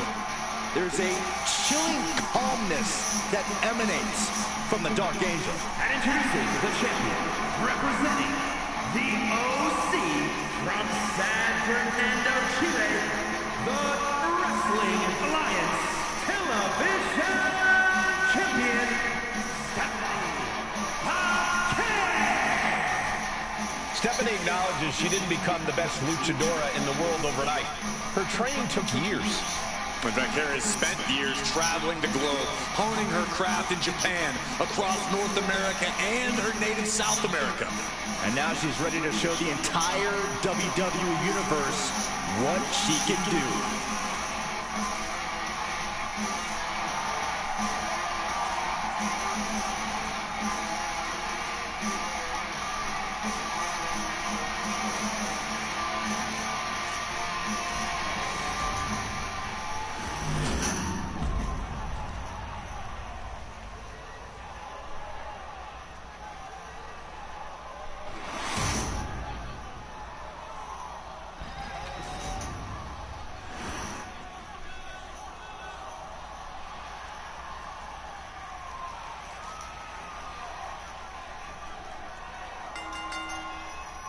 Bell rings and it's time for the ultimate test of endurance and will, the Iron Man match.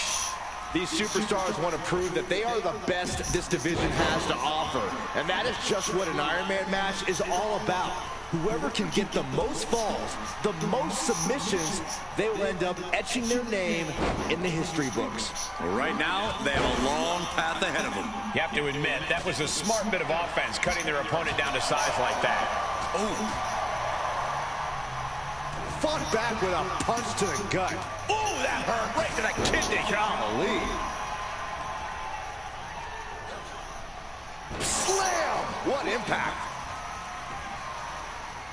Oh, put the brakes on for Kerr. Sent right into the corner. Waistlock applied, but their opponent, Big right hand. Oh, catches a kick to the face. Drop kick. And she's fine taking this to the outside. And she just flipped the script of this match, courtesy of the table. to the arm drag. Oh, straight forearm. Stephanie looking to embarrass her opponent.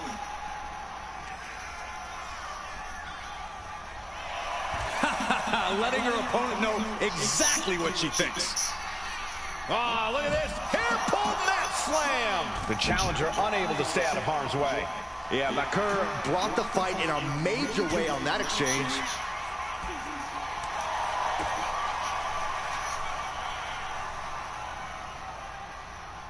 Forced down.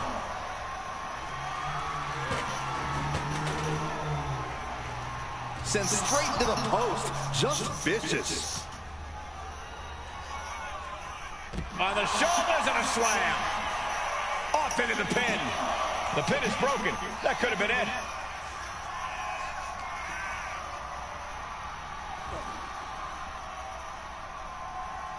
Big forearm. Oh, what's coming here? Submission move being applied. Oh my God, superhuman power. A fall could be... Oh, what a switch in balance, and that allows her to get out of that move. Boot to the stomach gives them separation. Sunset flip. She's got the shoulders down. And she saves the match. Thunderous belly to back. She's in that zone. Total focus on the competition. Arm wringer. Bang! What a punch. Crossbody. Proving that she is a superstar who knows how to carry herself. With evil intentions on her mind, she has found her weapon of choice. Into the steel steps. That's got to be a tide turner. Into the cover! And the champ can't keep the challenger down long. I can't believe the ref didn't even get to one. Measured knee drop. My God, she's bleeding. That last hit split open her skin. It's a matter of wills now, as these women have reached a pivotal point in this match. From way up, all the way to the outside. From up top, right onto the target, outside. That is kicking things into a whole new gear. And she slides her back to the mat. Kerr, kick to the gut. And there's the SVP. This might be it. The champ might keep it here. What? You gotta be kidding me. Everyone here is in shock. The heaviest artillery has been used, but it's not enough for the three. 1/4 of the time limit is ticked away thus far. And these competitors remaining sharp as we're tied up early here. Who can jump out and take the lead? Man. Spin kick to the midsection. Ow! Oh. Time to go for a ride. Bang! What a move. You can tell she's got her right where she wants her. I think the crowd knows what we're about to see. The challenger might have what it takes to win this. Cover! Stopping the ref's count there. Stephanie McCare with her opponent tied up. The champ might have just ended things right there. SUV from back here. Outrageous athleticism on the Hurricanrana. And listen to this place. That was nasty. Maneuvers out of the way. And the Goye. Textbook side Russian leg sweep. Leg sweep. Just raining down punches. Eat defeat. She's got it. Got her shoulders down. Feet. Signature mover. Pin broken up. She saw to that. She is enjoying this. Total confidence. Setting course to the top turnbuckle. Launching. And completely missed the mark. What a spectacular misfire. And that is why we say, don't try this at home, viewers, because of terrible miscalculations. To the back of the knee. Brilliant. The challenger comes up big. Cover. There's two. Shoulders up. Shoulders up.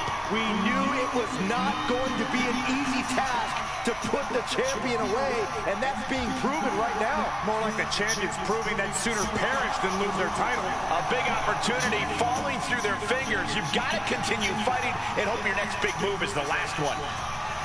This building is rocking right now. Can you blame them? Oh!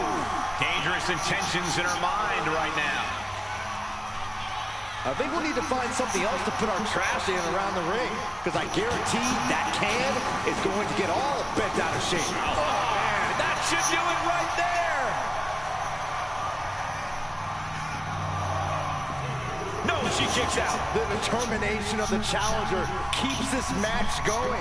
You can just see how much this title means, how much one is willing to go to claim themselves as the new champion. Whoa, she the curve, kick to the gut.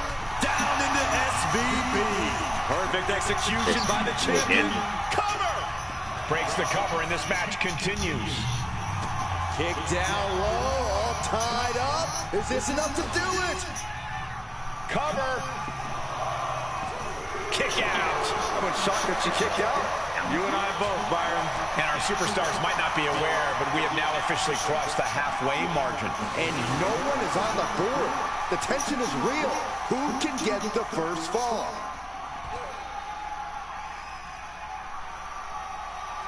Nice calf kick, great elevation. And McCurr gets forced into the defensive. There is some real danger staring Stephanie in the face here. And enters back into the ring. From the top. Whoa, look out. Did she do it? I don't know what the score is. I don't know who's got the most falls, though. Don't really know. And she breaks up the pin. Paying full attention, though. Oh, my gosh. Dude, just figuring out over. Hold on, she could be looking for a submission move here. Stunning display of power. And she breaks up the submission. The match is still going. Some agility gets her out of dodge. Oh, God. Did you hear the feedback off the megaphone? A little cockiness here from McCurr.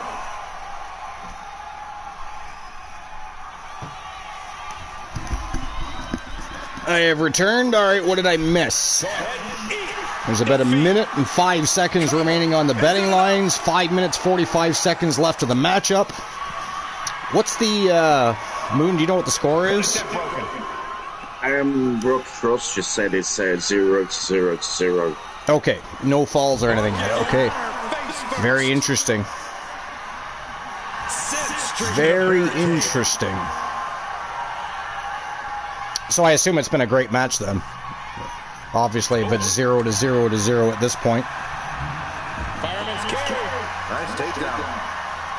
But I mean, if it remains a tie, of course, that's champion's advantage, and Stephanie McCare would retain the TWA Television Championship. Oh, that was close, man. That was just about our first fall right there. That was what? I'd say 2 3/4, but I think that was like more like 2 9/10. The champion got there just in time to break it up. Oh shit! Selena fucking Price picks up the first fall. It's 1-0 in favor of Selena.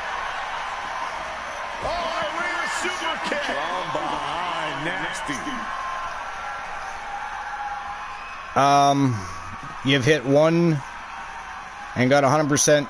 You got 100% twice for the one championship? Is that what you're saying? Or did you get another one? And it's a fall scored by the champion. 1-1-0. In favor of Selena and Stephanie Vicaire. Pin attempt broken up. Selena Price quickly breaks up the pinfall attempt there by the champion. Champ's in really rough shape now. At this point in the match, there's no time to recover. The damage is done. Oh, a buckle bomb. God damn. Selena Price bounced. I mean, imagine how that would feel on your back and your neck. Shutting that down with the back elbow. If she does not have whiplash from that, I would be surprised. Nice backbreaker by the champion. Look at this, Selena Price out of nowhere. Snap suplex to the champ. We enter the fourth quarter of this Iron Man bout. And the lead is only one fall, but there's still time. Wow, look at the striking here by Selena Price. Oh, shit, what a DDT to the champ. Stephanie with the counter. The champion still able to counter.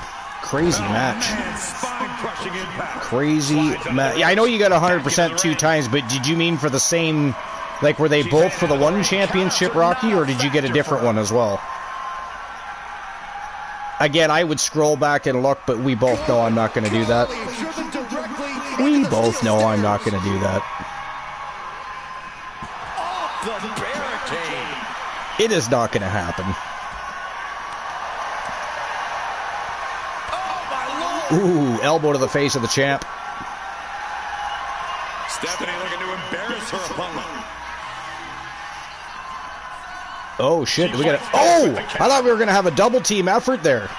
Selena Price cracks the melons of both. Oh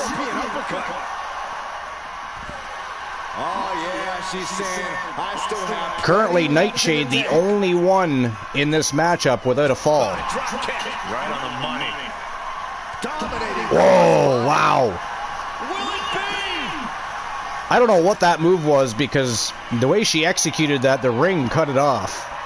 She puts it into the pin attempt. But either way,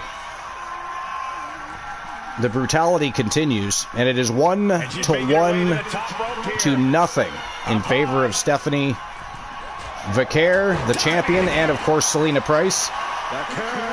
The champ looking for another pinfall right here, another backbreaker.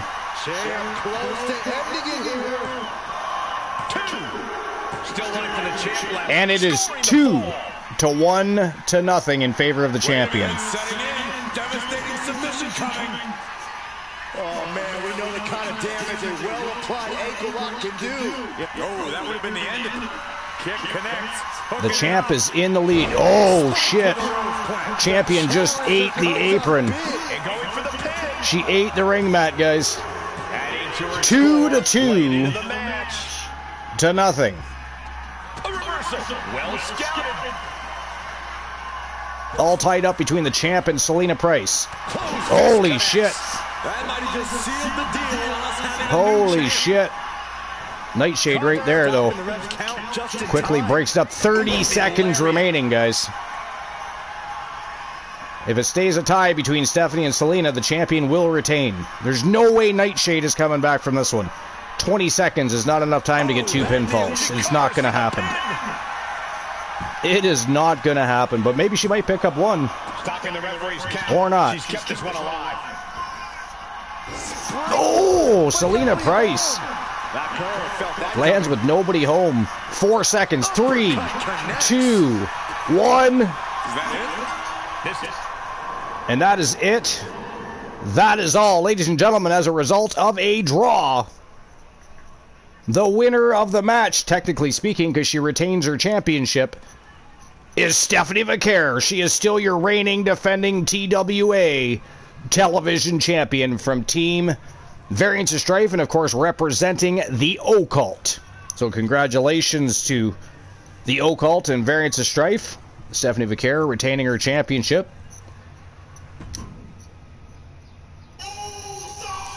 And here we go, Rocky Cross, you are up, my friend. I'll issue the payout for the match, and then it is on to the first of our 3 betting line round matches. 2 out of 3 falls for the TWA World Tag Team Championships. It is Death Sentence versus Motor City Machine Guns coming your way. Hold on, let me issue the payout.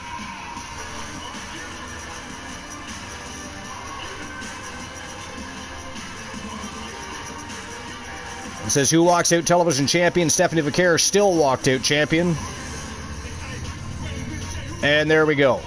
The payout for that match has been issued. $38,000 to Oni Shinobi FU and 2 others. Fuck yeah, that's a good pot.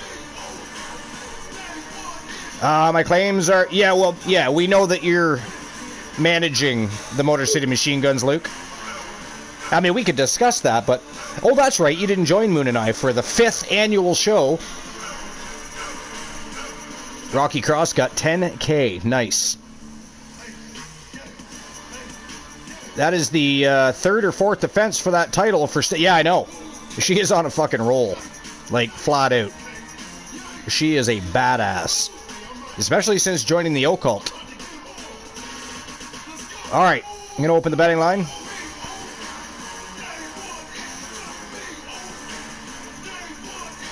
Alright, who walks out? TWA.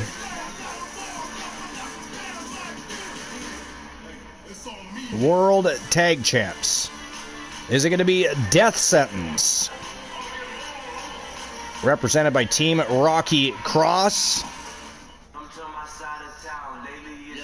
Or the reigning defending champions, Motor City Machine Guns, represented by Team Luke the Gooner 94. They are your reigning defending TWA World Tag Team Champions.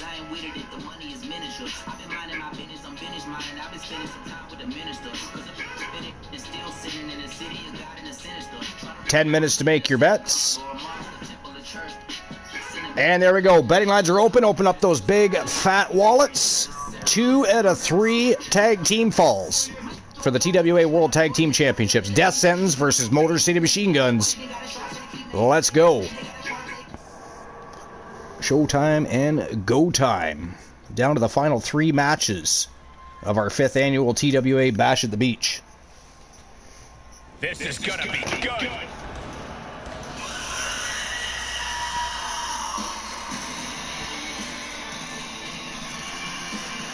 And here they come. Mad Dog and Rocky Cross. They are known as Death Sentence.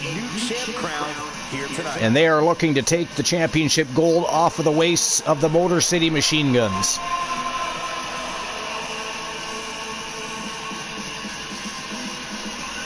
Glenola joining the broadcast booth for our final 3 matches of the day.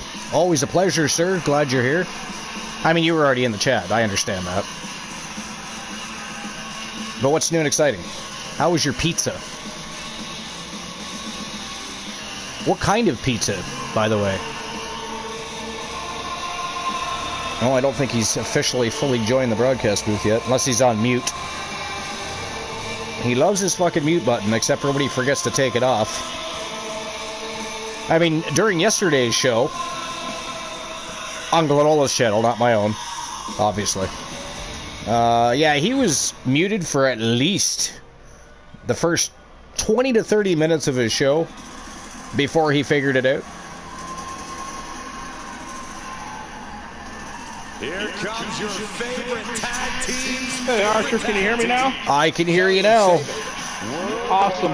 How's it going, my friend? Oh, not too bad. Thought I'd jump on for a little bit. Hell yeah. Are you going live? I'm thinking about it. Are you? Yeah. All right. Yeah. How many matches are there remaining? Including this one, 3. There will not. There'll be no go home happy match today. It's a 14 match day. I think that suffice. Yeah. Plus, we have a Fallout show tomorrow on YouTube, so we'll take care of any loose ends or any rematches we think are immediately necessary tomorrow. Hey, Strife, how's it going? To be fair, we don't usually do go home happy matches after stream previews anyway. Sometimes. I mean, it has happened, but not very often. Because depending on the stream preview, it's anywhere from 12 to 14 matches. So I mean, it's a long day. Yeah. Oh yeah. But yeah, Strife's right. No. That's like the 3rd or 4th title defense for Stephanie Vicaire. That's crazy. Nice. Yeah. The fall is a 2 out of 3 falls. Nice. And is full. So what kind of pizza? Back. Oh, I had just a sausage pizza. Sausage? Like just sausage? That's what my mom wanted. Okay. So we just bought the 1 large pizza. I mean, to be fair, sausage on pizza is phenomenal. Oh yeah. Yeah, here last week I ate a large barbecue brisket pizza from KFC. Yes, I know. I remember you said that. That sounds delicious. I've never had brisket on a pizza before. Oh, I've had donair meat. And this the KFC one comes with jalapenos and onions. Nice. That sounds delicious. It is. That sounds flat out delicious.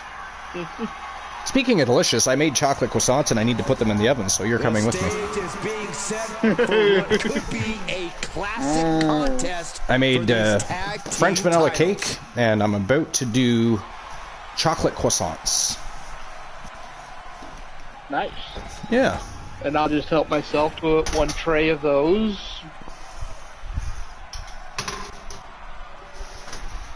Putting them in the oven now. And then I got to eventually melt a little bit of chocolate so I can add some chocolate to the tops of them as well. Absolutely. And tonight is another. I mean, when I do them at work, we usually use a little bit of icing sugar on top of them as well, but I don't have any icing sugar.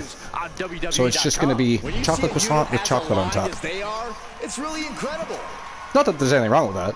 That is suffice. I just,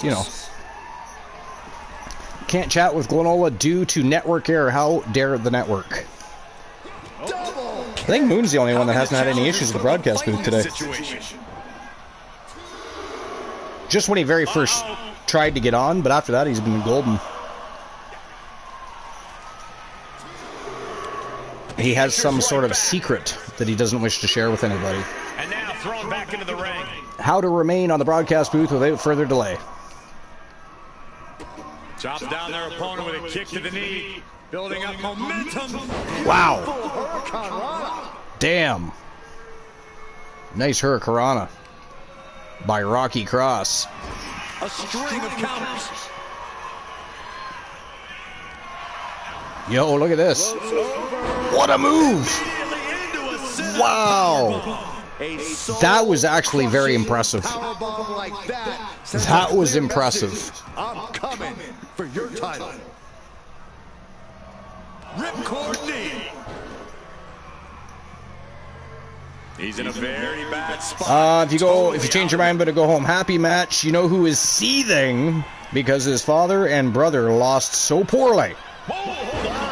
And debuting on an SPV is pretty epic. The challenger rethinking their strategy. Something has to change here. I mean, he was going to be debuting tomorrow anyways. And now the tag. And he makes the tag. Watch out, coming in hot. Oh, man. But I mean, we've been live for almost 5 hours. By the time we're done, it'll be 5 hours. It definitely helps to tap into something a little more aggressive in this match. I agree, Corey. If you want to earn your falls, you need to apply even more pressure than usual.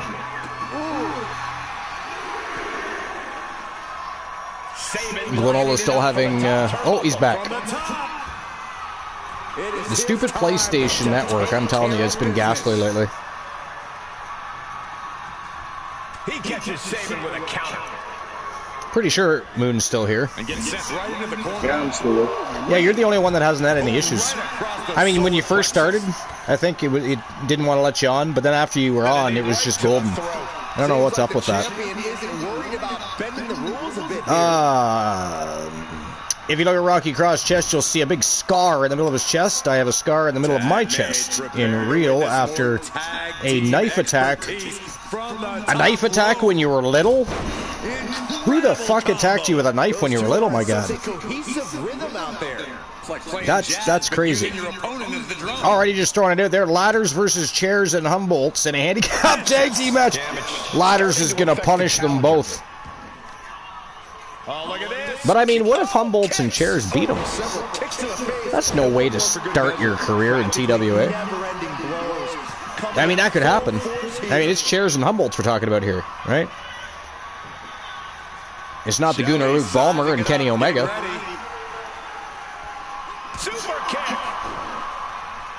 Now I patiently await a comment from the Peanut Gallery. Peanut Gallery being Luke Gunnar 94, of course. Shelley quick to counter. You were 13 and it was your wife's ex-boyfriend before you. Now, I mean, what? Not that there's any circumstance when that's okay, but why the hell would he do that? Like, what were you? Was he the ex at the time as well? Maybe they just broke up and you were kind of moving in on the territory, like, or was he just an asshole?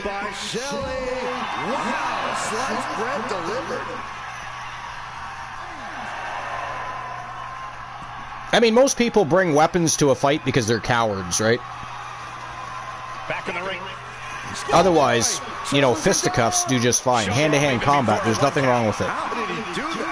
Now, if you're invited to a knife fight and get to bring your own knife and you're fully aware there's going to be knives involved, that's one thing. Why anybody would willingly do that, I don't know, but yeah, most people bring weapons to a fight because they're cowards.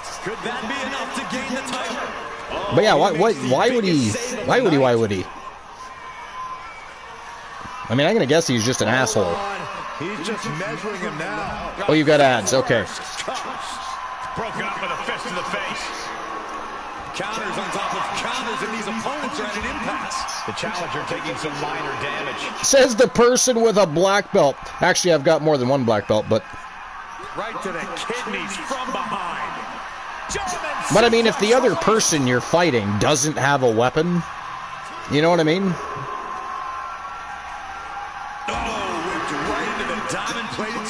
Voice chat, yeah, it's been happening. It happened to Boss. It happened to, who else was here? Or was it just Boss? I feel like there was somebody else, too. But anyways, yeah, that's been happening. I don't know what's going on.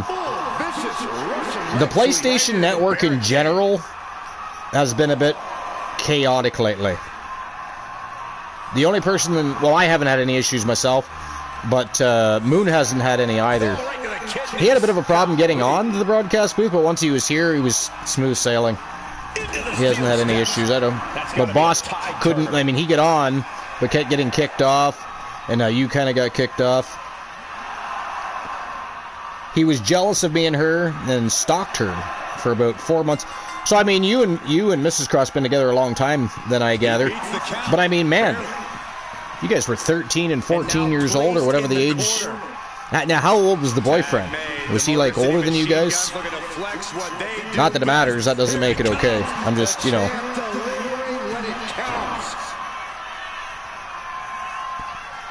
Tags into the match. But, I mean, Strife is right. I don't mind a little hand-to-hand combat. However, I do have weapons. And I am very good with them. Every movement, every attack could be the pivotal point in this match. I am very good with them. I'm not afraid of a knife, though. In the last 40 years, believe me, I've got enough knowledge in my head. If you attack me with a knife, you better pray to the gods that you know how to use that knife, or I'm going to stick it up your colon, reach my hand down your esophagus, and pull that motherfucker all the way up, slicing your throat from your colon to your fucking teeth. Then when I'm finished, I'm gonna break your face, and then I'm gonna shove that fucking knife right in your kneecap and leave it. Anyway. Our champion is getting rocked a little. Uh-oh, this is just vicious. Oh, that'll break his arm. We are always armed. We carry a steel bat. Yeah, there's nothing wrong with having something to protect yourself. I just always wonder about those people that simply attack people with weapons that don't have weapons. You know what I mean? You don't bring a knife to a fist fight. It was overkill? Yeah. Definitely overkill, but I mean, you shouldn't have tried to attack me with a knife. That's not my fucking problem at that point. That is your problem. That is definitely your problem. I do not care.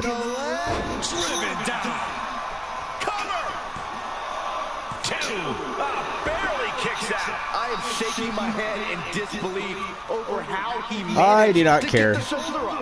You shouldn't have attacked me with a knife. Good luck healing up. Out of dodge. I have weapons in the basement. You have 50 swords and 60 guns? Jesus Christ, that's a collection. I mean, I don't own guns. I used to. You know, I used to hunt.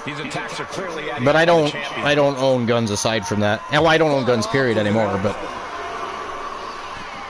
I have no problems with guns, though. Especially if they're, you know, legit. No such thing as overkill. Correct. Again, you shouldn't have attacked me with the knife. Call it what you want. You attacked me with a motherfucking knife. He's really pushing the limit here. I made sure you understood that you should never try that again. At least not with me. At least not with me.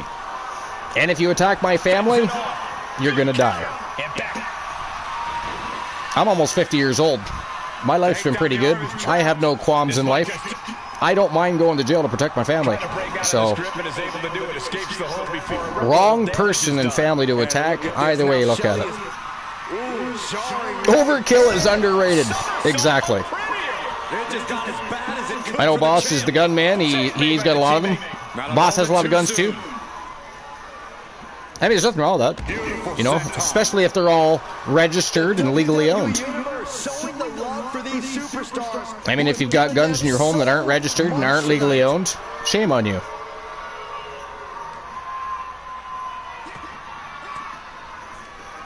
Elbow right to the breadbasket for their troubles.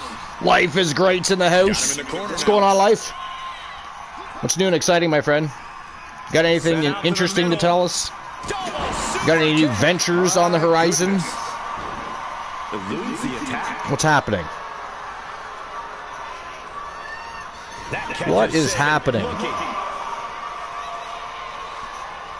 And he gets delivered back into the ring. I gotta tell you, this is one hell of a tag team matchup. 2 out of 3 falls this match is. And I've been busy reading the chat, so I don't even... Rocky, I know you're paying attention. Has there been any pinfalls or submissions yet? It's 0-0, right? I think it is, but you've shot someone with a crossbow before after he broke into your house? Well, good for that. Good.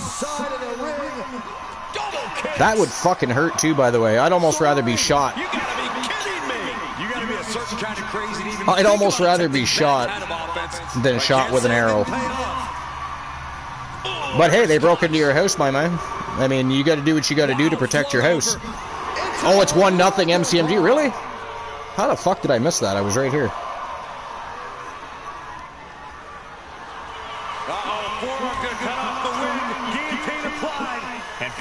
I mean, somebody's got to tell Rocky Cross that he can't win the match out there. Pinfall submissions, they don't work out there. Oh, I see what he's doing. I see what he's doing. It's going to be 1-1. Oh! Holy fuck! Gets a fall on a 10 count. Actually, did the 10 count even happen? No, he broke up the 10 count. He did it too soon. I think he did it too soon. Shelly's starting to get the crowd involved. That is crazy. if Rocky Cross had just waited another, like 2 seconds, he would have got a fall via countout. But it is still 1-0. It is still 1-0. He needs to tag in Mad Dog here. He needs to tag in Mad Dog. The top rope. Oh! Chris Sabin with a neck breaker off of the top rope. Nice reversal. Come on, Rocky Cross, get Mad Dog in there. Forearm to the kidney. I'm doing good, Life. It's been a great show. All these counters, it's like they're It is, of course, our 5th annual TWA Bash at the Beach today. I'm sure you're aware of that. Between the shoulder blades. Producing a But it's been a fantastic show. And tomorrow we've got WCW Nitro live on YouTube. So lots going on. Epic matches today, though. It's been an absolute spectacle. Oh, super kick to the face. Rocky Cross really, really, really needs to tag out. He really needs to tag out. Nice counter. You don't have to tell me twice. Fans off the attack with an elbow.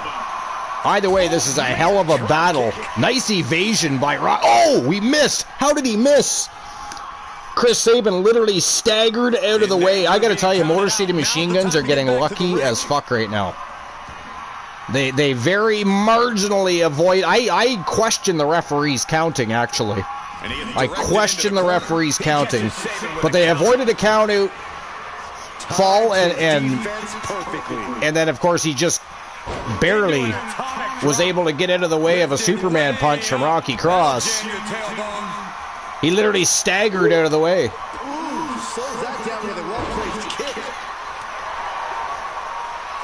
Ooh, jawbreaker. And Sabin's firmly in command. Back in comes Alex Shelley. Rocky Cross needs to tag. Rocky Cross needs to get Mad Dog in there. Oh, that was like a somersault on Prettier right there. 2 count only. 2 count only. Everything possible was done to win there, but it just fell short. Oh, knee right to the spine. Rocky Cross still needs to get out of there. Mad Dog is waiting for that tag. Big forearm. leaning on the turnbuckle. Tag made. Uh-oh. Motor City Machine Guns looking to flex what they do best. Uh-oh. Oh. That is how a true champion defends their title. Oh, that might do it. And that is it. That is all, ladies and gentlemen. The winners of the match, and still the TWA World Tag Team Champions, represented by Team Luke the Gooner 94. It is Chris Sabin and Alex Shelley. Motor City Machine Guns pick up a huge win and retain their TWA World Gold. So congratulations, Luke the Gooner. And you're right, Luke, it was a great match. It was absolutely a great match.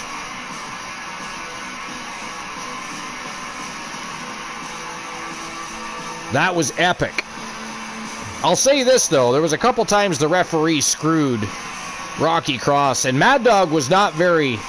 Like, he seemed pissed. He didn't even jump into the ring to try and break up the pin, nothing.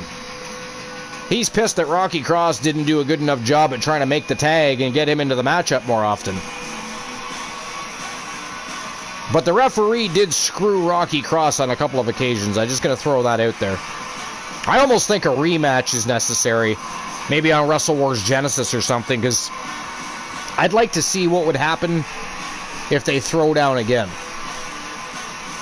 I want to see what would happen if they throw down again.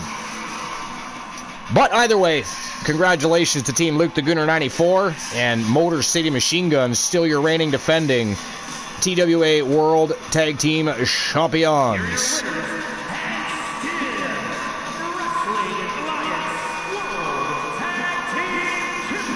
All right, I'll issue the payout for that.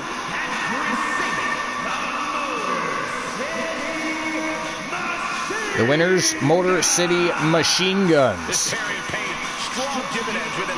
7,000 go to Variance of Strife and Mufasa. Great tag team action on display, guys. Motor City Machine Guns, we will be back with a new look and a new... I mean, I don't probably think they give a shit about your look. You know, they just want to win. And they want to hang on to those tag gold. They want that gold to remain over their shoulders and around their waists. They don't care if you're pretty. They do not.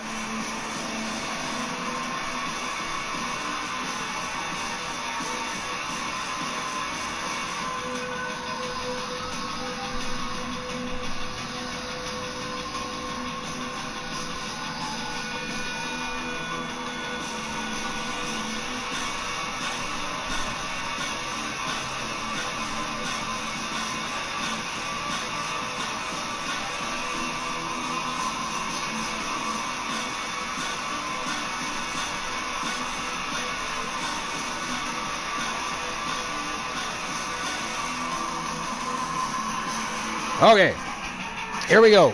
It is co-main event time. We'll get a betting line open. Next match of the day, ladies and gentlemen, it is a tag team matchup between the Wolfpack Gals. Roxanne Roddy from Team Life is Great and the Dark Queen of Chaos, Jennifer Wolf from Team Glenola. It is the Wolfpack Gals versus the League of Nations, Sarah Suzuki and B. Jackson from Team Honeybee Wrestling. That is next. I'm going to get the betting line open, and then I'm going to check on my chocolate croissants. They smell delicious. All right.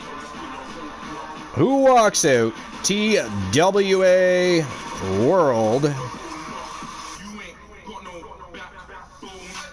Tag Champs? Is it going to be the Wolfpack Gals?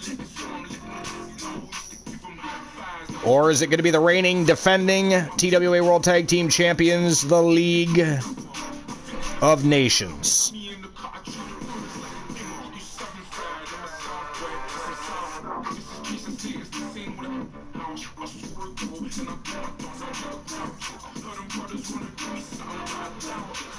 $10 to make your bets. And there we go. Betting lines are open. And here we go. It is co-main event time. The League of Nations, the Wolfpack Gals, TWA World Tag Team Championships on the line. It is a straight-up 2v2 matchup for the most prestigious tag team championships on the planet. Let's turn and burn. Moon, I'll be right back. I'm just going to check on my croissants.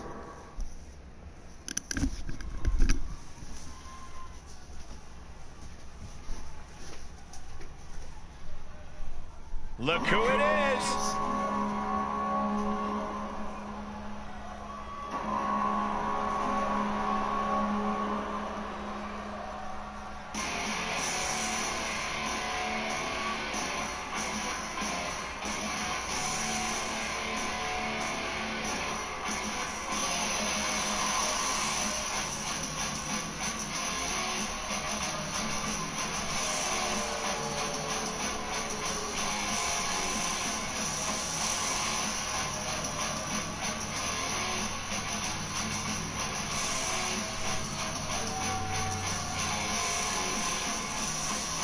Remember, guys, the title is on the line here in this one. And I don't remember the last time the champ was in this much jeopardy, Cole. Tonight might just be the night the title changes hands.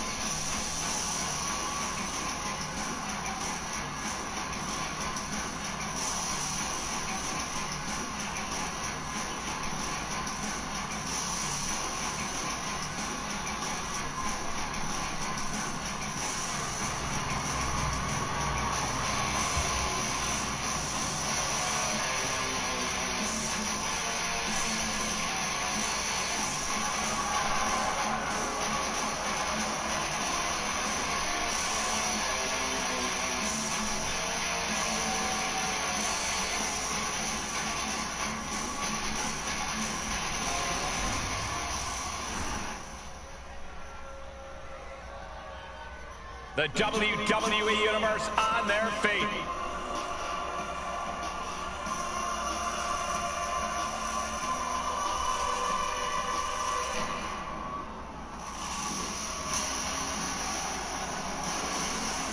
Coming up next, ladies and gentlemen, is our Tag Team Championship match. And this is the one I've been waiting for all day, Cole. What these teams can do inside that ring never ceases to amaze me.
The following contest is a tag team match set for one fall and is for the Wrestling Alliance World Tag Team Championship. Introducing the challengers, the Dark Horse, Jennifer Poole, and the Legend Killer, Roxanne Riley. The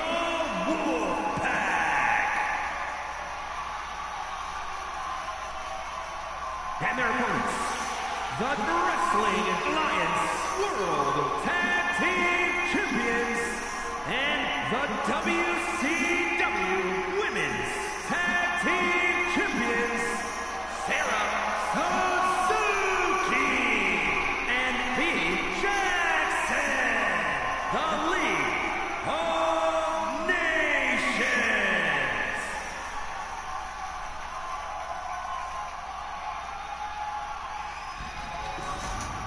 Some formidable pairs have vied for this title.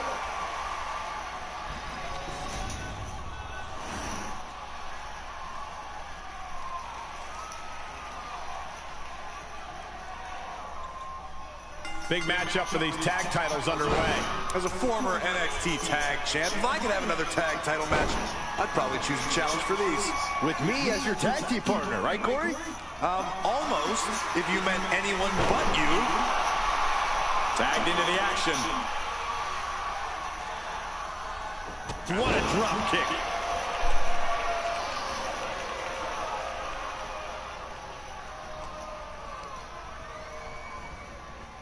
In the corner now, she doesn't want to stay there. Forearm smack. Kick right to the body. Puts the boot to the midsection. Stumps the challenger with a rabid attack. Will the champ find an answer?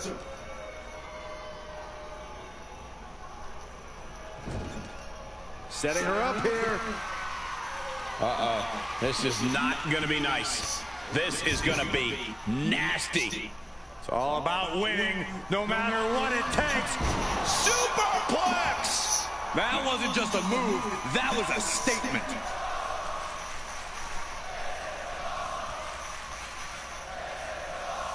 Strong kick. My goodness.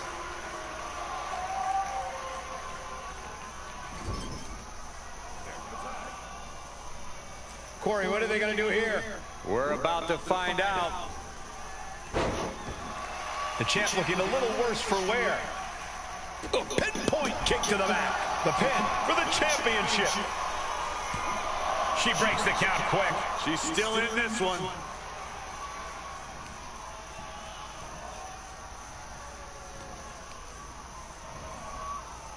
Sent to the corner.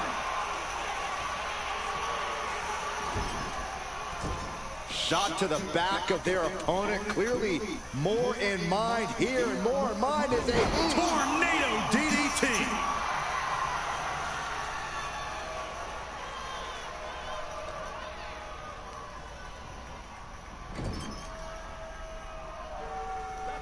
Here's a tag.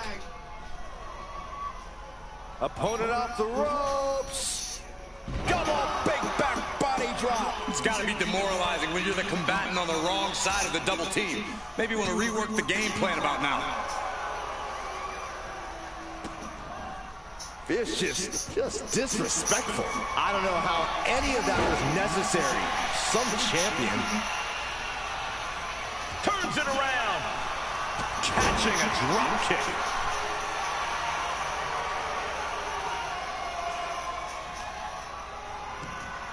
Leading her into the corner now.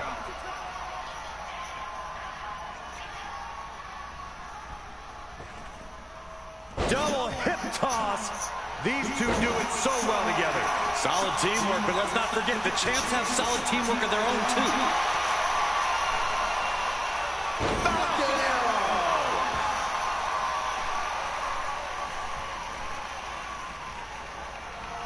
Oh, looking to torture their opponent. Uh-oh, this isn't going to be good. Oh, man. Insulting. I don't know if there's any ounce of professionalism in an attack like that. Carefully placed stomp to the arm. And she's tracking her opponent. Might be ready to put her away. She dodges out of the way.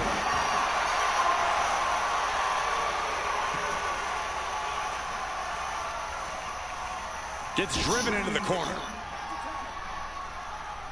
Corey, what are they going to do here? We're about to find out.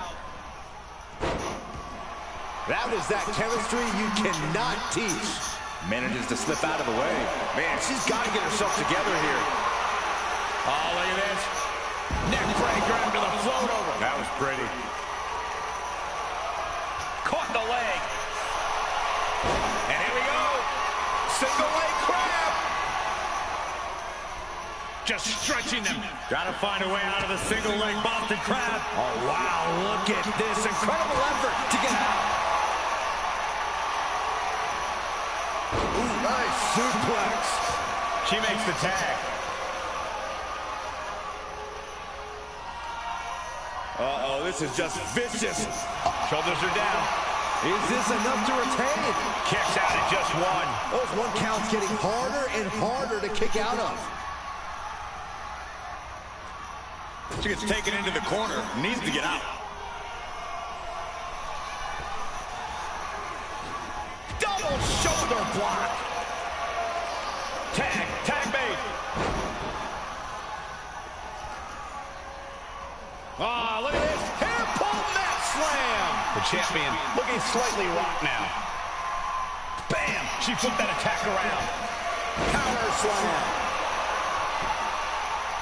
She's fighting to get back up, but I don't think that fight's about to matter. Uh-oh. Powerbomb. Can the champ recover from that? Stopping the pin on her teammate. She knew how to evade that. Oh, taken down. She's making her way to the top turnbuckle. Looking dazed. You can tell she has no idea what's coming to her. From the top. Whoa, what a landing. That was just incredible hang time. Was willing to take the high risk to the outside, and it paid off big time. No, that's not right. Somebody do something about that. Whip back into the ring.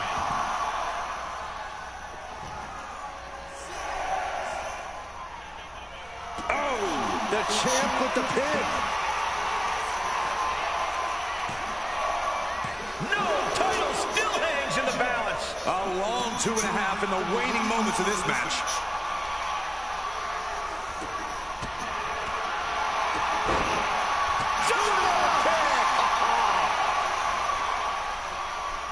Tag. She did it. She made the tag. And look at this now, yes, applying the submission hold. Block. Almost a miraculous escape and a side slam. Sent into the corner. Had it scouted. Now can capitalize.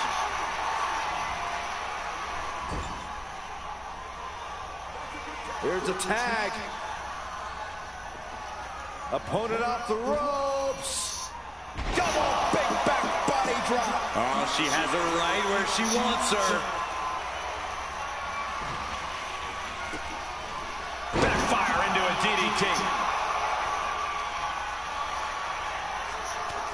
These competitors have been unloading on each other since the bell. Just looking for that window of opportunity. And now might be the time to seize the moment. Now's the time to keep the pressure on. She had that scouted.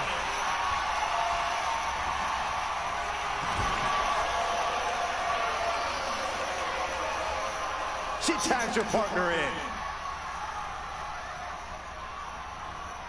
Oh, that can flatten you.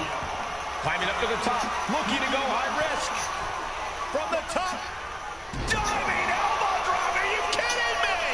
No idea her opponent has her dead to rights here. Pump handle here. And they call that the better end. That's it. The title's going nowhere. Boom! Read that one. One counter met by another.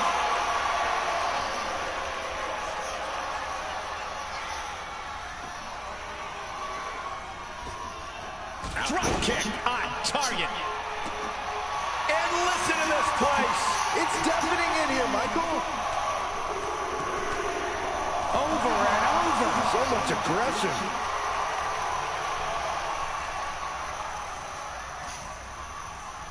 Front face lock applied. Hoisted up. Broken arrow. And she's just keeping on with her relentless assault. She is on a roll, and it looks like no one can stop her. Running clothesline.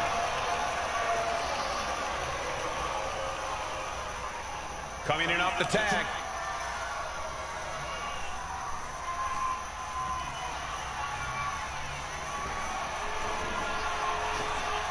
Oh, that can shatter a jump.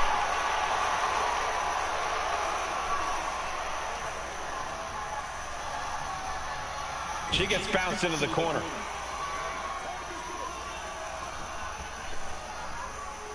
Oh, right to the body. The challenger's a leg sweep. And transitioning smoothly into the octopus. What is she going to do here? Is she going to tap out? No! Able to slip underneath and deliver some blows, creating the break.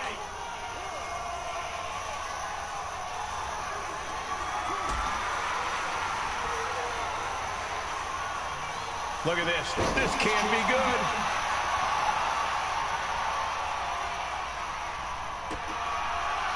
Wrenches the arm. Ooh, nasty kick. Lands a timely reversal. Oh, a jumping arm breaker. And she makes the tag.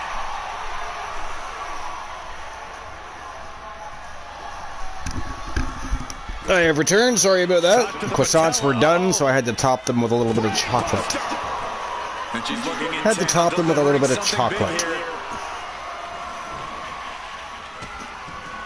Denied and reversed into a DDT. All right. Bodies have been decimated, fortitude has been tested, and these fans are showing their approval of these superstars' performances. Kick to the body, looking to apply the pump handle. What's going on with this matchup?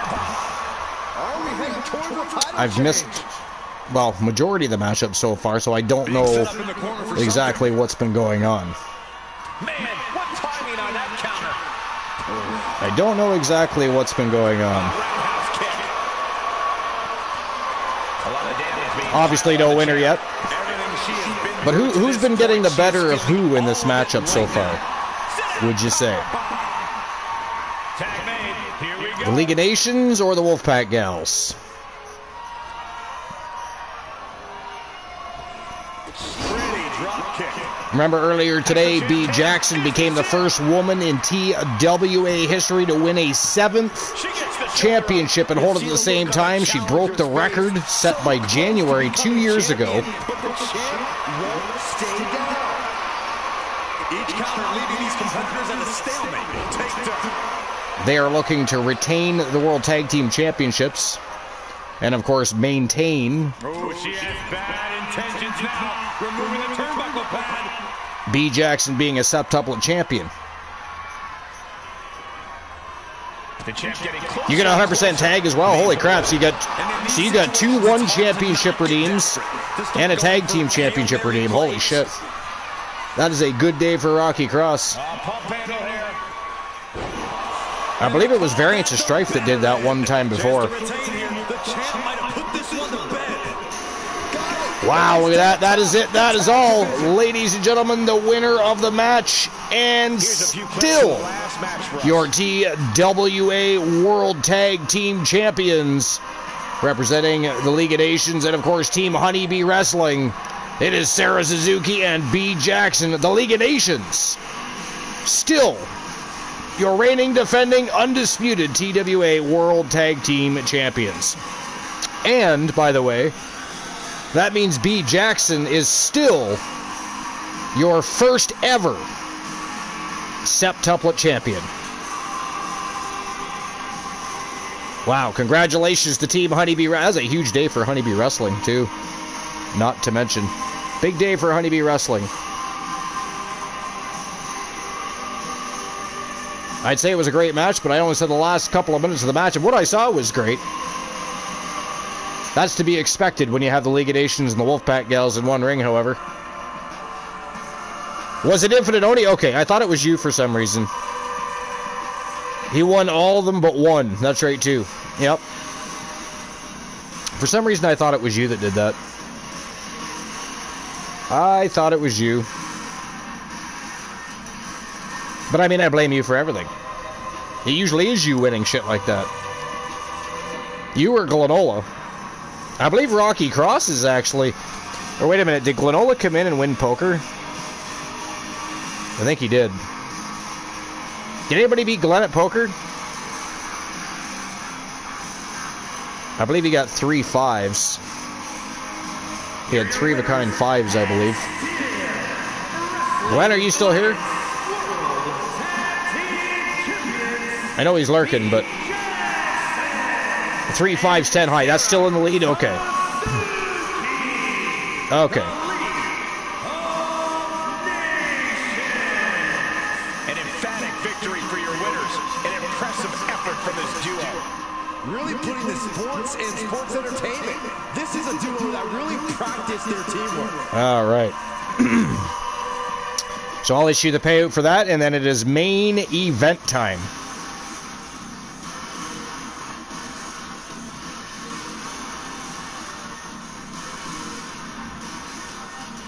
The winners, the League of Nations.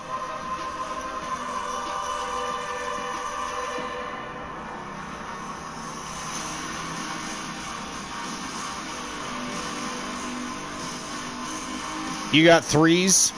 Yeah, you got to beat 5s. 3 5s, 10 high. You got 3s or you got 3 1s? You got 3 5s but 7 high? So Glenn's still winning, then, is what you're saying. Okay. 1,000 went to Rocky Cross. And I'll get the betting line open for the main event.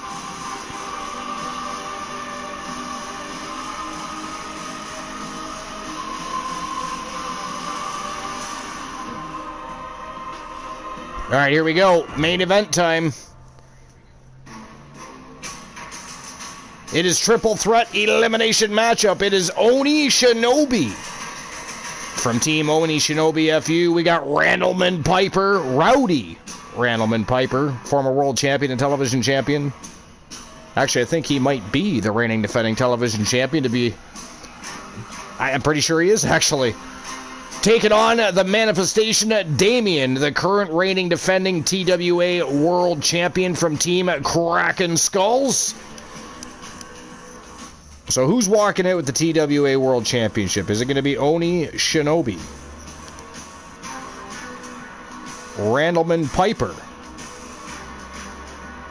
or the Manifestation Damien?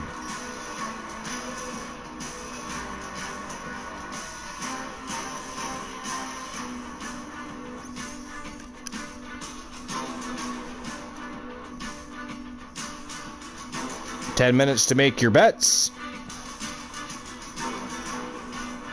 And there we go. The final betting line for the 5th annual TWA Bash at the Beach is open. So open up those big fat wallets. It is main event time. It is the last match of the day.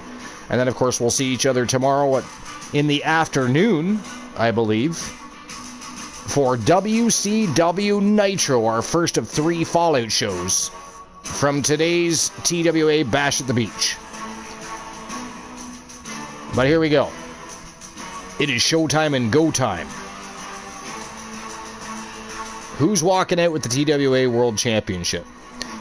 Will the champion retain?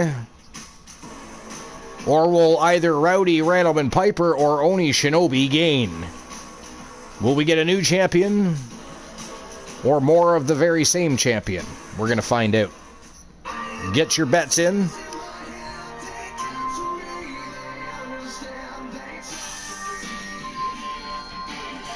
Get those bets in.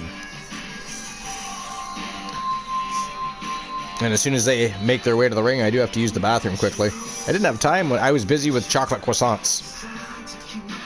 The chocolate croissants took precedent over the bladder. But now the bladder is screaming. So I will take care of that quickly. 8.5 minutes to get your bets in.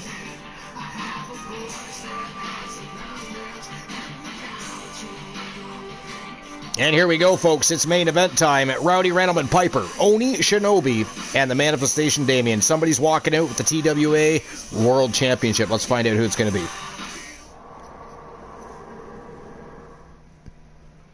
I will be right back. BRB. The following contest is an elimination match and is for the Wrestling Alliance World Championship.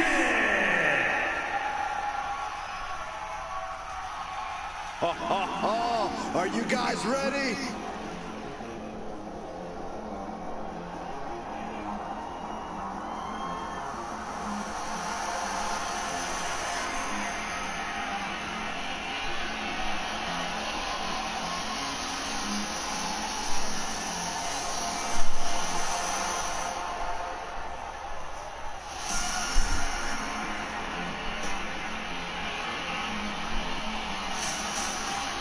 Introducing the challenger from San Antonio, Texas, weighing in at 210 pounds, the Ninja He-Man. Remember, guys, the title's on the line here in this one. And I don't remember the last time the champ was in this much jeopardy, Cole. Tonight might just be the night the title changes hands.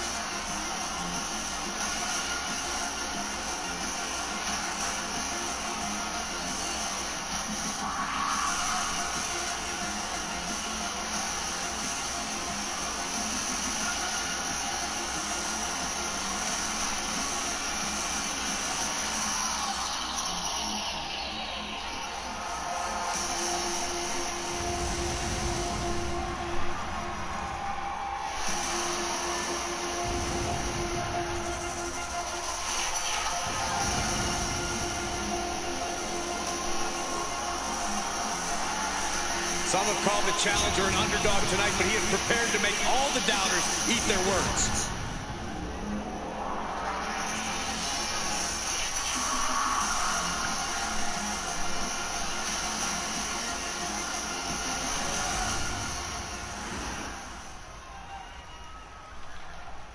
Things are about to get good. And introducing the challenger from Glasgow, Scotland, weighing in at 235 pounds, the Wrestling Alliance Television Champion, Rowdy This is a big-time opportunity, Byron, as the title will be on the line here. You're right, Michael, and judging from the response on social media heading into this match, we're likely to see a new champ crowned here tonight.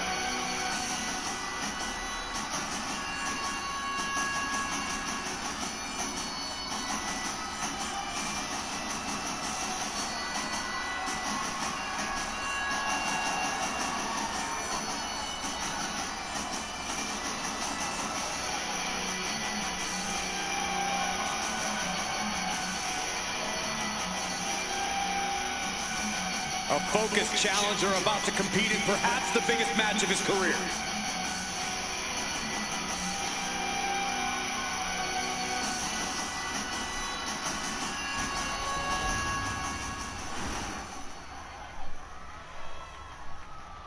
The WWE Universe just exploded!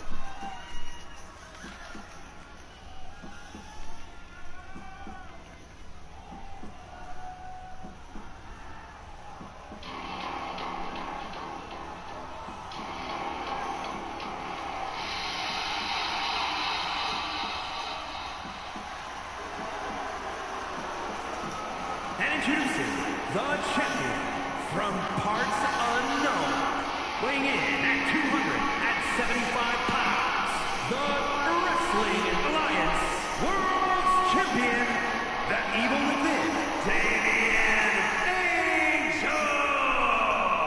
Of course, the title is on the line in this one, guys. And don't be surprised if history is made here tonight. I know the champ has looked good as of late, but I'd say the opposition has looked just as good, if not better.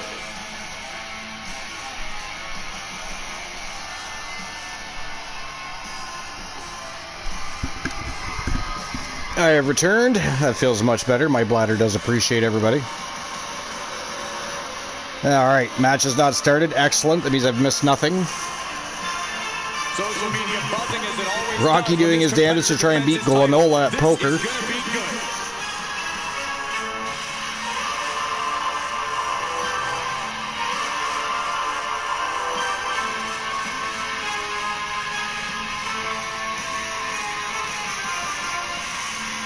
I think this is, I'd have to check. I can't remember if this is Damian's first World Championship or his second.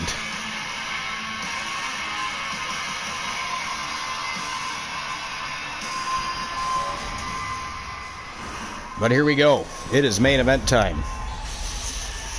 Who's walking out with the title?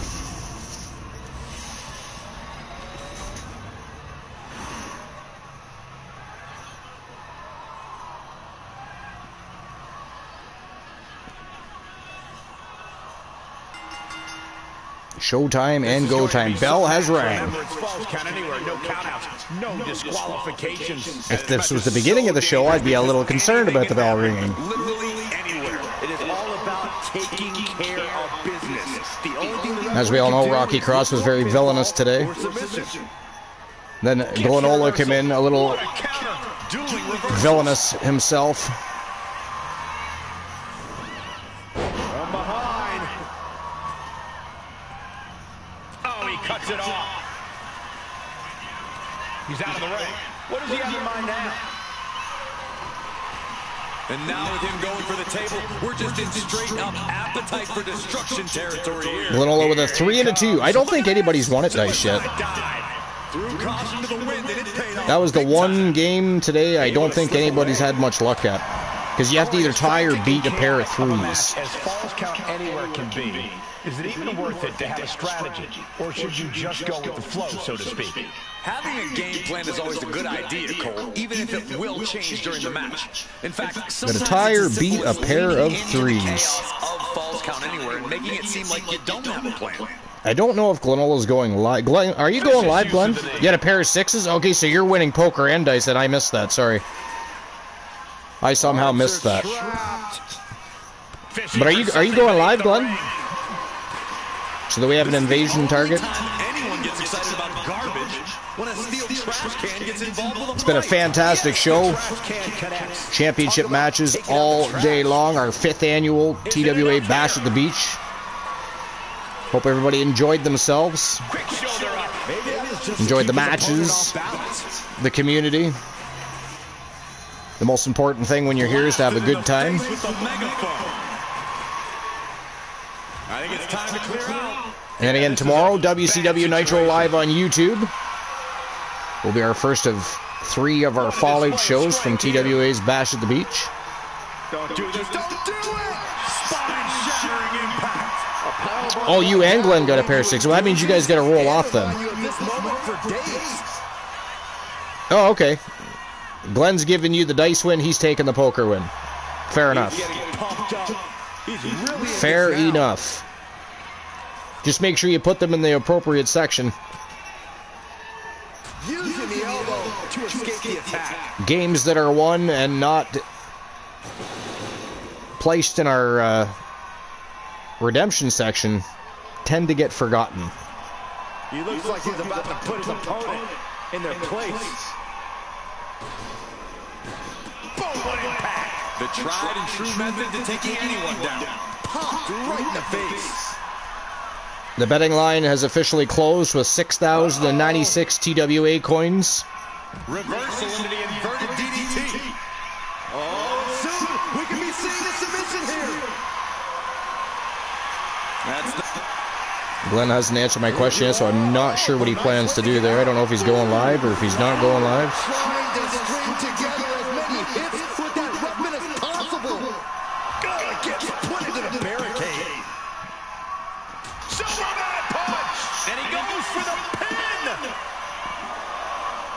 Oh, he kicked out. Somehow, some way. All right, he's got to refocus up now. He's got that look in his eye. Here it comes. Oh, jumping pile driver. Jumping seated pile driver at that. 2 count only. We just saw, I think this match is far from over. Who knows what that kick out cost? Oni Shinobi. Will that be the last opportunity? Definitely picking his moments. Oh, nice shoulder breaker by Oni Shinobi. Damien chasing him down. Nice big right hand. Catches Damien with a quick counter.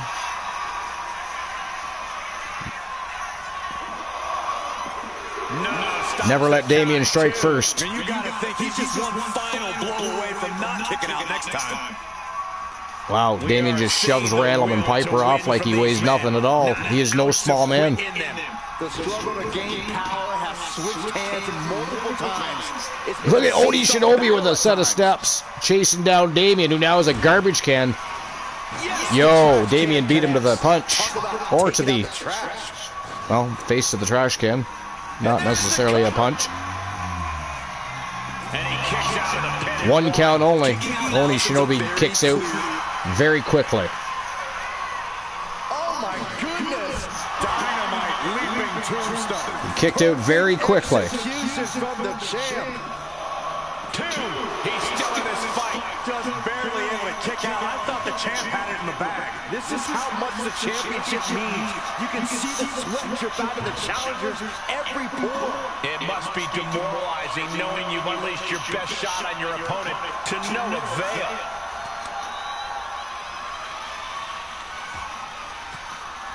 I still don't know what Glenola plans to do. He said he might be going live, so I've been kind of watching.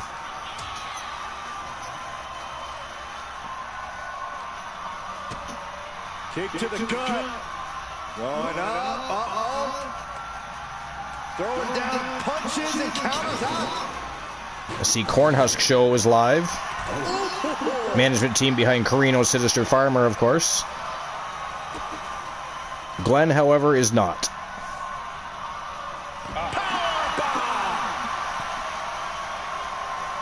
Heading to ringside now. Watch the quickness on this. Whipped over in a snap super. Glenn, however, at the moment is not.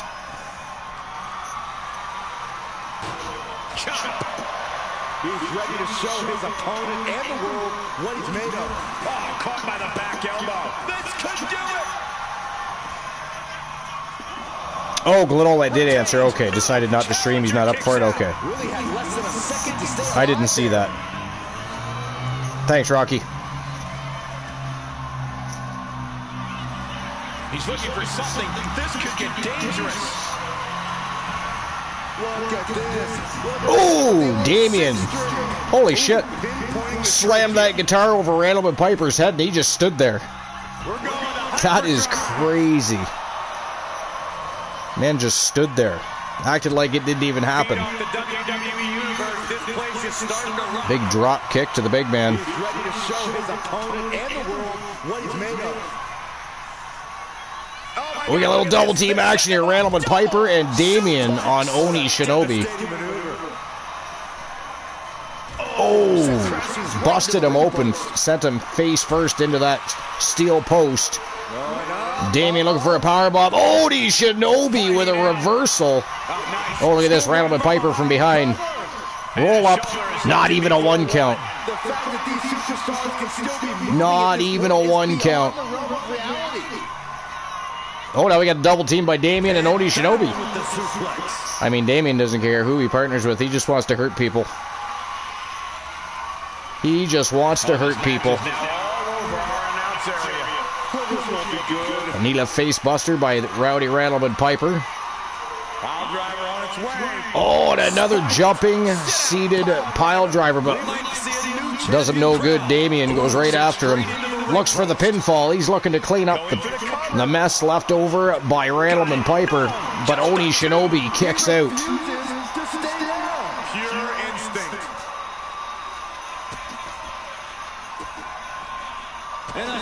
3s and an 8. Yeah, that still doesn't beat Glenn.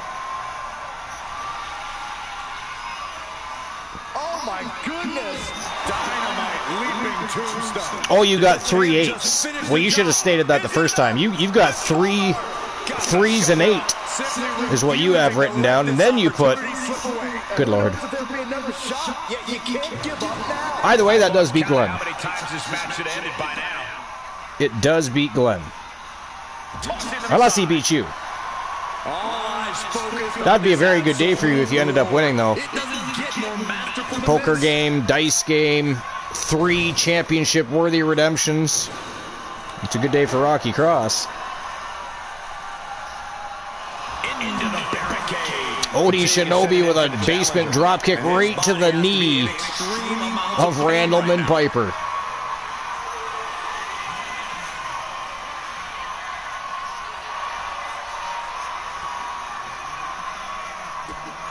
Kick to the gut. Cranked around into a neck breaker. Nice swinging neck breaker by Randleman Piper. Covers up Oni Shinobi. Kicks out. Got that right shoulder up. Oh!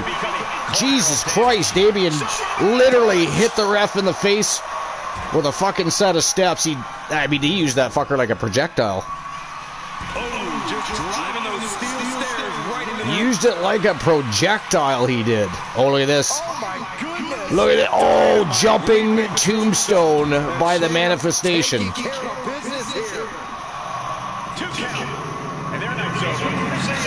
Wow, Randleman Piper has been eliminated. Damien now going after Oni Shinobi. It is down to 2. It knew what was coming there. Oh, and a forearm. Oh, no, this isn't going to end well. It is down to 2.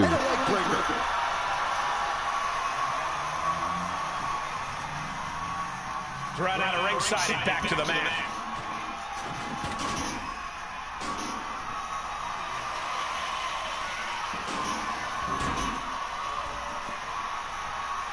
Who's walking out with the World Championship? Oh, shit. Damn, Scorpion Death Drop by Oni Shinobi. Oh, that was so close. So close. Damien barely got that shoulder up.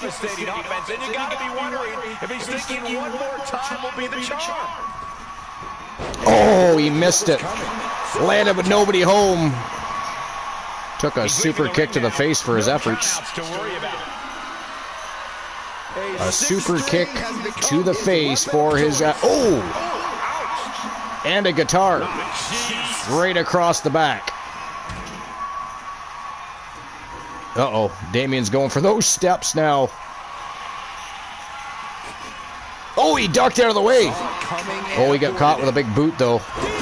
DDT. Damien, all about those weapons today. He's got a plan for that table, and it does not. If he keeps obsessing over weapons, oh, look at this. Yo, he's got a Hell's Gate locked in. Since when does... And that is it. That is all. Holy fuck. Ladies and gentlemen, the TWA World Champion from Team Kraken Skulls. It is the Manifestation Damien retaining his gold. Congratulations to Team Kraken Skulls and the Manifestation Damien. Still our reigning, defending, undisputed TWA World Champion. Redeem TWA Underground match against who? Do you have anybody in particular you want to face?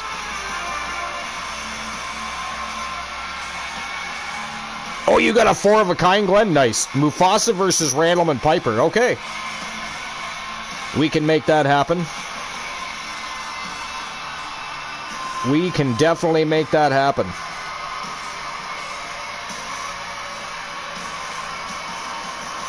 Abso-flogging-lutely.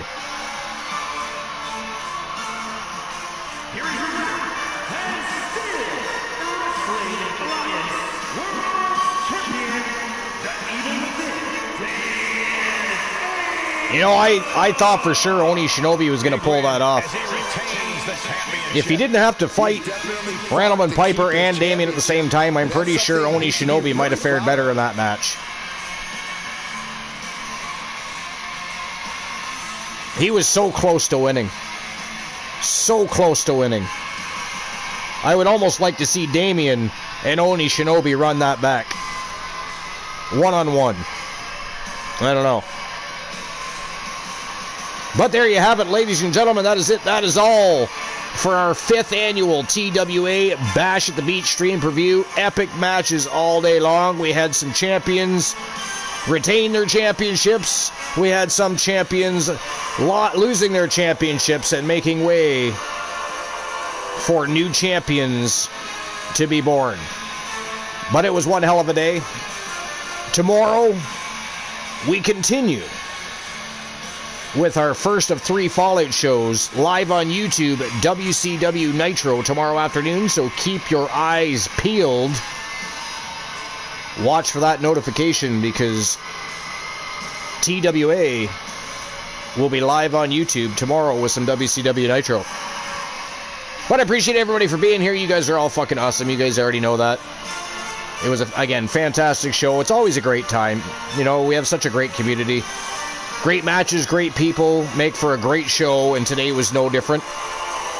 But it's that time of day. It is time to invade somebody. You don't have to go home. You do have to get the fuck out of my channel. You need to go invade and support one of our other community members, Cornhusk Show. Of course, the management team behind Carino Sinister Farmer, one of the members of the Wolfpack. We're going to see what he's up to. But we'll see everybody tomorrow live on YouTube for WCW Nitro. Thank you very much for being here. The 5th annual TWA Bash at the Beach is in the books, and it was fucking amazing. Thanks to all of you. See you soon. Now get the fuck out. Goodbye.